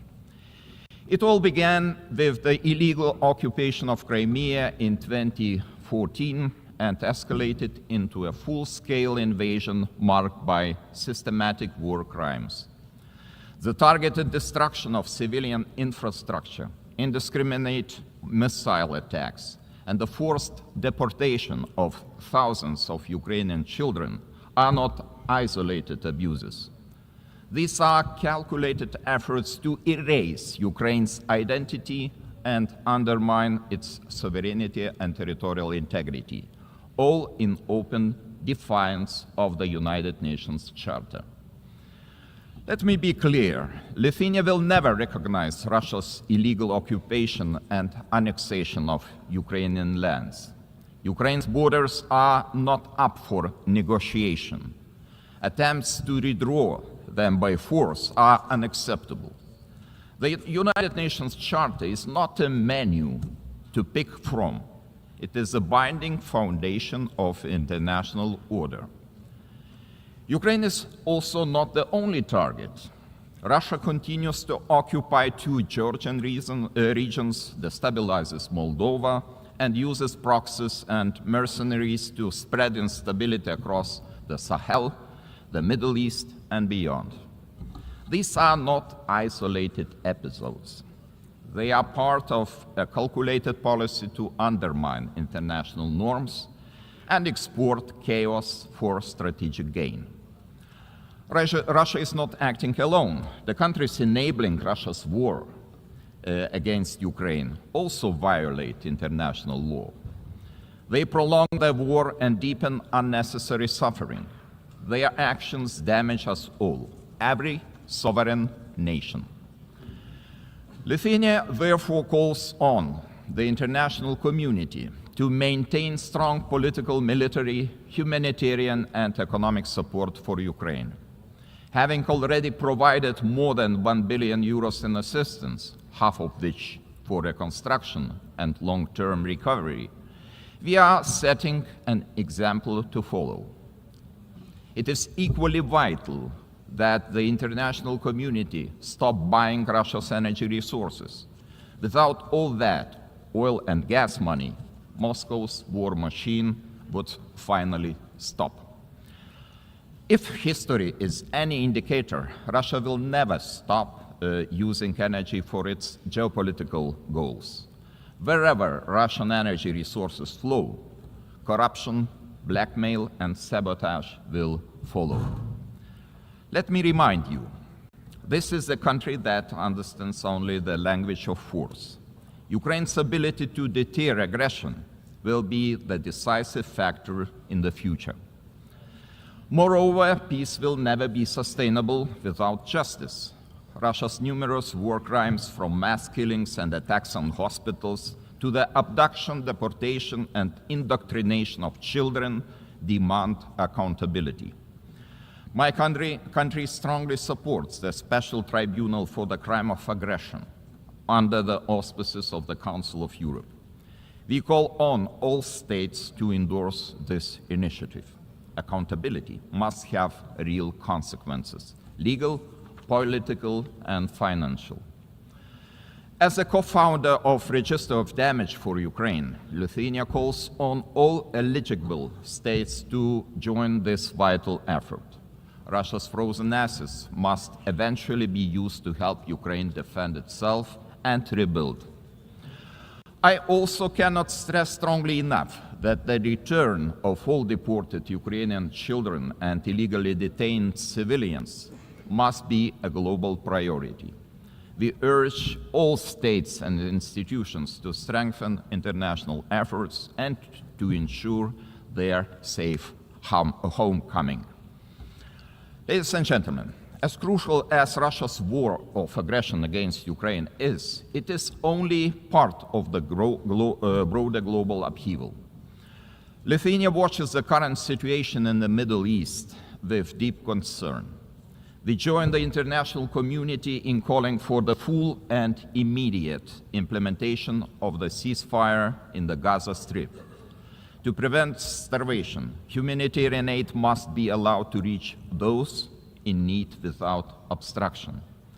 At the same time, the unconditional release of all remaining Israeli hostages remains a crucial step towards ending hostilities.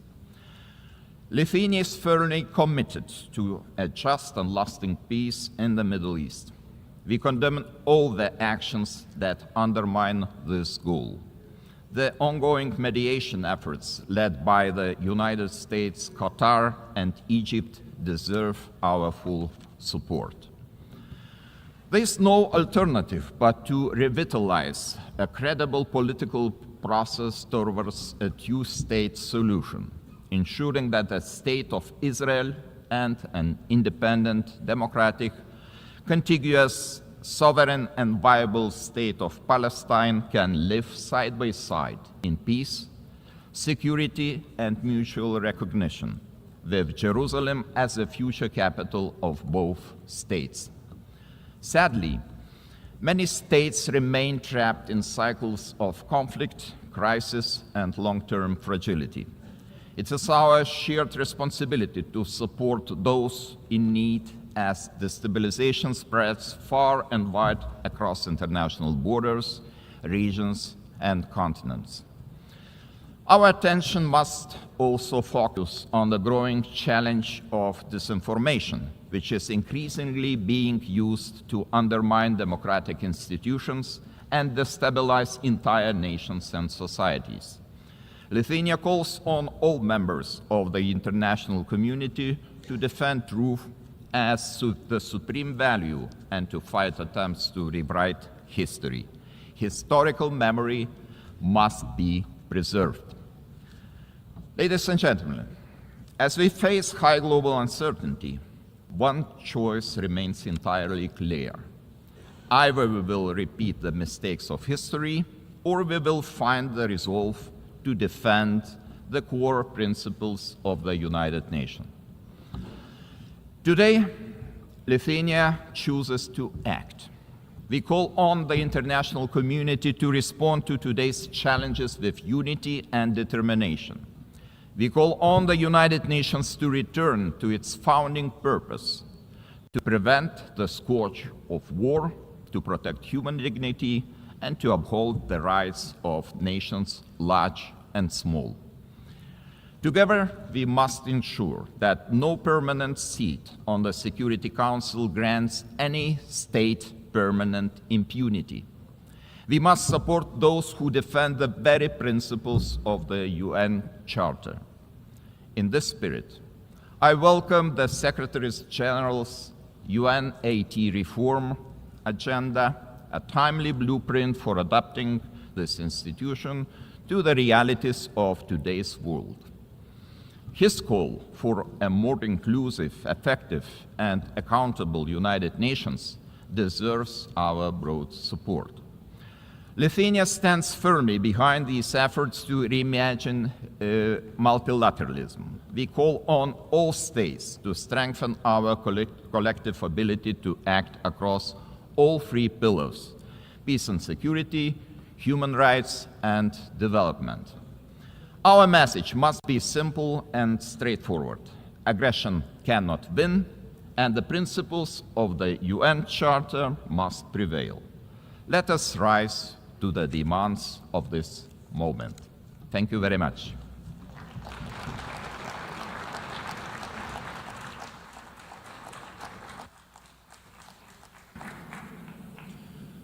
On behalf of the Assembly, I wish to thank His Excellency, the President of the Republic of Lithuania. The Assembly will hear an address by His Excellency Marcelo Rebelo da Sousa, the President of the Portuguese Republic. I request protocol to escort His Excellency and invite him to address the Assembly.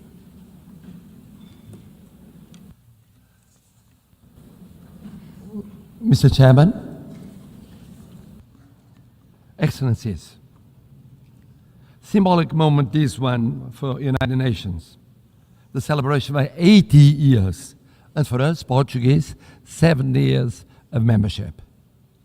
It's a time of judgment, of compromise, of renewal, multilateral ambition. Portugal is today what always aspired to be, a noble country to the world, listening, dialoguing, building bridges, deeply multilateralist and guided by the Charter of the United Nations. A world with more cooperation and respect for international law is safer, more predictable, stable, peaceful, prosperous, plural, representative, and able to respond collectively to global challenges. 70 years ago, we were living still in dictatorship.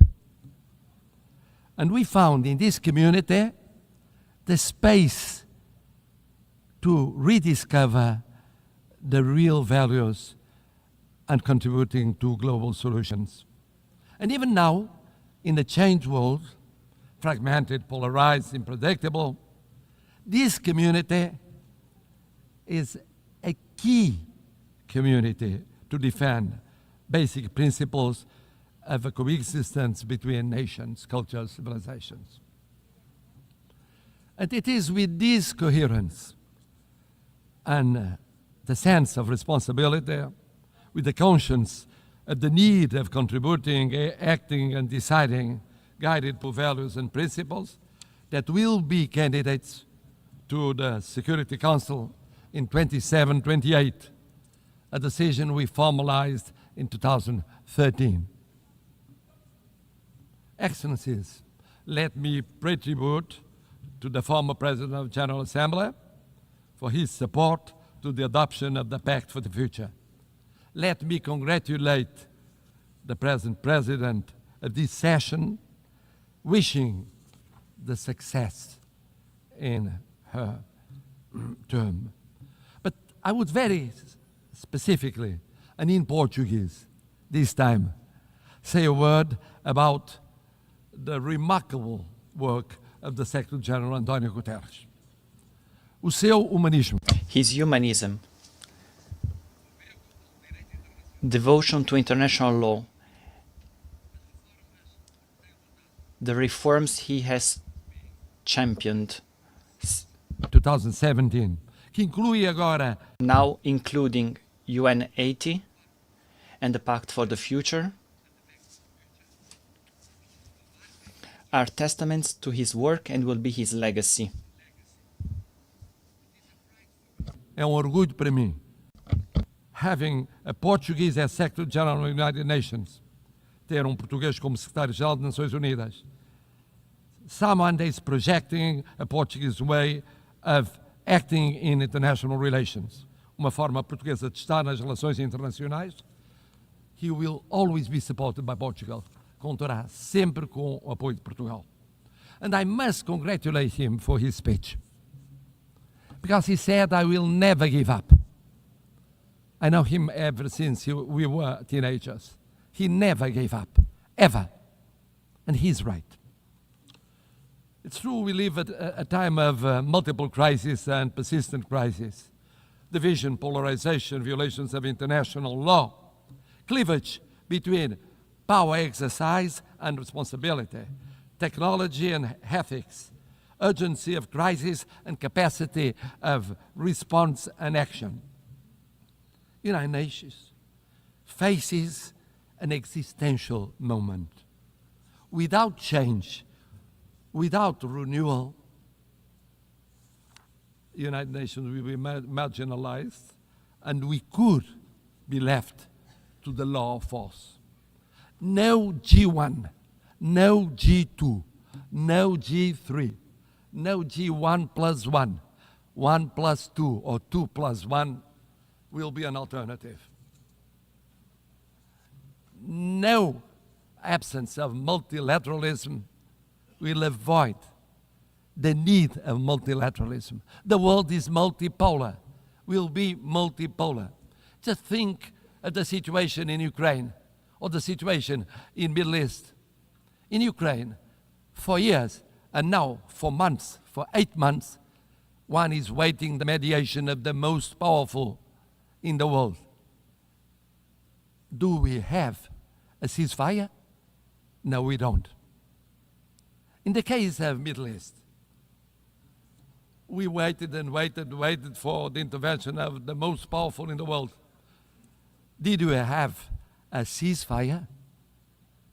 Without the multipolar, multilateral intervention of so many countries, here in New York, with the recognition of the existence of the state of Palestine, some Europeans, others non-Europeans, we won't change soon. This means we need United Nations, we need multilateralism, we need dialogue between countries from every continent. And the same for international law. We need international law. We need international law for the reform of United Nations. We need international law as a foundation of peace and justice. A world governed by rules is a safer and more predictable and equitable world. We need a Charter of United Nations as a common compass. Of course, we must adjust United Nations, but we must never forget the lesson of the League of Nations. When one forgets the principles, when one abandons the principles on account of pure realpolitik, I mean the power or the powers of the moment, one forgets that no power is eternal. No personality is eternal. Empires went up and went down. We know by experience it. Colonial empires, European empires inside Europe, all kinds of empires went up and went down. We believe that in the reform of United Nations, we have 3 pillars: prevention, partnership, and protection. Preemptive action before the conflict, not just afterwards. Mediation, preventive diplomacy, intervention of the Secretary General and of the PBC. Avoiding destruction and institution collapse. Building peace, fighting against the deep causes of violence, promoting resilient and peaceful societies. But development, peace building without development, preventive action without development doesn't work. We co-presided, together with an African partner, Burundi, the preparation of the 4th Conference on Financing of Development. Ideas, dialogue, determination, results. Without sustainable development, no lasting peace is possible. Never forget to implement the 2030 Agenda and the reform of the international financial architecture. It's a priority involving the digital, the space, the artificial intelligence technologies as force for peace, not tools for domination. Bridging the digital and technological divides as central to build resilient societies. C'est aussi très fier que... And with great pride, we share in the priority of prioritizing oceans, addressing climate change. We can talk about combating climate change, but we must first and foremost admit that there is this change. That's why we prepared for UNOC 2 in Lisbon, and we were at UNOC in Nice. We were one of the first European states to ratify the BBNJ Treaty. We project 27% of our marine surface area. That is 3% of the objective for 2030. Speaking of the pillar of partnership, United Nations must deepen partnerships, strategic partnerships with regional organizations. Portugal has the experience that is very specific. Nós temos a experiência. We have the experience of the community of Portuguese-speaking countries. Speaking community, present in 9 countries, 4 continents, 1 language. Presentes em 9 países, 4 continentes, uma língua, A language, a short platform with its own voice at the UN. We hosted the 10th Global Forum of the Alliance of Civilizations. For the Alliance of Civilizations. Also, the conference, UN Conference on Racism. Portugal organizou. Portugal hosted the first UN Conference on Racism. And we promoted the implementation of the Durban Declaration. Formamos. We are part of the Ibero-American community.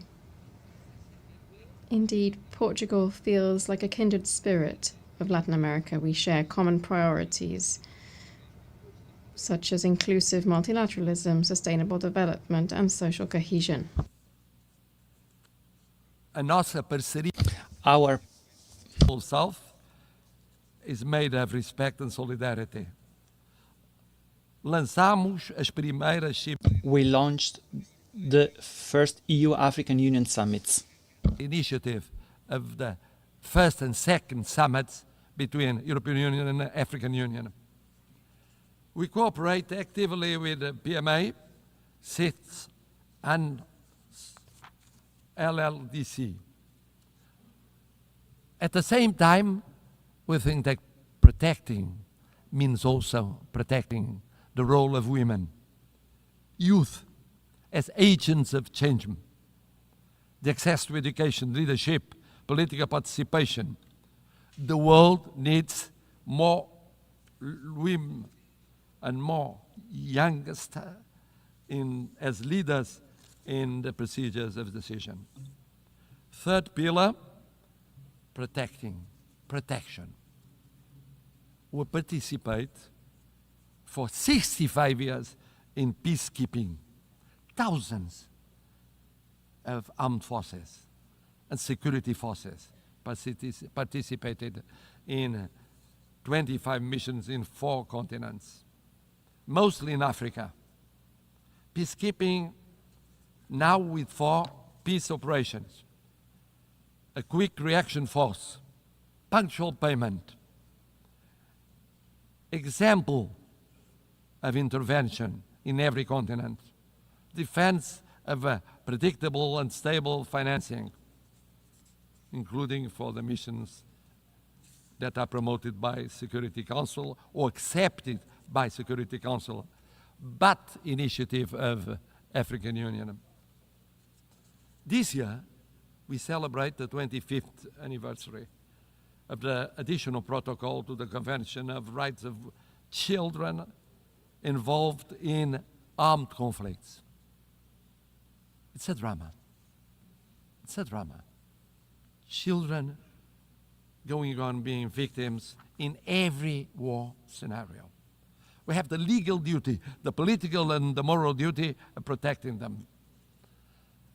And then, of course, humanitarian international law. One spoke of it, about the situation in areas of conflict. Geneva Conventions are not suggestions. They involve duties. We participated in the 6th Commission preparing the Convention on Crimes Against Humanity. Human rights. Human rights. Human rights mean personal rights, political rights, freedom of expression, economic rights, social, cultural rights, universal, interdependent, and inseparable. Não podemos ficar. We cannot remain indifferent concerning major crises. We just declared our decision of recognizing the state of Palestine. In the Middle East, now we think that the following step is creating conditions for a ceasefire, immediately releasing the hostages, humanitarian assistance, but also creating political, economic, and social conditions to strengthen the solution of two sovereign states, rebuilding economies and societies, giving an opportunity to peace, to the daily life of Israelis and Palestinians, so that they can live, not die. Live, not die. In Ukraine, sovereignty, independence, and integrity with global total ceasefire, immediate and unconditional, first step for a fair peace, respecting international law and respecting the Charter of the United Nations. In Sudan, intervening to react much more quickly to perhaps the greatest humanitarian catastrophe in Africa. On Haiti, in Haiti, where the suffering of the population is no longer tenable, this in light of the barbaric atrocities committed by criminal gangs and the recruitment of child soldiers, decisive UN assistance to the multinational security support mission is required before it is too late.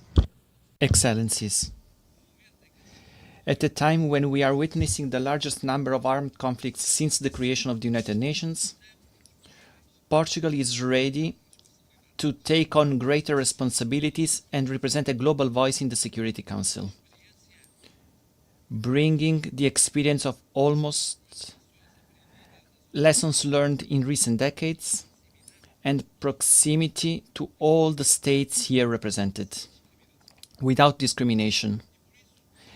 And for that, our vision for the Security Council will act to prevent and creating partnership and protection, and with the reform of the Security Council to make it more representative and effective, to reflect the geopolitics of the 21st century and doesn't remain stuck in 1945, with representation of the African continent, with seats represented, and recognition of major emerging powers such as Brazil and India, with more transparent, a council that is more plural and consistent with the content and the spirit of the Charter. A Security Council which in 2024 met frequently since 1989. But it met frequently with less resolutions adopted and the highest number of vetoes casted. It's unacceptable that the use of veto continues to paralyze essential decisions. It is therefore unacceptable in the face of human suffering. The Charter is clear.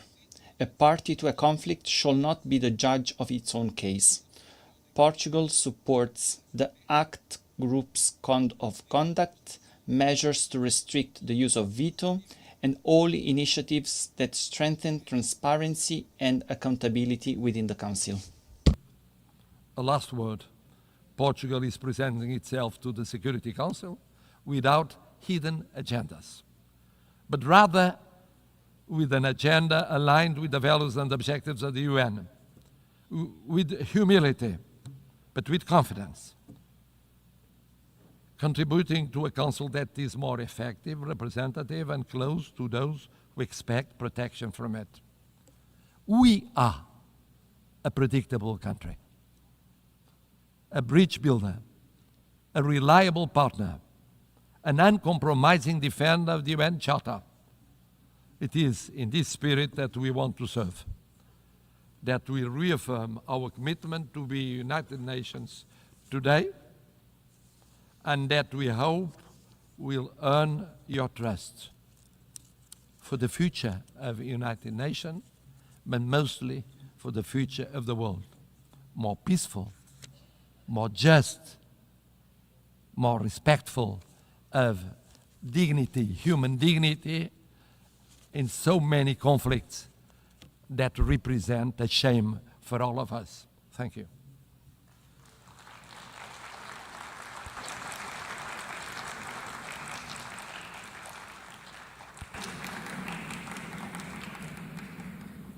On behalf of the Assembly, I wish to thank His Excellency, the President of the Portuguese Republic.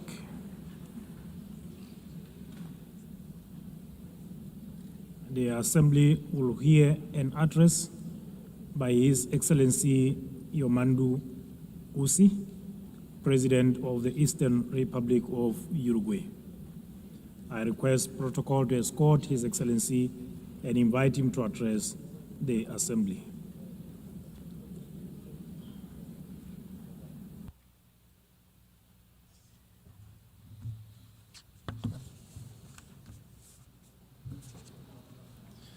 Señora Presidenta. President of the General Assembly, Secretary General, heads of state and government, representatives of international organizations, official delegations, ladies and gentlemen. I come from a republic that lies to the east of the Uruguay River, one which on maps, in history and in culture occupies a small corner of the southernmost tip of the world. This is a country of grasslands overlooking the ocean, which stands out for the tranquility and hospitality of its people. I come from a country where it is now common practice for a president to visit neighboring countries accompanied by his predecessors from other political parties. This is a country where the handover between governing parties does not trigger an institutional crisis. On the contrary, this handover represents business as usual. I come from a country whose president can walk among the people without security, can enjoy a football match standing in the stands like any other supporter. I come from a country whose political parties, almost all of them, more than half a century old, are always willing to agree on national solutions to national emergencies. Uruguayan solutions, as we call them. In saying this, I'm trying to express how Uruguay lives its profound vocation for peace and respect every day. I live in a country, of course, that does not stand on the threshold of paradise, since we are also facing fresh challenges in child poverty, public security, and social inequality. And on these issues also, there is, generally speaking, national consensus. Our historically robust institutions and political system have allowed Uruguay to continue to stand out in the region for its high level of human development and its income distribution policies.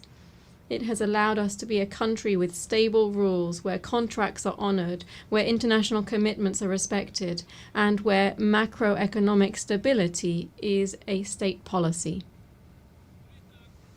But this impressive record can also be seen beyond our borders, because Uruguay is recognized worldwide for its commitment to peace, its tireless pursuit of the peaceful resolution of conflicts, its unfettered respect for international law as the greatest guarantee of the sovereignty of peoples, and for being a fraternal and hospitable land for migrants from all latitudes. From that small country which breeds tolerance, dialogue, and agreement as the historical key to coexistence, and which lies on a continent free of conflict and interstate wars, we come to this assembly to join efforts to contribute to stability and peace in an increasingly tumultuous and challenging world. The growing geopolitical tension and increase in conflicts, together with the underfunding of efforts for a peaceful and rules-based global order, are posing enormous challenges on a planetary scale. A few facts suffice to illustrate this. According to the 2025 Global Peace Index, in 2023 there were 59 interstate conflicts. This is the highest number since the end of the Second World War.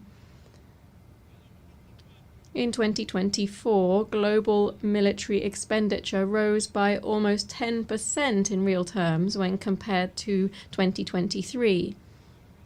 This represents the largest annual increase since the end of the Cold War. We're talking about military expenditure of $2.7 trillion. We're not only talking about increased conflict between nations, nor of rapidly growing military expenditure to sustain this, but we're also talking about new forms of cruelty and death that wars now bear.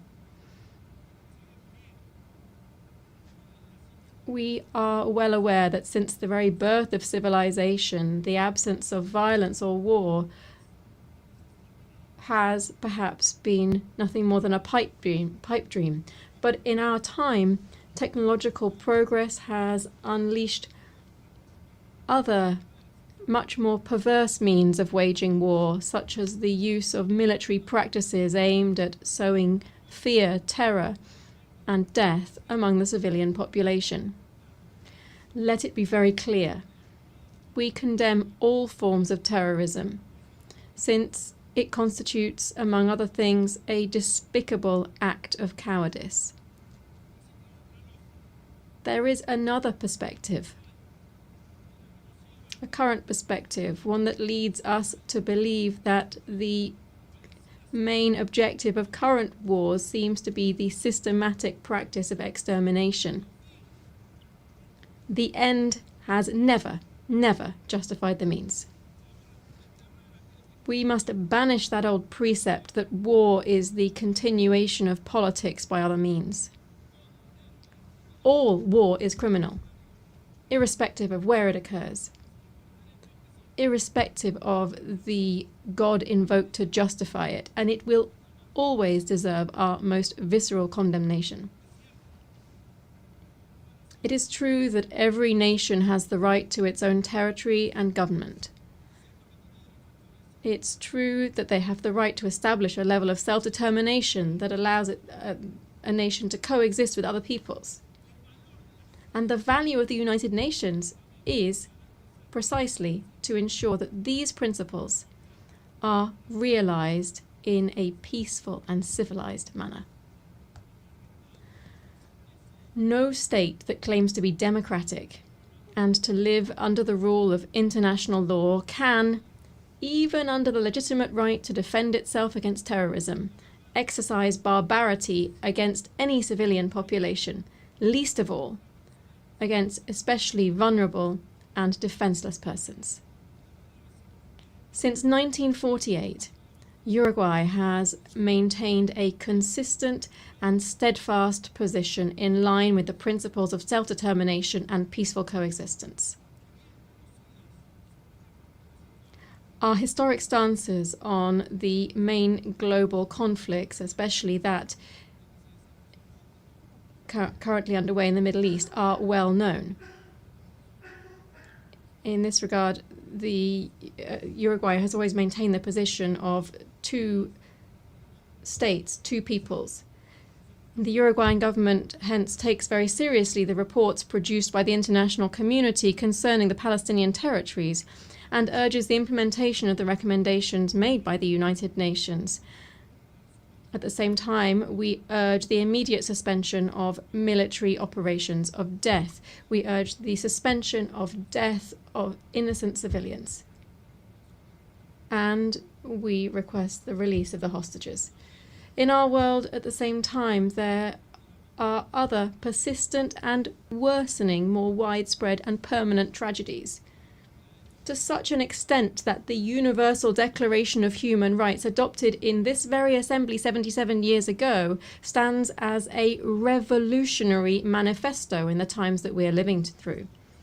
Beginning with its first article, which proclaims all human beings are born free and equal in dignity and rights, and, endowed as they are with reason and conscience, should act towards one another in a spirit of brotherhood. How far we are from our own principles and commitments when we see that the gap between those who have the most and those who suffer the most is ever greater.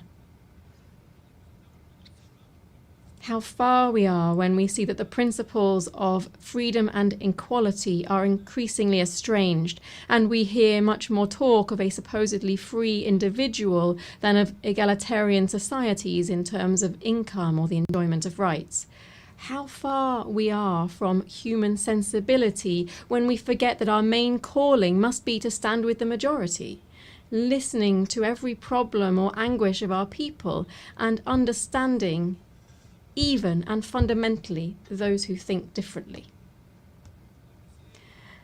Madam President, I come from a country with a long, faithfully documented tradition in international politics.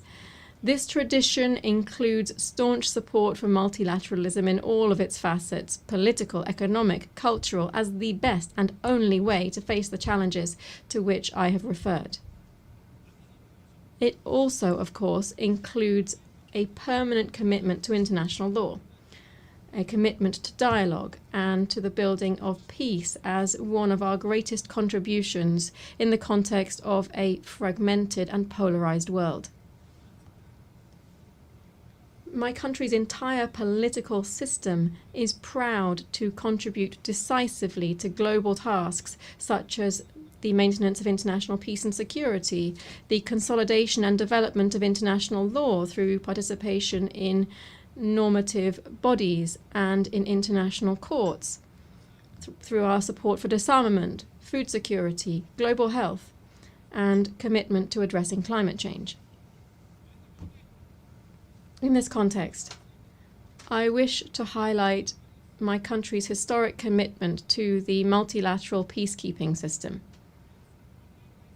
In the last 35 years, and without interruption, Uruguay has deployed battalions to various United Nations peace operations. We've taken on this role to such an extent that we've become the leading country in Latin America and the second per capita worldwide in contributing to this type of missions. Moreover, we have done this with particular distinction because our troops have been specialized in the most emblematic role of these peace operations, that is, the protection of civilians in armed conflicts.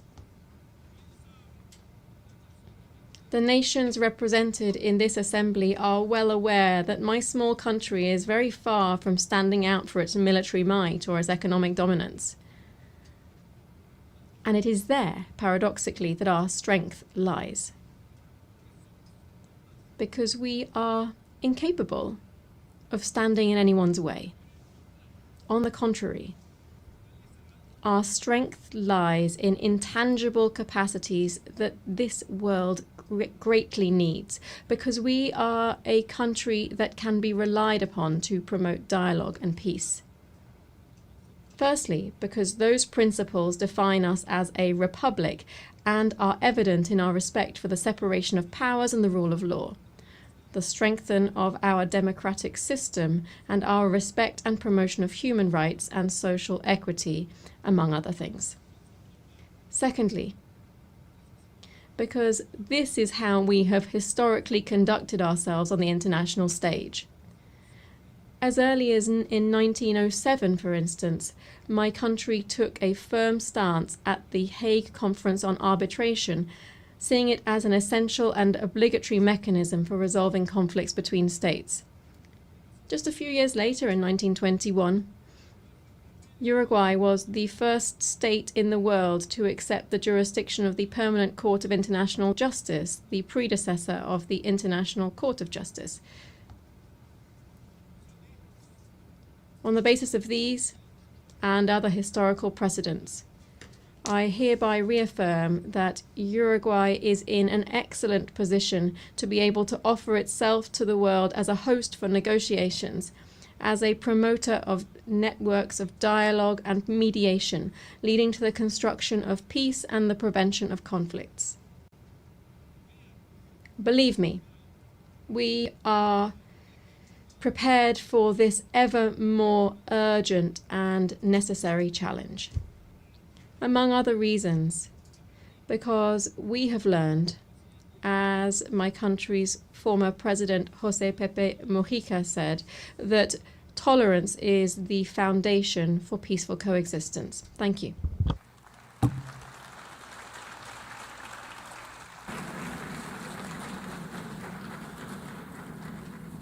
On behalf of the Assembly, I wish to thank the President of the Eastern Republic of Uruguay. The Assembly will hear an address by Her Excellency Nataša Pirc-Musar, the President of the Republic of Slovenia. I request protocol to escort Her Excellency and invite her to address the Assembly.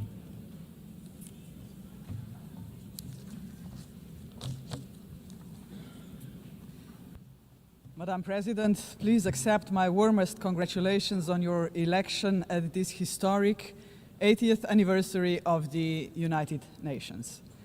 Your election underscores the vital importance of including women in the decision-making process.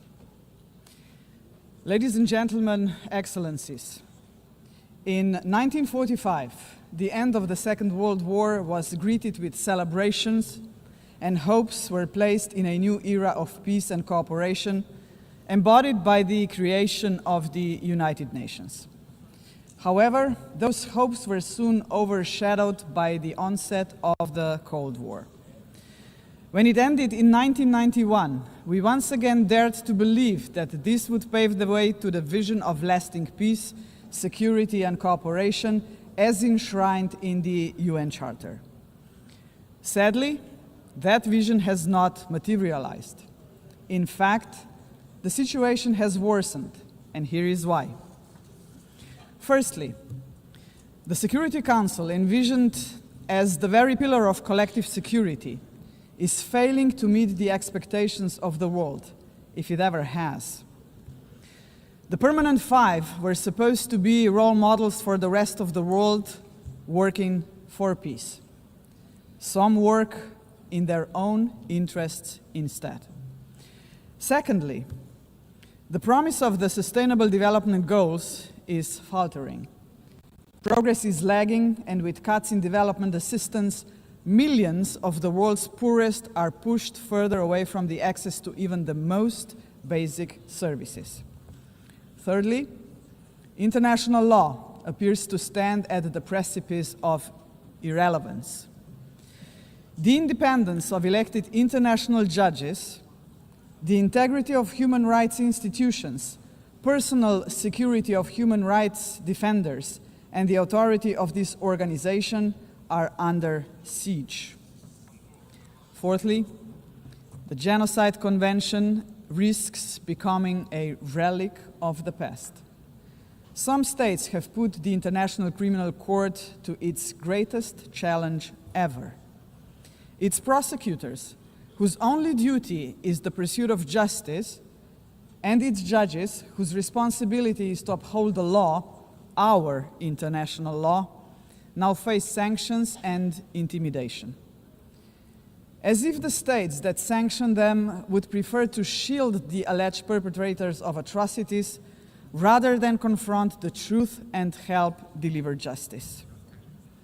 Fifthly, the landmark opinion of the International Court of Justice affirming that international law obliges states to prevent harming the climate already feels obsolete. And finally, states are withdrawing from the Paris Climate Agreement, from the Ottawa Treaty, and from the UN agencies, or simply cutting their finances. Each such act chips away at the support for multilateralism, a system designed not for the powerful few, but for the benefit of all of us. Madam President, how are we to explain these trends to our electorates, to our people, and above all, to our children?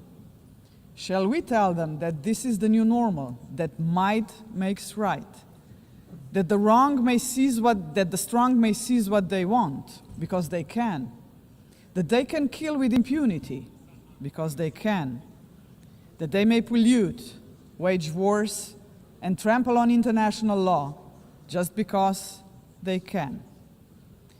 Are we prepared to look our children in the eyes and say, "This is the world you will inherit and there is nothing we can do about it"?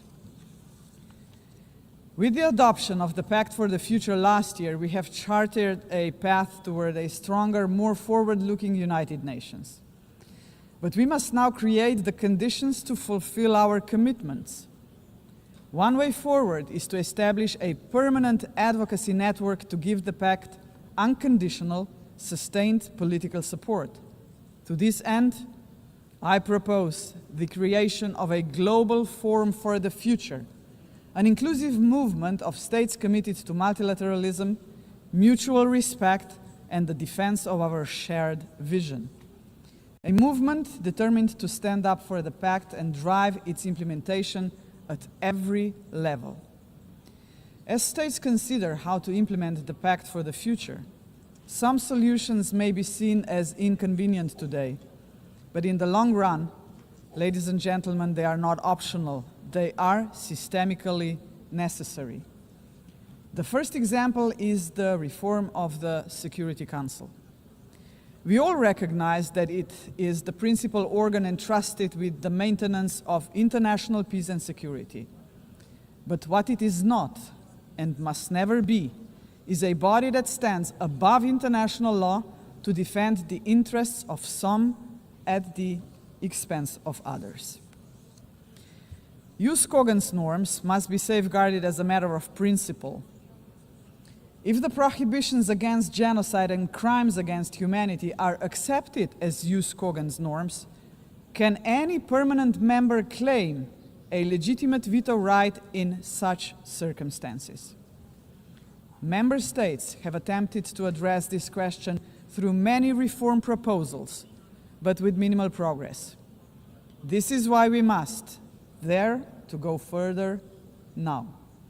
We, the General Assembly, must take a bold step and request an advisory opinion from the International Court of Justice on this very question. Second, we must confront the gap between our words and actions on gender equity. Progress has been made, but far too modestly. Over the past 80 years, 13% of leaders in multilateral organizations have been women. And no woman has ever served as Secretary General of the United Nations. And this, ladies and gentlemen, must change. So, Excellencies, ladies and gentlemen, let us make history. Today, the 80th session of the General Assembly is led by only the 5th woman to hold the presidency. By the end of this session, she would be joined by a Madam Secretary General-elect, a living proof to 4 billion women that even the most impossible job is not beyond their reach. But gender representation is not enough.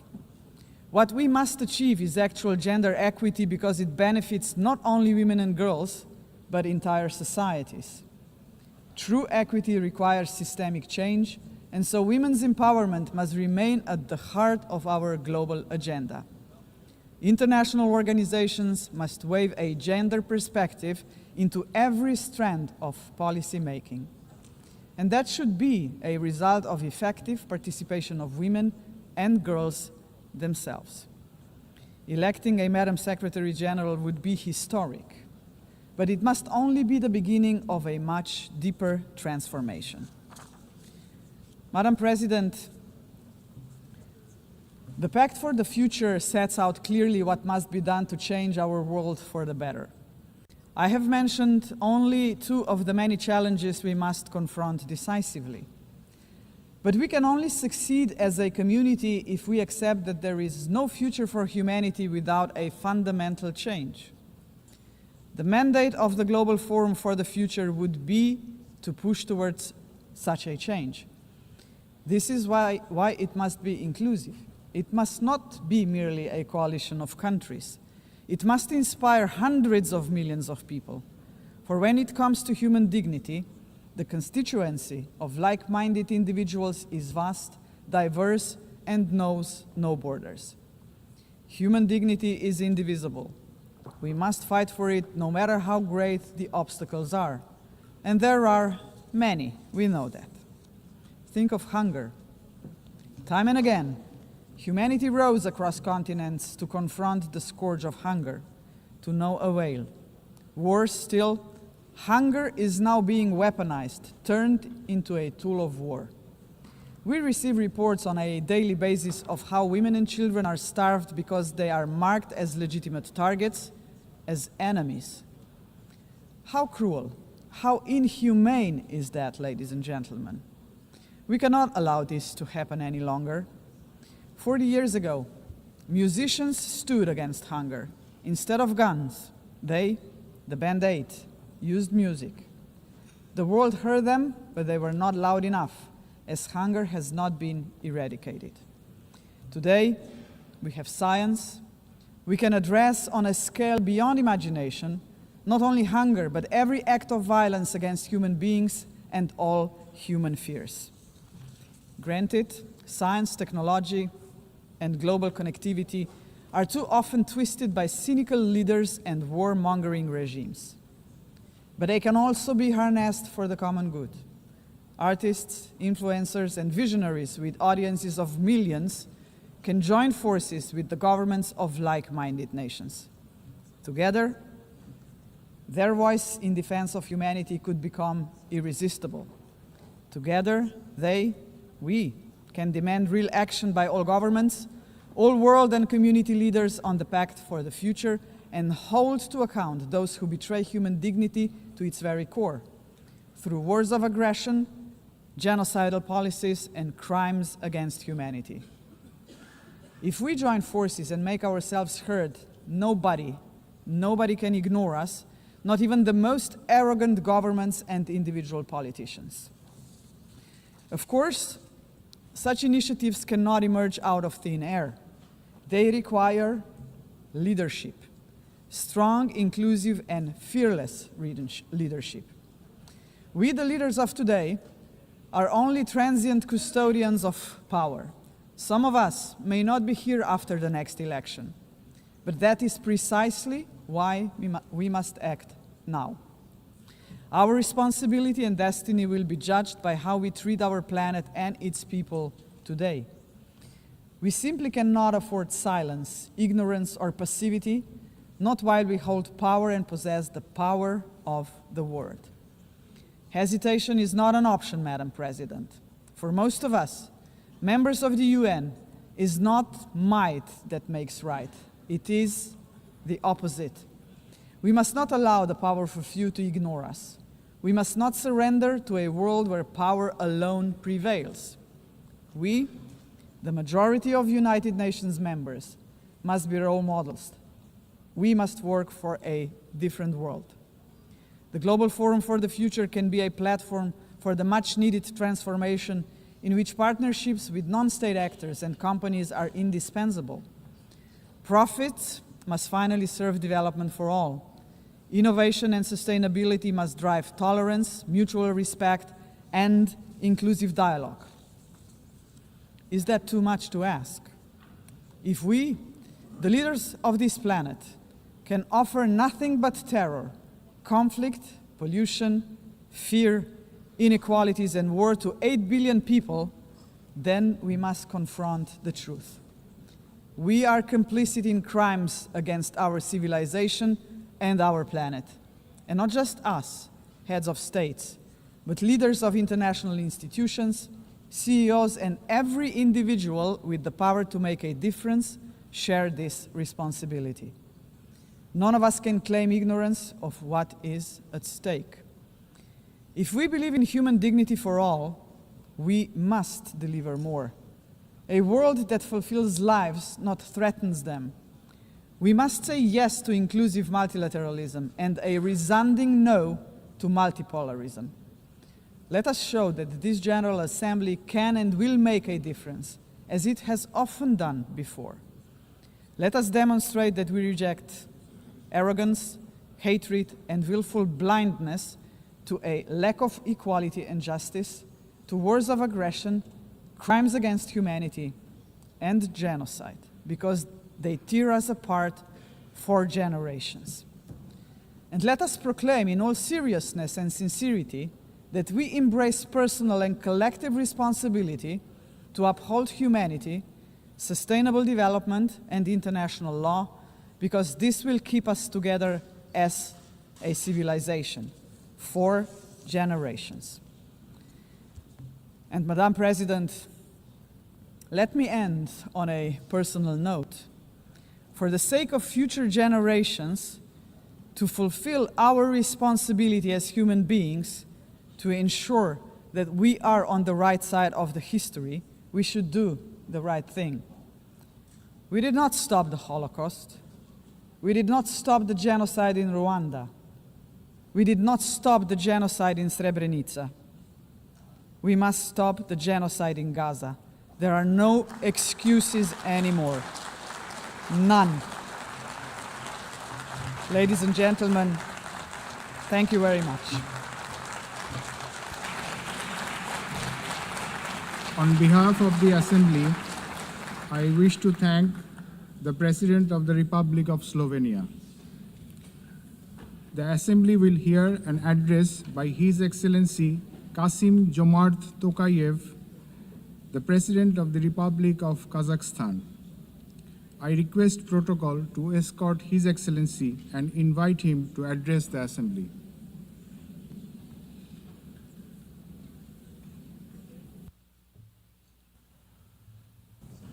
Madam President, Mr. Secretary General, distinguished delegates, for 8 decades, the United Nations has played a pivotal role in combating humanity's global challenges.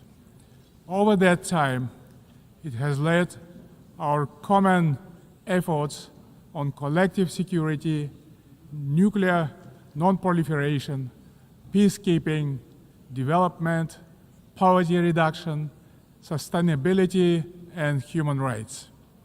But we must also face the truth. The world around us has changed profoundly and, unfortunately, not for the better. That's why the United Nations remains today a symbol of hope for millions around the globe. This historic meeting is a unique opportunity to recommit ourselves to the founding principles and goals of our universal and truly indispensable organization. However, we cannot turn a blind eye to the real crisis trust in multilateral institutions. Serious violations of international law have become new normality, which undermines global stability and erodes confidence between peoples, between political leaders, and between states. In this challenging time, we all must empower the United Nations to make it more adjustable to the realities of today's unpredictable world. The spirit of mutual understanding and eagerness to cooperate must prevail over dangerous warmongering. State leaders have a responsibility to move toward making peace. A failure of the current generation of leaders to act is not an option, because future generations will pay a much greater price. In this regard, comprehensive reform of the United Nations is a strategic necessity, not a subject for endless contemplations. We need to establish a new group of truly dedicated people who will highly professionally and without any hesitations make concrete proposals for reforming the United Nations to make it better suited to the challenges of today and objectives of tomorrow. A central pillar of this bold effort to renew the United Nations should be a reform of the Security Council. Major powers of Asia, Africa, and Latin America should be represented in the Security Council on the rotational basis. In addition, Kazakhstan strongly believes that the voices of responsible middle powers also need to be seriously amplified in the Security Council. In fact, they have already started to play a larger positive role in international relations, bringing balance and building trust. They can act as bridges within the United Nations when major powers are divided or failing to resolve pressing issues of common concern. Above all, a credible United Nations for the 21st century requires member states to take concrete steps toward durable peace and security. Otherwise, the United Nations is doomed to forever mitigate consequences while root causes forever proliferate. We can begin this process already today by reaffirming our steadfast commitment to the Charter of the United Nations. The founding principles of sovereignty, territorial integrity, and peaceful resolution of disputes must be upheld without exception. Selective application of the Charter undermines its credibility. The world needs a new consensus based on trust, inclusiveness, and shared responsibility. For example, the enemy state clauses of the Charter, historical remnants of the Second World War, have already been recognized by the overwhelming majority of the international community is obsolete. For all these reasons, it's time to have a serious conversation about Charter review. Today we face an alarming reality. Arms control treaties are collapsing, and with them, so are the foundations of strategic stability. Global military spending in 2024 hit a record $2.7 trillion. The global cost of violence reached nearly $20 trillion. Therefore, rebuilding a robust global security architecture should remain a top priority for the international community.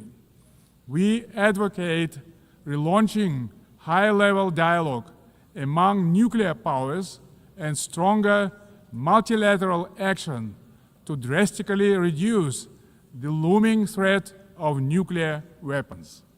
More widely, we must begin the hard work of getting rid of the militant mindset. We can do so by tracking closely how much our countries invest in peace.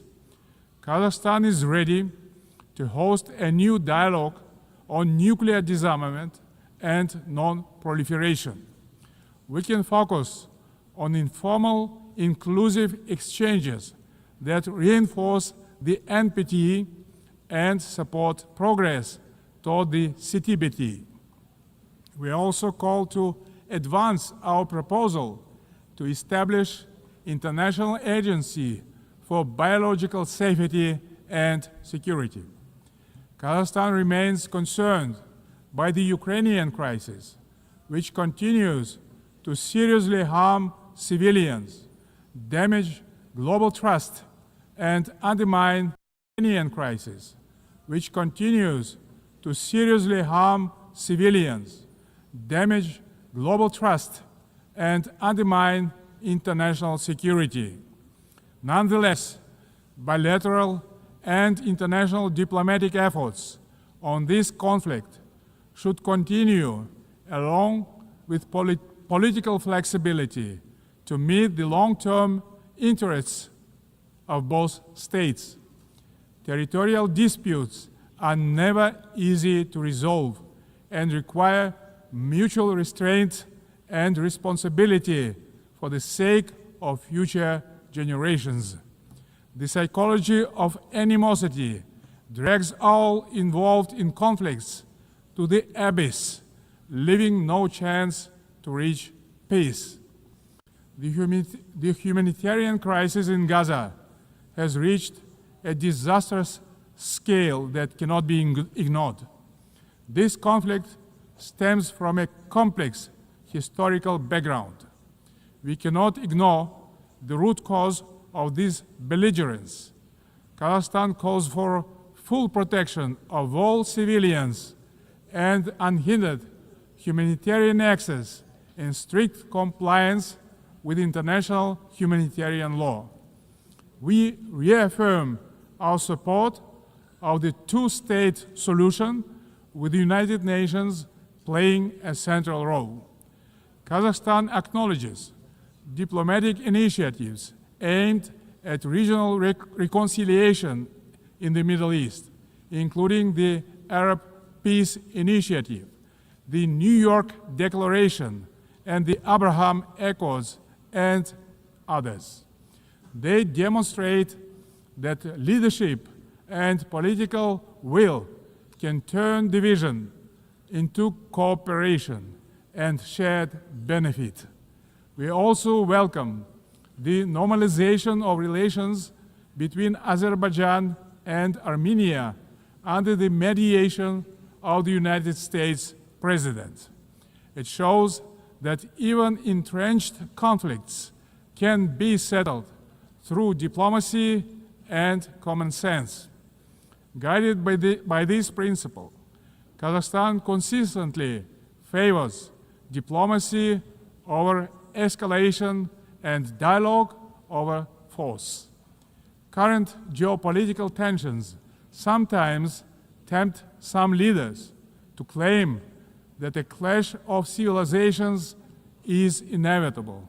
Yet, these divisions are not fact or fate. They are political choices. Global public goods such as science, medicine, sports, religion, and culture should not become subjects of geopolitical divisions and sanctions. These spheres of human activity bind us together under a humanitarian umbrella. When political leaders make irresponsible statements or take reckless decisions, manipulating religion and identity for political gain, they in fact seriously damage the trust and goodwill in striving for peace. Political leadership must be rooted in mutual understanding and respect, not mutual suspicion and arrogance. Tolerance and wisdom are the foundation of lasting peace and must be upheld through the rule of law. Dear friends and colleagues, we observe a growing fragmentation and political bias of investment flows. As a result, global FDI fell to $1.5 trillion last year. Kazakhstan strongly advocates for greater international investment cooperation.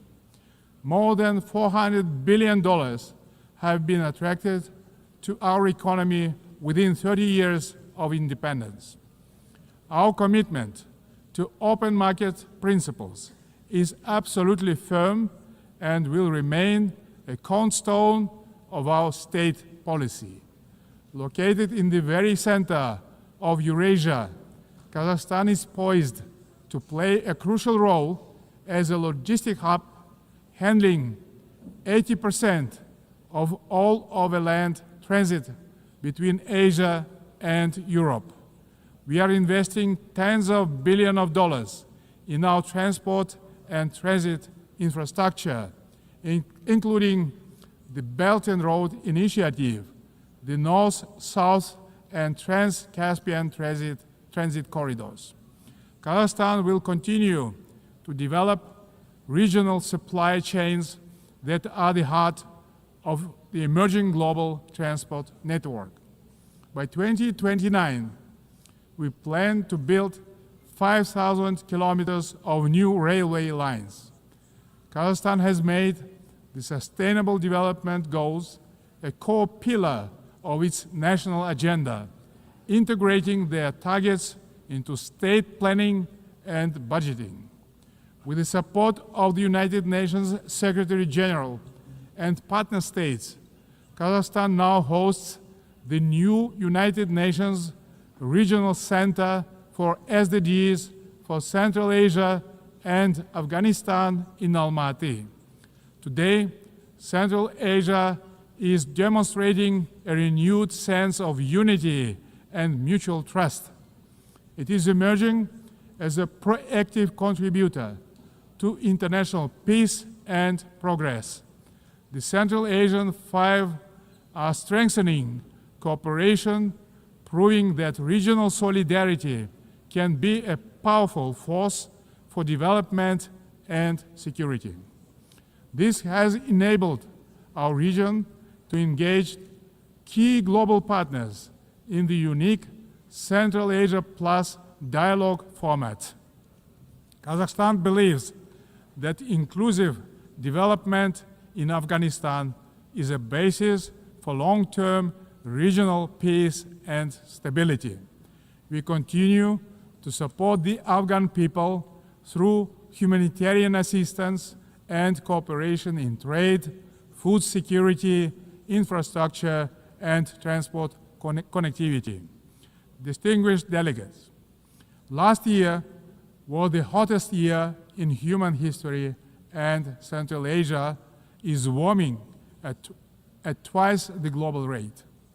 The melting of glaciers in the Alatau Mountains is accelerating, multiplying threats to water and food security for millions. Kazakhstan has drawn profound lessons from the tragedy of the Aral Sea.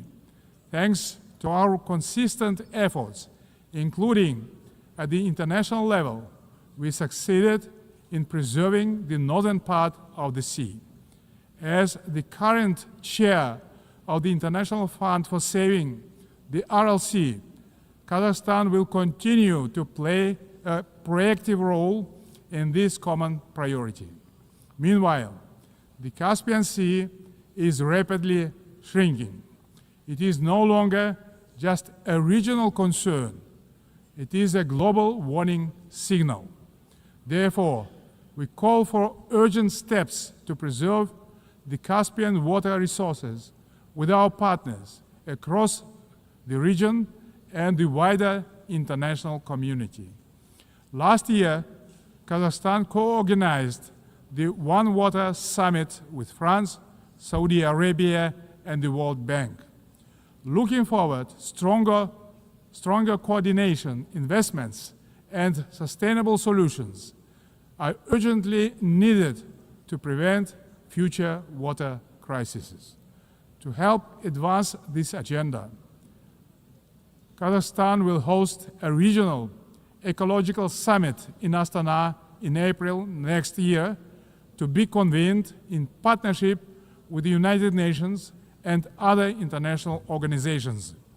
As part of our broader environmental commitment, Kazakhstan is implementing a nationwide Clean Kazakhstan campaign.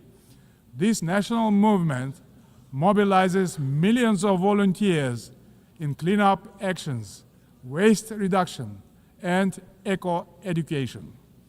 This initiative of Kazakhstan the United Nations declared 2026 the International Year of Volunteers for Sustainable Development. We invite all member states to collaborate on this important endeavor.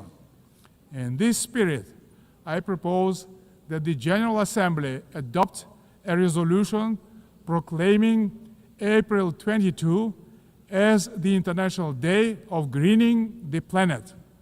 Dear friends, Kazakhstan views artificial intelligence not as one more technological advancement, but as a major breakthrough that can be a true engine of human progress. Yet, as artificial intelligence accelerates, so do the related risks, specifically deepening technological, economic, and geopolitical divides. At the same time, we should not let ethical norms fall behind this rapid evolution. Pressing questions of fairness, accountability, and individual rights must be addressed with clarity and urgency. We must act collectively to ensure that every country can benefit from AI. Kazakhstan welcomes the establishment under UN auspices of the Global Dialogue on AI Governance. We stand ready to actively contribute to this platform to help ensure that AI remains safe, inclusive, and human-centered. In Kazakhstan, artificial intelligence will be integrated across all sectors of economy and public services. The basic infrastructure to deliver this plan is being built, and our bright young people are getting ready to turn this vision into reality. Our strategic goal is to transform Kazakhstan into a fully digital power within the next 3 years. Large-scale digitalization and widespread use of AI have become a national priority in Kazakhstan. E-government is an important pillar of our national development strategy. Around 90% of public services are already digitalized. Kazakhstan has recently launched its fastest national supercomputer ever. But AI and automation are expected to threaten jobs in many countries. That's why digital progress must go hand in hand with professional education. Therefore, Kazakhstan believes it is imperative not just to increase employment, but to valorize the technical professions. Ladies and gentlemen, amid global turbulence, Kazakhstan is pursuing a bold national renewal to build a truly just and fair state. Over the last 3 years, we have carried out large-scale political and economic reforms that are unprecedented in our part of the world. Through a national referendum, we introduced a single 7-year presidential term, thereby strengthening democratic accountability. We remain committed to the formula of strong president, influential parliament, and accountable government. Guided by strong wish to modernize Kazakhstan, I have proposed a single-chamber parliament for a national referendum to consider. Our objective is to continuously embrace the political system to make it more transparent, effective, and reflective of people's aspirations. At the heart of these reforms lies a clear principle: law and order must prevail. We believe that only governance rooted in common sense and the rule of law can ensure public order and protect the rights of all citizens. It creates good conditions for international investment, trade, cooperation, and more broadly, the dynamic development of our country.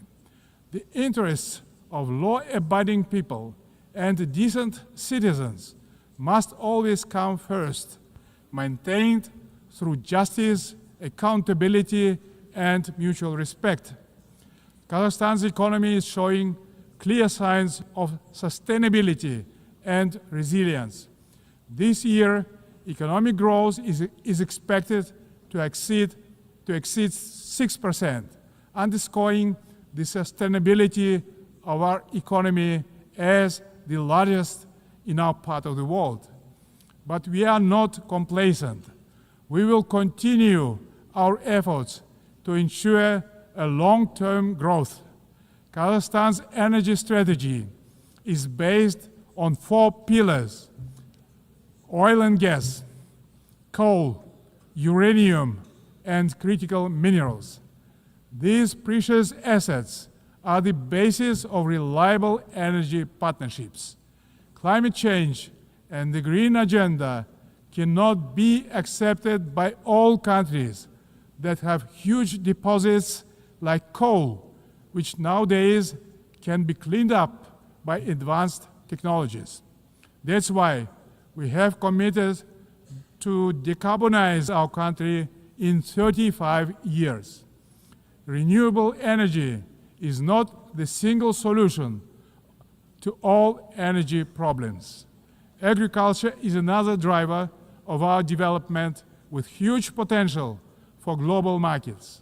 Kazakhstan's grain export capacity has amounted to 12 million tons, reaching a great number of international markets, creating new opportunities for trade expansion using enhanced transport connectivity.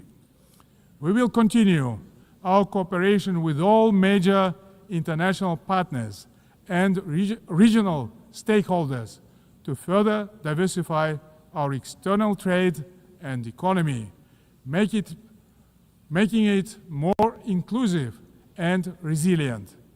Excellencies, we will remain firmly on this path, deepening governance reforms at home while supporting global governance abroad.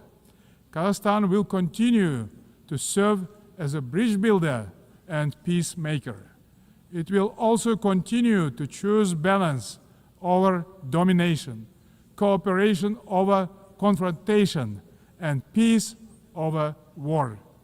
We stand ready in cooperation with other players, stakeholders in the international community to renew the promise of the United Nations as a beacon of peace, justice, and cooperation. Thank you very much. On behalf of the Assembly, I wish to thank the President of the Republic of Kazakhstan. The Assembly will hear an address by His Excellency Matamela Cyril Ramaphosa, President of the Republic of South Africa. I request protocol to escort His Excellency and invite him to address the Assembly.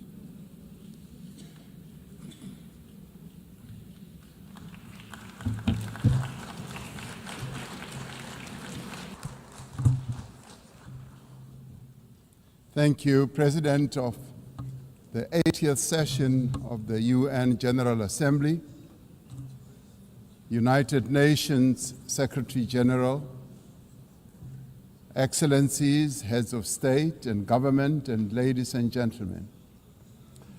80 years ago, the United Nations was established to save succeeding generations of humanity from the scourge of war and to build a peaceful, prosperous, and just world arising from the devastation brought about by global conflict.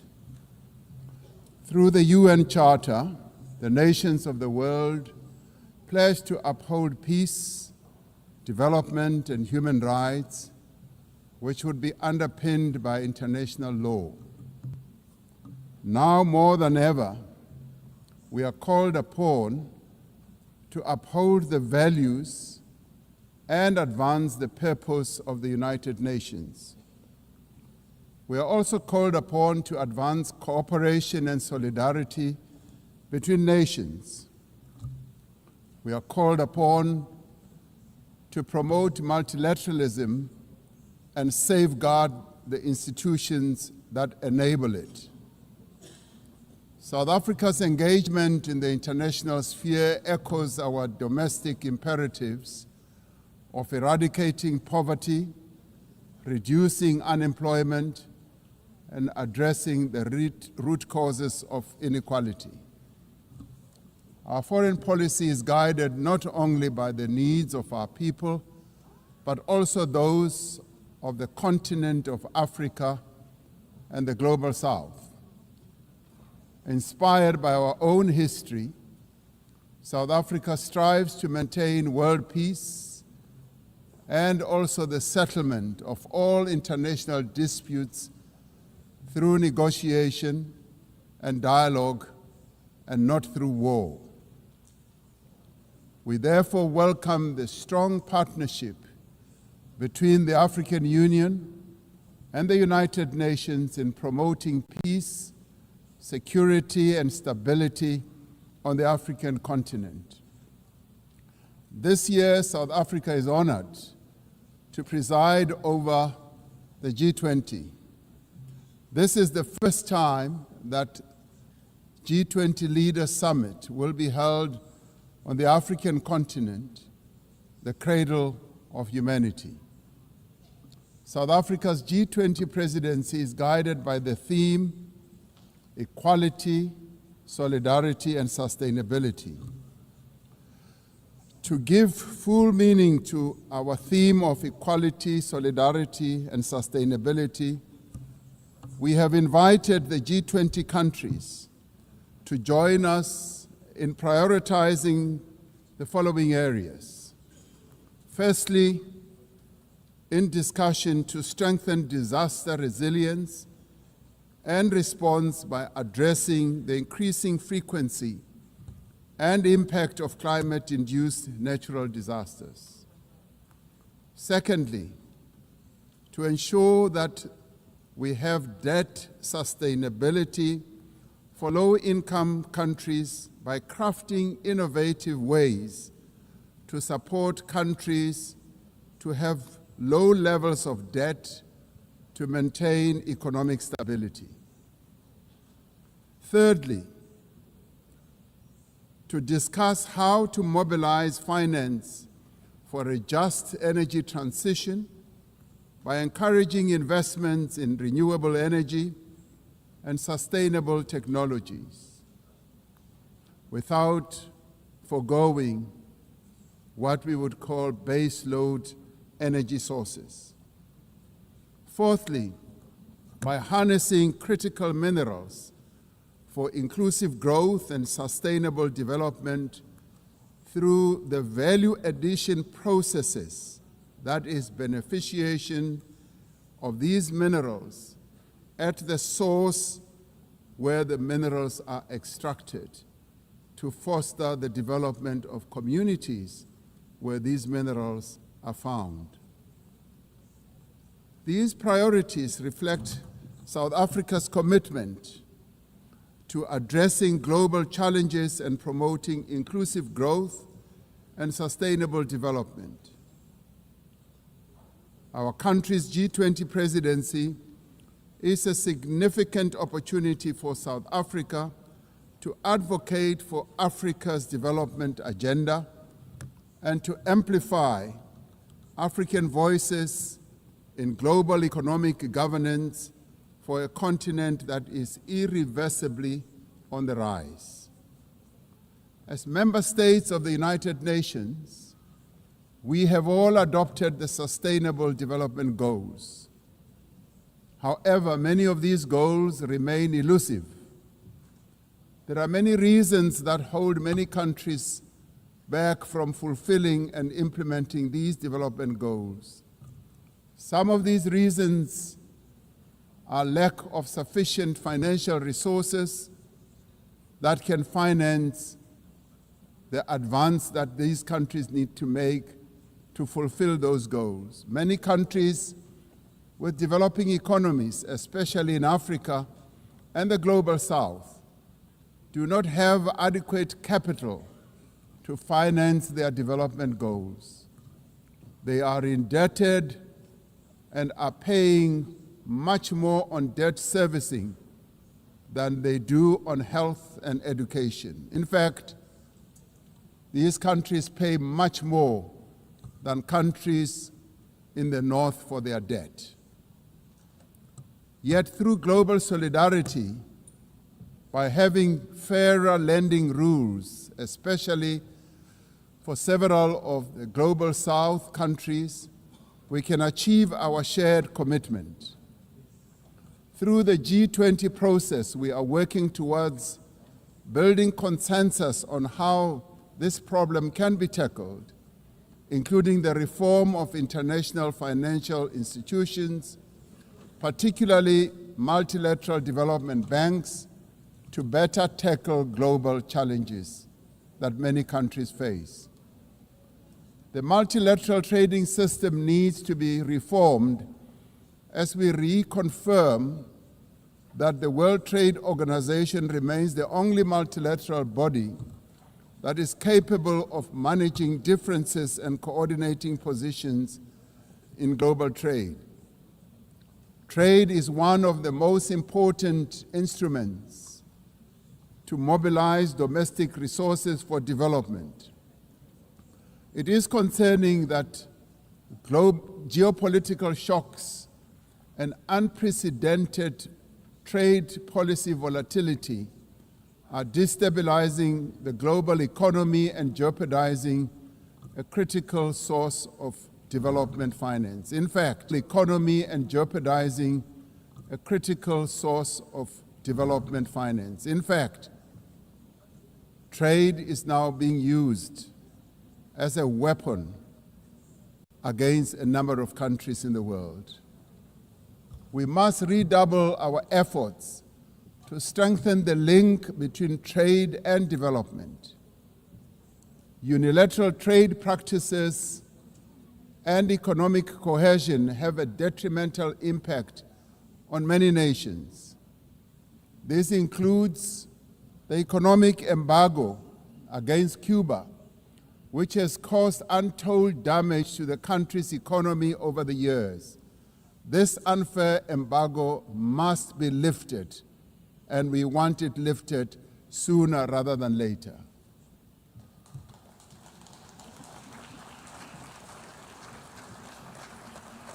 In the midst of global trade uncertainty, the African continent is providing a pragmatic example of constructive collaboration and cooperation by using the African Continental Free Trade Area as an engine for sustainable growth and development. This will, with commitment, become the central pillar of economic cooperation and integration for our continent. As part of the effort to build more inclusive economies, South Africa's G20 presidency has launched an extraordinary committee of independent experts on global wealth inequality. This committee, chaired by Professor Joseph Stiglitz, a Nobel laureate, will deliver the first ever report on global inequality to G20 leaders when they meet in November in Johannesburg in South Africa. Climate change is an existential threat. We are failing future generations by our inability to reduce global warming. Climate change is reversing economic growth and development gains in many countries, especially in the global South. Although Africa carries the least responsibility for climate change, many countries on the continent of Africa experience much of its harshest effects. Extreme weather events like floods and droughts are driving food insecurity, displacing populations, causing damage to infrastructure, and leading to the unnecessary loss of livelihoods. Member states must honor their undertakings and commitments in line with the guiding principle of common but differentiated responsibilities and respective capabilities. The Secretary General recently reported that global military expenditure has reached historic highs, just as the world is falling behind on its core development promises. We are building weapons when we should be building social infrastructure that advance the lives of our people. We are fighting wars that cause death and destruction when we should be fighting poverty and developing the livelihoods of vulnerable people. We must act decisively to silence all the guns everywhere to realize the goal of sustainable development and global peace. And I do believe that this is an objective that is possible to reach. As we commemorate the 80th anniversary of the UN, the relevance of this institution and various multilateral processes for the maintenance of international peace and security is being willfully undermined. There is an increasing reliance on unilateral military action in contravention of international law. The United Nations Security Council has proven to be ineffective in its current form and composition in carrying out its charter mandate to maintain international peace and security. South Africa remains deeply concerned by the erosion of the credibility of the Security Council and its failures to ensure accountability and uphold international law. As the security and humanitarian situations in the Democratic Republic of the Congo, Sudan, Gaza, and elsewhere deteriorate, it is a matter of great concern that there are countries that continue to violate international law and also defy the United Nations resolutions and rulings, also from bodies like the International Court of Justice. The establishment of the Hague Group and the Madrid Group aim to reaffirm the primacy of international law, promoting accountability and ensuring support for a just peace. We cannot and should not accept that members of this organization continue willfully to violate without consequence the charter that we have all agreed to uphold. Therefore, as nations that have pledged to uphold the UN Charter, we have the ultimate responsibility to ensure and protect the rights of the Palestinian people to self-determination, consistent with the case that South Africa brought before the International Court of Justice. There is growing global consensus. There is growing global consensus that Israel is committing genocide in Gaza. Just last week, the United Nations Independent International Commission of Inquiry found that Israel is responsible for the commission of genocide in Gaza. As Palestinians continue to face genocide and famine, we have a duty to act.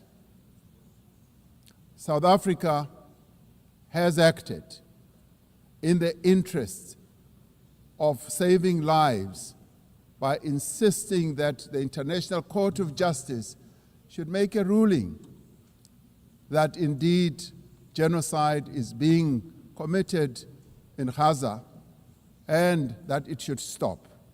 And we stand here to say it must stop.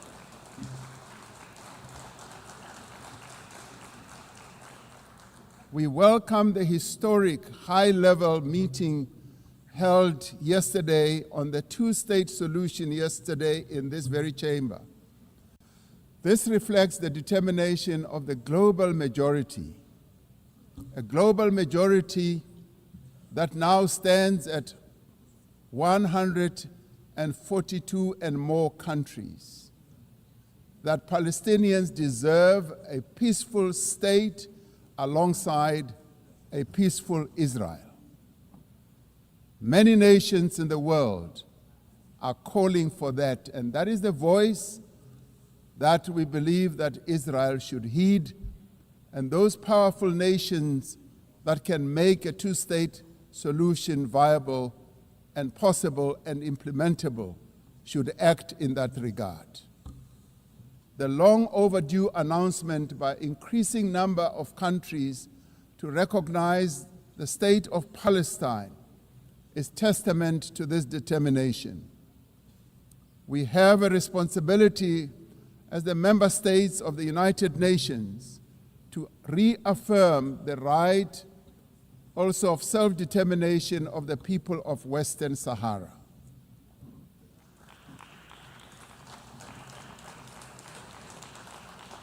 The very first resolution of the United Nations General Assembly in January of 1946 called for the elimination of atomic weapons. The resolution was passed shortly after the catastrophic use of atomic bombs on Hiroshima and Nagasaki that killed thousands of people. Decades later,